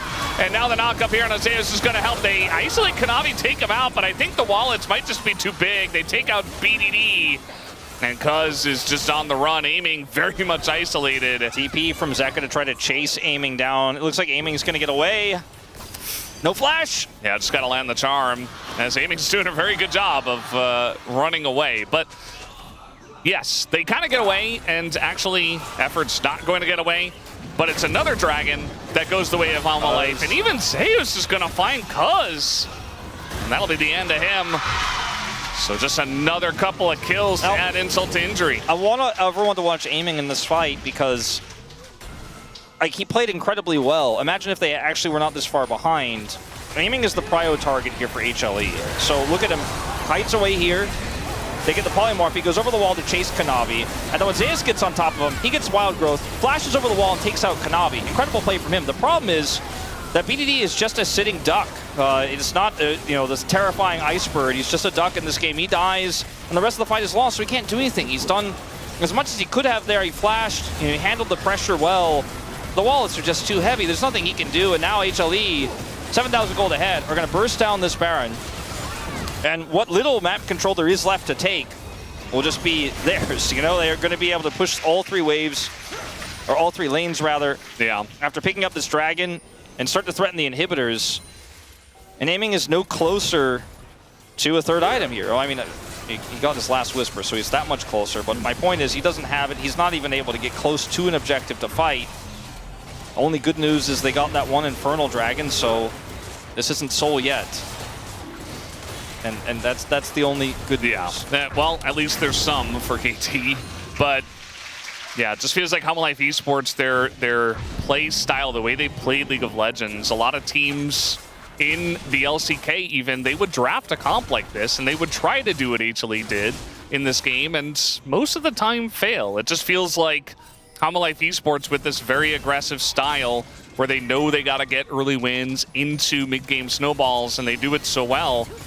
Just no team has really figured them out, even KT, who up until today were undefeated in series, and it's looking like Hanwha Life Esports should stroll to a victory unless something goes very, very wrong. And I gotta say too, we haven't seen this look from Guma in a while. Like, it's a reminder that he can play these aggressive picks like the Lucian incredibly well. As you can see here, we just haven't seen him on picks like this because he's been a lot more utility. Zeka. Oh, Zeka lands the charm, gets the McHale's. BDD just doesn't get to play the game. Perfect's like, maybe I can pull the minions out of the wave. Maybe that'll help.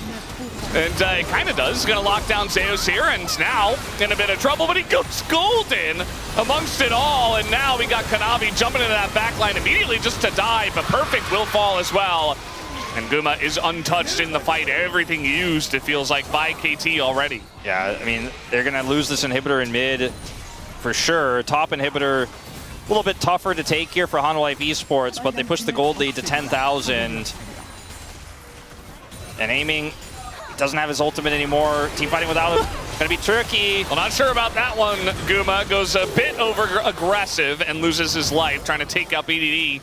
You gotta be careful doing that into a Lulu. Sure, they get the turret. I don't think he should have been playing up like that. Well, they get the turret because of it, and that means that inhibitor is open for the taking later. There's a lot of wave clear with this Anivia here for KT to try to buy time. Just hang on by a thread. For Hana Life Esports, maybe losing a little bit more than 2 members on a push like this to maybe get themselves back into the game, because there's so much standing gold on the map that aiming can explode. He's also only 1,000 gold behind individually, actually. His deficit isn't as high as it used to be. As the initial play here on the Zeus is well played, they get the wild growth, which means they don't have it defensively anymore, but they have, you know, the protection of their base here. Kanavi goes in a bit too deep here without any resources. Guma drops his culling to really no avail here, and then wants to push the envelope a little bit further, as you'll see in a moment here after the inhibitor, which is ultimately his demise as well. BDD is at half health. He dashes forward here, gets walled out, gets stunned immediately. Great response here from the side of KT. But again, it's going to take a lot of these. I suppose there is a world, right? There is a world where they are able to defend and do what T1 did to them last year, right? Like, I guess it could happen. Or was that even this year? I think it was LCK Cup. It was right? LCK Cup. It feels like it's so long ago. Yeah. But it's going to take some time. It's going to take a lot of time. But I suppose if Hana Life Esports' overextension tendencies go really off the wall, maybe you could do it. And KT aren't going to give up until that Nexus falls. Yeah, it feels like Hana Life Esports have been balanced enough today. You know, they've been doing some crazy things like Kanavi going way too deep on that last fight, or Guma going for the kill on the BDD. Stuff that they don't necessarily have to do that could lead to, you know, ending the game earlier. But for this one, I feel like pretty much any of our teams can kind of, you know, check the boxes on this one. All they have to do, maintain map control, and take the Mountain Soul. And from there, I don't know what you do. But instead, Zeus and Kanavi gonna go together and run into the enemy team and nearly die, as there is Zeus getting a lot of healing, and Cuz going over the wall. It's gonna pay for it immediately, but now aiming comes on in. The knockup comes in from Kanavi, but the kiting is huge for aiming. He stays alive amongst all of those threats. In goes Zeka trying to get the Zunara, and they finally do. And I think the only reason why HLE win that fight is because they're 10,000 gold ahead. Otherwise, very messy, but might end the game anyway. I think they will. Zeka has TP. This is going to send it straight back to the mid lane after getting full health. A ceremonial TP as the Anivia wave clear is good, but not good enough. He's trying his best here. He has Egg, but he needs 25 more seconds. I just don't think he's going to get it. No stun to hit Guma, and he is going to live with that shield, and the Nexus is open and ready for the taking. HLE just playing with their food, but it's still a clean 2-0 from Hana Life Esports over KT Rolster, as they will secure first place in the LCK. They secure first place with this 2-0 alongside that of KT Rolster. Phenomenal performance. Guma shakes his hand. He did a lot of work in that last game, and like I said earlier, it's just a proof and a reminder that Guma can pilot these aggressive picks when the tempo requires it, when the lane requires it, and he can get massive leads. Zeus, phenomenal series. Back-to-back. Was low on resources in this one, but had an incredible Jax game. In game one, was massive on the Yorick. Zeka, on the other hand, also, by the way, pops off in game one on the Aurora, and then has the team fight ending, winning play there on the Ahri.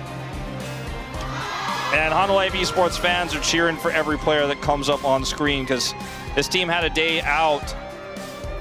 And for KT fans, I think that there's a lot of frustration with how the drafts went and a lot of frustration in how the early game and especially the laning phase and the bottom side of the map went. But you know they can bounce back, and it almost feels more comforting if you're a KT fan that finally the streak is over and you can breathe for a moment. As this was the best streak in KT Rolster's history. 8 games in a row, but they will not get the perfect round robin. No one will get the perfect round robin here in 2026 for round 1. Yeah, KT lose to HLE, HLE lost to T1, and every other team lost more than once, so you can look up those scores. But yeah, just a better performance tonight from Homolife Esports, and even KT, even their measured macro smart play that they normally bring into series was not enough to figure out the aggression of Homolife Esports. As it started early, KT got some decent wins early as well. You know, they got this kill on Azeka. They were winning top lane, but they just could not snowball it into anything. I'm going to be honest. I think this is going to be a controversial opinion, but I feel like Zeka overall had the biggest impact in this series today. I voted for him for POM. I think a lot of people will go for Zeus because he had the flashy game too. Yorick was big. He was able to do a ton with no resources in this game, and I really wanted to vote for him. I mean, this play alone is probably going to be like the clip that the space uses for the Tom for him. Yeah, I mean, I think it's one of the two. But right? I think I had to give Zeka a shout out because he has been so good this season. He has really stepped it up. He beat the best mid laner in the LCK. Maybe he is the best mid laner in the LCK right now. I mean, it's changing the narrative a little bit in this one. This team is shown so much depth with one style. They have one style, but they can make it work with so many different drafts, which is why it's so horrifying. You can't just go, I know what you're going to do. You're going to dive me again. Yeah. I've seen it before. Remember how many games of Jhin that Guma played prior to the series? And then he's like, no, I'm just playing Lucian. Yeah. Like, it's like, no, I'm going to show yet another dimension. This was a little bit messy. This was crazy. Like, aiming's kiting was crazy. They were giving aiming a really good shot at carrying from 10k behind. Ultimately, they do get collapsed on. Aiming gets taken out in the final fight. Whew, that was a roller coaster. Because KT were behind the whole game, and it always felt like there was maybe a chance HLE would slip up, but they did not. Yeah, not this time around. They remain on their own streak. They beat Bro, and then they lost to T1, and since then, it's been 7 wins in a row for the side of Homolife Esports to finish off the round at 8-1. And who's going to pick up the POM? I think it's going to be Zeus. Yeah, my prediction is Zeus as well. Although I do like the Zeka angle as well. I wouldn't mind if we had even more than just your vote for Zeka, but I do think that Zeus he popped off in a very flashy, obvious way, right? The Yorick was gigantic, diving multiple turrets, winning the lane very hard, and then Jax, even from behind, having a huge impact. And there is no way Perfect walks out of this series saying he's the best top player in the LCK. It's not going to happen. We thought it might happen. There was a chance, right? But absolutely not. No way. Even if you're the biggest Perfect enjoyer in the world, watching him on Renekton proxy the waves and generate 1,000 gold to lead in a solo matchup, you got to understand the matchup. You got to know that Zeus is in his comfort zone there, and they're losing the bottom side of the map. You got to give Perfect credit for doing his job there, but the draft did not do him any favors, and ultimately, Zeus' impact outside of the lane was way bigger across both games. Yeah, it definitely was. He was the better top laner today, and I'm sure for now he's going to maintain the title from now on, maintain a title of being the best top laner here in the LCK. I thought this was going to be a closer series, but I think KT and Hanwha meet a little bit earlier in round 2, right? Yeah, but I don't have that schedule. That's not here. on this sheet. Okay. We have the round 1 schedule. But yeah, it will be a very fun rematch to see if KT can figure them out the second time around. But this time definitely felt like it was a very dominant performance from Homolife Esports. Yeah, I want to see more between these two, though. You know, this might be our two teams going to MSI, right? Like, those might be the ones, and I'd be proud to send them. It's crazy that there's no T1 or no Genji in that conversation just yet, but there's a whole extra round left to play before we actually get that decided, and maybe one of those two teams will actually worm their way into top 2, but right now these teams are a tier above. But HLE looked like they were an even additional tier above KT Rolster today with great drafting and great play. And we are going to hear from the man Zeus in just a moment. But wow, I think game 2, a little bit less fun than game 1. Game 1 was incredible. Yeah, definitely a fun series. HLE with the 2-0 and Zeus with the POM. Now on stage, I'll hand it over to Deer for the translation. Thank you for the handoff, guys. This is Deer for the POM interview translation, joined by Zeus on the side of Hana Life Esports. Wow, can you feel the crowd's energy? Yeah, it's quite heated up right here. And with that 2-0, you finished round 1 with a tie for first, and you got a POM. How do you feel? You know, I was told that if we 2-0, we have a chance to finish first place, and achieving that feels great. And, you know, in our team, it's not very easy to get POM. And even if I play well, I feel like there's a lot of competition. But I got pretty lucky. It just feels very lucky that I got it today. KT was actually on a great momentum and they were undefeated. So what was the driving force to beat them today? I think lately their jungle and bot 3v3 is really important, and I feel like KT is definitely a good team that pulls those skirmishes off. And I think lately it's really important to survive those 1v1s. And I think I knew that Perfect was a really good player, and I knew that if I play well to win my lane, it would be really good. That's a discussion that we had. And so Hana Life Esports had a dominant performance today. Does Kanavi usually make a call before cleanly opening up those kind of team fights?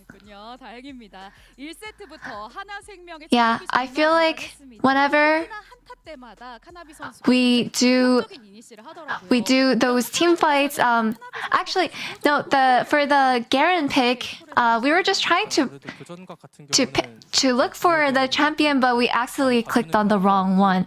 And for Kanavi, I feel like he's really good at watching out for those skirmishes, and I think we know and have a great understanding that his skills are quite high, so we always have good faith in him.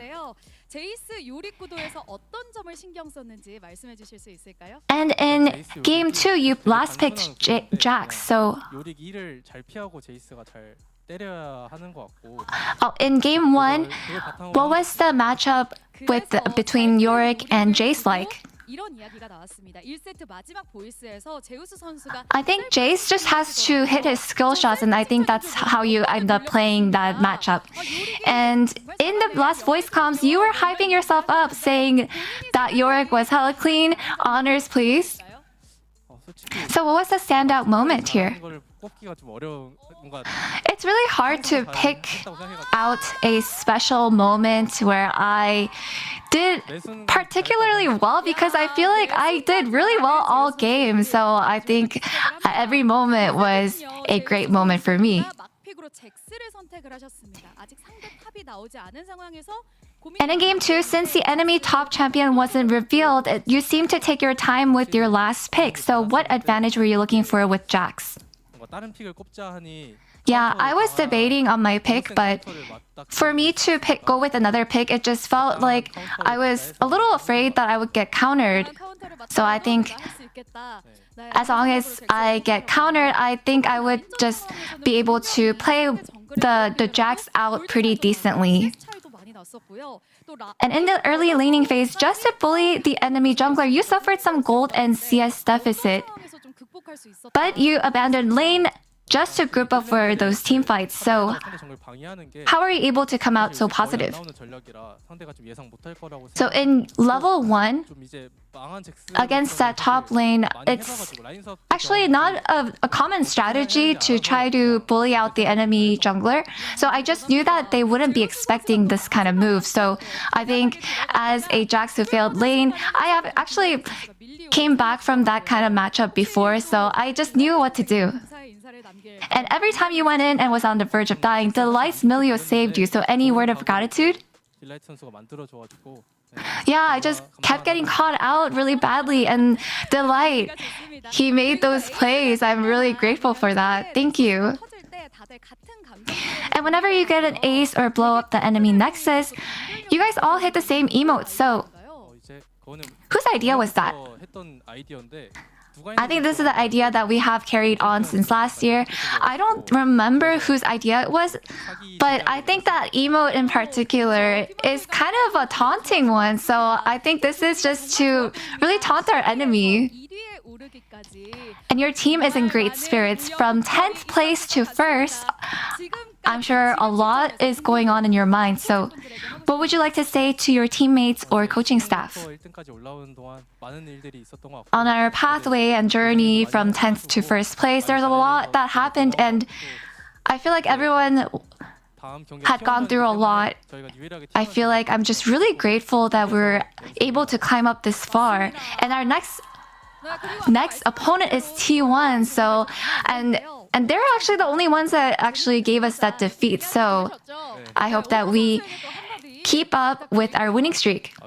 And yeah, you get to face T1 next, which is the only one that handed HLE a loss in round 1. So given that owner said let's have a fun one, what is your response? You know, I think it's time for us to win against them. And that's it from Zeus, and back to the space. Thank you. Well, it was time for them to give KT roster their first loss. They do it in a 2-0 fashion. The orange tank takes down the roller coaster. It is a 2-0 for Hanwha Life Esports. The POM going on over to Zeus. A great series for him in a very big matchup and a very hyped top lane matchup as the casters rated the mid lane performance for Zeka highly. Everyone else going with Zeus in the top side. For sure. I mean, we all knew that there's only one player that Perfect has to win against. And then we kind of confirmed that he's the best top laner in LCK. But it was not even close. Yeah, I mean, by far, we can easily, clearly say, like, he's too good, you know. And it's just the, also kind of a little bit shout out to the Kanavi too. I think he's set up the all game jungle side. I think it's really perfect. Yeah. All right. Let's get to the comments here. We'll start with the There we go. voters. You can't even tell me Zeka doesn't deserve a shout out, even if I'm the only Zeka voter today. I can't help it. Great work today. And I agreed with Wolf. In conversation with the guys, I know that we wanted to give a little bit of credit to Zeka, but it was definitely a Zeus vote. But you feel good that Wolf made the shot here. Just a reminder, you know, the reason why Huni predicted KT to win is because BDD plays like so much better than like any other mid laners. But Zeka, definitely, he kind of like filled up really well in the mid lane, and that was the reason why HLE could 2-0 them today. Yeah. Let's see what else that we had here. What did? Go for it. Perfect top laner. That's all I can say. Perfect top laner? Perfect top laner. Just look at this play, man. This is the play after him losing 4 TCS in the laning phase. He had to give up all the wave in the level 1, and the gap was all from like him denying the enemy team jungler, but he still managed to win the team fight by himself with this insane outplay with Zax. I like that one. Goated bamboo copter. What did was cooking there. Goated bamboo copter pilot as well, getting the stun. Huni, what'd you have? He's too good. I don't know. He's too good. There's not much I can say. He's too good. Oh! But it's back-to-back comments with Templar. Yeah, but a different vote. Yeah, I mean, again, like, I think it's like really big shout out to mid jungle as well, and also top. Like, I think, as I said it in the at the mini pre-shows, like the solo laners matter today a lot. But I think the Zeus showed up way stronger than Perfect. I think that's the main reason. I mean, just look at it. Level 1. Your top laner does this and then go back to top. Like, imagine you're a jungler. You're so happy. Gogo giving the shout out for all junglers. Again, Gogo is spending a lot of time in solo queue. Wouldn't like that if that happened to him. and at the end of the clip, he even like touched the Raptors to reset it, so you can delay the more time. Oh my god, he's a nightmare for all the junglers. Yeah, he dropped the first 7 minions. The wave plus the first one. It was a tough go for Zeus. You couldn't tell based off of the plays that he made. Here's our final comment here. Pony on and off the rift as the heart fluttering as Aurora and Ari. True love. It is true love, I guess. If you're playing like that, you love that play there. From Zeus from Zeka getting some shout outs and some love from friends, not giving him the POM, but still. I'm surprised the votes went that wide. It felt very much like the T1 match where a team win. I think it could have been a team win there as we take a look at the standings. And that's right. It's not just A, B, C, D, E, F, G, H, I, J, K. Okay, so it is alphabetical order, but also head-to-head goes the way of Hanwha Life Esports. They are now the #1 squad in the LCK if you count head-to-head, but we don't, so they're tied. Yeah, I mean, no more undefeated team in LCK. And HLE now taking over KT. I mean, technically they're on the first place together, but yeah, now we have two strong teams. Most likely they're gonna go for MSI at this point, but we still need to look for it because T1 also did win today. So now it seems like we're in a right order of Legend and Rise, but we'll see. Yeah, I mean also the upcoming the match of the T1 HLE. They're both teams are winning streak. The big one's coming. Yep, that's right. That'll be on Friday. A huge matchup for those two squads. Speaking of huge matchups, we have taking the Rift, Gen G versus Kiwoom DRX, and a new look BNK Fearex up against D plus Kia. I'd love to say that we know what's going to happen with that second series, but I have no idea what's going to happen with that second series. But I know that over the last several years, anytime those two teams play, it's always cinema. On behalf of everyone here at the LCK, thank you so much for watching. Welcome back, Huni! And we'll see you back tomorrow for more LCK action. Bye-bye!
항상 보고 계십니까?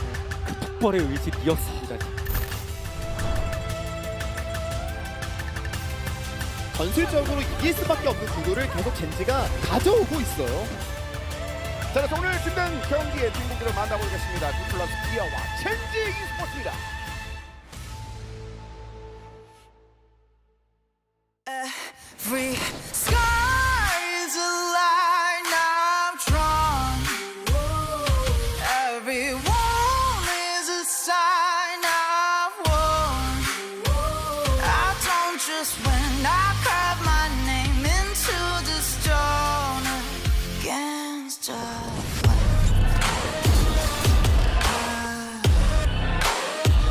I don't just win, I live my mark into the stone.